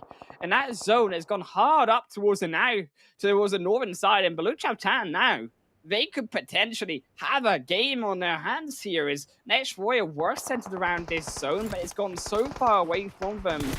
We need to push into the edge of Besiktas, but Besiktas is such a great position. The only problem being that Asta also inside of his position, and they want some of that positional power. As Besiktas, they do set out the smokes. Enjoy stepping up a little bit too far forward, though. He's going to get shot back in return. Is now to push potentially there. Honestly saying, next year will have to clear up the fields in the front if they do want to make it inside the zone. If they're not able to do so, I'm pretty sure Besiktas are just going to be a little pain for them. But still, Nextria can try and make anything happen with the position they have. They have the little comp to work with as long as the zone isn't really close enough to close. And maybe they can try and stay inside the comp and still take a lot of shots on Besiktas. Besiktas need to take care of even the front and even the back of Nextria, because Aton as well, they're putting in a lot of pressure. They're applying a lot of pressure on the Besiktas. It's all about being out of fights right now. You don't want to be the team inside of the center, so everyone playing on the edge of these compounds still available to them all. As Besiktas, they did get a knock against them, but they heal back up, and Furious Gaming, I think Scream, as we said, not wanted to be inside the center, but there's no real choice here. Is he's going to be that solo, but double nade, right? As Next Warrior, they have potentially found their fight, but extra knockback might just save them. As he will be tickled down, the nade and the blue zone both covering onto now Besiktas. As Scream will fall, but I believe Besiktas should easily be dropping into that 5th position. Yeah. Even Zessi didn't really seem healthy right there. He's looking quite unhealthy. On the other hand, same thing goes with Fernand. He's looking quite unhealthy as well. Zessi finally falls down. Man put out of his misery, and I'm pretty sure here the charge-in will come in right now. And yes, Frozen is the man who's leading the pack. And he finally jumps out of the vehicle, and he puts the final nail in the coffin. Him taken down, but also Frozen now, he will have to pay the price for being a little too aggressive. He exposed himself to Rise, and Rise are going to be capitalizing on that instantly. Mythic's one solo man inside of the zone, and he's taking them all through is the help he's of booking Blue the slot. Chapter. Cardi will be knocked, and it's, as we say, all these third parties on the outer edge of the compounds at phase 5, now forcing their way into phase 6. Zaton goes too fast, being the first in, being punished as that first one on. And Baluk Chaptan, they are roaming in for the next series of kills. Oh man, Mythic just booking the ticket inside the next zone. Just booking that place for that team. But again, Baluk Chaptan is one of those teams that they will really need to worry about. Rise do have the man advantage to work with. Gary's all the way in the back. He's going to be the one to make that quick late rotation inside the zone. Mythic doesn't have the best of the covers to work with, but still he's able to inflict a lot of pain on the front lines. And now Aton right on the right side. Bullock as well. They will need to take care of them. And as I mentioned, Mythic doesn't really have the best cover to work with, and this is what Nextria exactly realizes, and they will take down Mythic. Baluk still alive. This is crucial for Baluk as well. 6 kills. That big 4v2. This is a team that needed those points. They're going to get them, though, in this game. And this could be the standing order here for Baluk Chaptan to be able to get themselves in a comfy position. Confidence up for the first game tomorrow evening as Next Warrior still slowly heading their way onto the zone. Everyone playing the edges. Only Baluk, as we said, willing to be bad aggressive. The vehicle, of course, onto Atom was not enough bait. Baluk on the fire still will slow themselves down against the edge of the hill line. Not so much of a position, though, for Aton, as Next Warrior will silence them away, and down to 1 for Aton. Oh, Frozen just rips his head apart. Asta falls down out in the open. The rest is impossible. There's no way Aton are going to be able to get the rest back up. So Milos now will have to do the heavy lifting for sure. Frozen now is going to be booking the slot inside the next zone. Frozen is just going to be booking it, and he might just be taken out. The vehicle gets blown up, and so does Frozen. And now Rise, they're looking to take down Nextria. Nextria, they do have the smokes to work with, but Bullock as well, they're going to be having their eyes locked in onto Nextria. Look at this, they're just able to confirm these easy kills. Nihat is the man who's knocked out, and Yikta, the final man left alive, who's looking pretty healthy. And Bullock and Rise are the 2 teams who have the man advantage inside this final zone. Rise, they enter in onto the zone first, and this could be their game, but they need to execute still more of Yikta. Yikta on the far ground. It will stop them. It's Baluk Chaptan, no fear. We'll look to try take away Rise, but still all 4 teams alive. None of them have dropped so far. Milos is still there for Aton. Yikta's still, as we say, there for Next Warrior, but it's still Rise and Baluk as Nuna stepping over the hill. A nade goes in between them both. Will blow up the buggy. Fernan focused on Aton, but a Lion Kid, he needs to be able to defend this. Rise coming up over this hill. If Rise, they take this hill, it's over for Baluk. They lose out that power. I'm telling you right now, Yikta's gonna be playing this spoil sport. He's gonna take even 1 man down of Rise, and that's gonna be meaning quite a lot to Bullock. But finally, I do like the presence of mind shown from the side of Rise as well. They spot the man of Nextria, taking a lot of damage. He's not going to be able to withstand it. There's no way. That's just way too much damage. And Rise finally blowing the final man away of Nextria. That's a huge knock. Ilian Kid still going for that res. Aton still alive in the game. Milos, he can try and hold his trigger. He can go for the trigger discipline play, but still, it's quite tempting to take the shots. Oh, Aton down. Down to a final 2. Necro. Baluk for might have this. It's down to Nunes. It might. It definitely might just have it, but still now it's a 1-on-1. And this is where the charge comes in through from the side of Nunes. And Vol now in the clotheslines. It's a 1-on-1. Nunes falls down. Now it's all down to Gary. We have seen him clutch these moments. And Rise. What's going on? Dude, I'm having the luck on my side today. I said Rise, and now Rise wins this.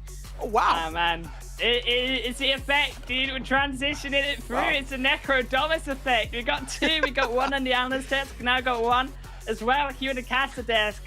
Double chicken dinners for Rise though today. They have been stepping up when it comes to the performance in this Super Weekend. And I think for Rise now being, as we said, not only the little brother, but almost feel like they're the big brother. Not only of A7, but also of PMGC West. All of these teams have been completely smashing its lobby today. Now, they're definitely proving quite parallel to A7, right? The way Rise have been playing up till now, they have been putting on an absolute show. I just like that aggression all the time from the side of Rise. They just never back out from any of these fights. And in the end, Rise coming out on top. I'm really happy for that team. As you mentioned, second win of the day. That's going to be meaning quite a lot. That means momentum shift on the other day, on the day two. That's going to be quite huge. Yeah, I think that it was all down to that extra little push, as you said, in towards that center. And I like that Nunes, they found that flank. That was a crucial flank in amongst the edge of Papa Blue. With the help of Gary, of course, stepping up huge once again for his team. But I think huge wins, but also, as we always have to mention, big disappointments. It was beautiful through from Polo, but extra save, but it's still not enough to save Xset, I think, in today.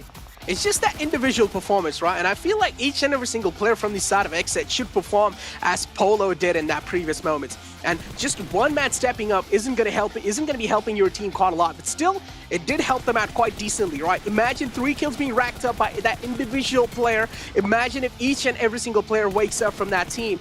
They will have a statement to make, but the problem is Xset just seems lost. Yeah, I think you can see it in the position, right? Exactly as we saw in Kill Switch in that replay, not even looking, just walking straight on into the building. And it's these sort of basic errors that should not be made in PMGC West, that are being made by Xset time and time again today. And of course, it's down to the pressure. We know that Xset can be this amazing team when I'm on top, but they have just not shown that. I think they have played almost below the level that is required of this tournament. And as such, they have clearly been punished for it early game after game, after game, after game. And gotta say, man, Rise, they have fought their way to victory.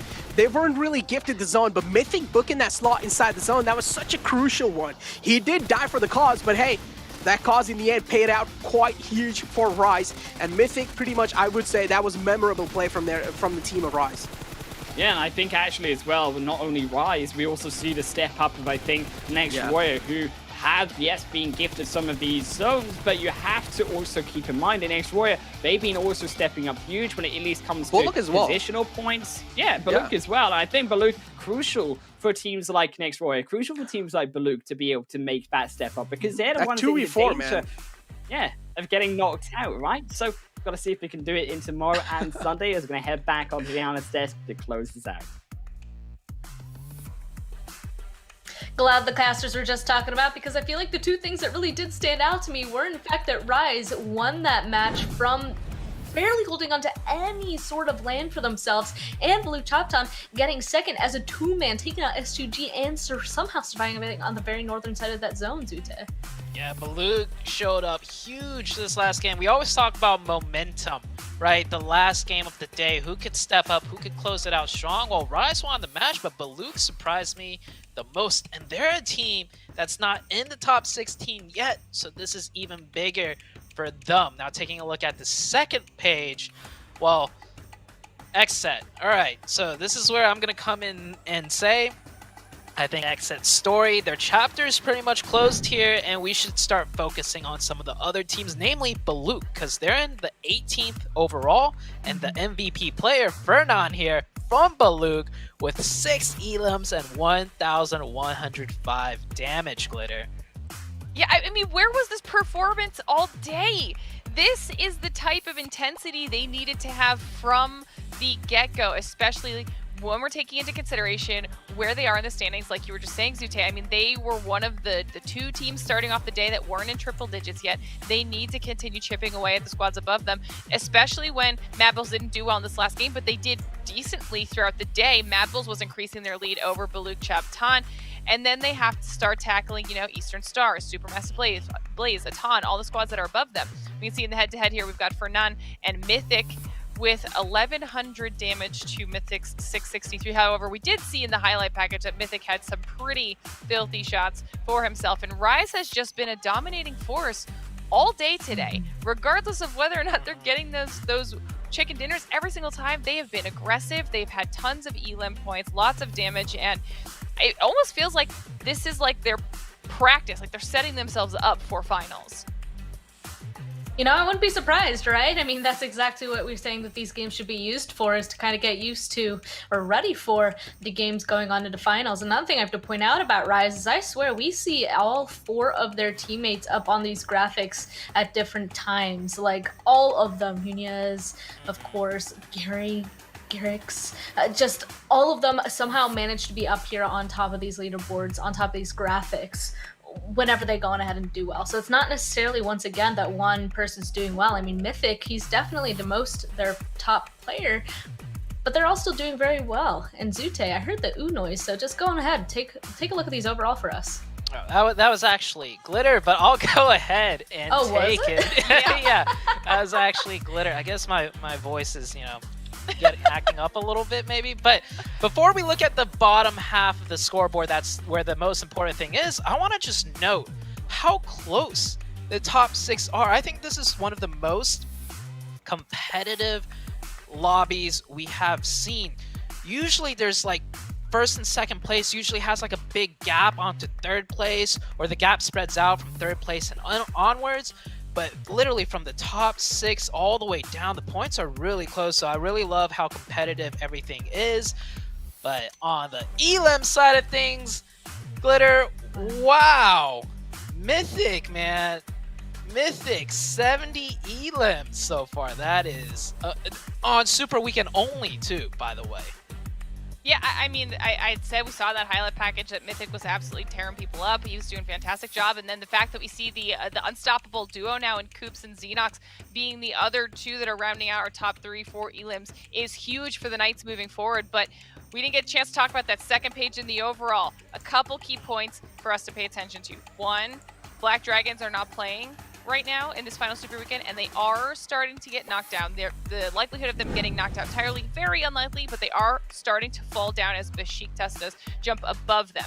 2, Mad Bulls no longer outside of that top 16 bubble. They are now in, and that means Eastern Stars are out. So now Eastern Stars and Baluk Chaptan are going to be the ones trying to fight their way back into that top 16 for the rest of the Super Weekend, while the other squads just barely above them try to maintain their spot. But if we see performances out of Mad Bulls and Baluk Chaptan like we saw today, and Eastern Stars continues to be too quiet, then they might fall even farther than where they are currently. So a couple of predictions that are going to lead us on into our next 2 days here, either of which we're going to have to see what's going to happen and what these teams are going to be able to pull off. But also, you guys can go on ahead and get something yourself as well. It is, of course, is the treasure box hunt.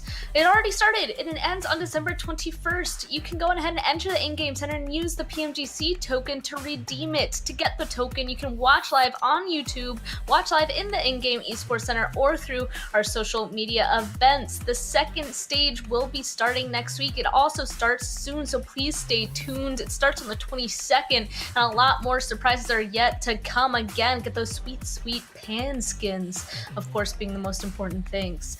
Well, Glitter kind of went on ahead and gave her predictions for the rest of the Super Weekend. Zute, is there anything else that you want to add, or predictions for yourself coming into tomorrow? I predict really exciting games, and I predict I'm going to enjoy watching them. That's as much as I'll go ahead and predict right now. So as much. Okay. Well, it kind of is hard to kind of 100% determine what is going to happen, especially when it comes down to being towards the bottom of the overall leaderboard. Who's going to be at the bottom of the top 16? We'll be finding out more, of course, tomorrow, where we have 5 more games. So same place, same time. We will see you guys tomorrow for day 2 of this 3rd Super Weekend.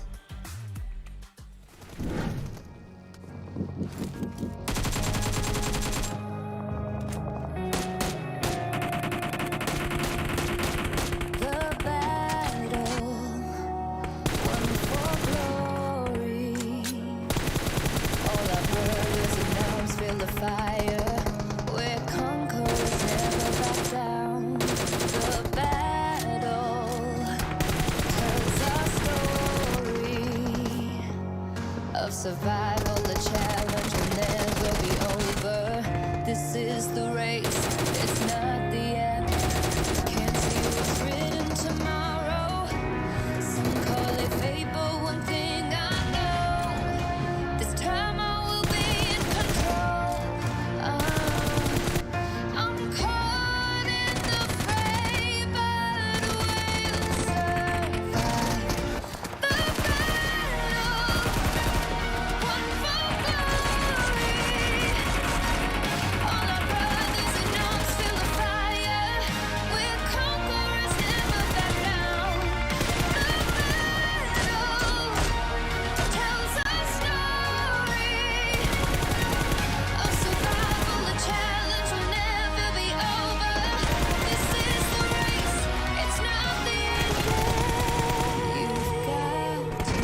now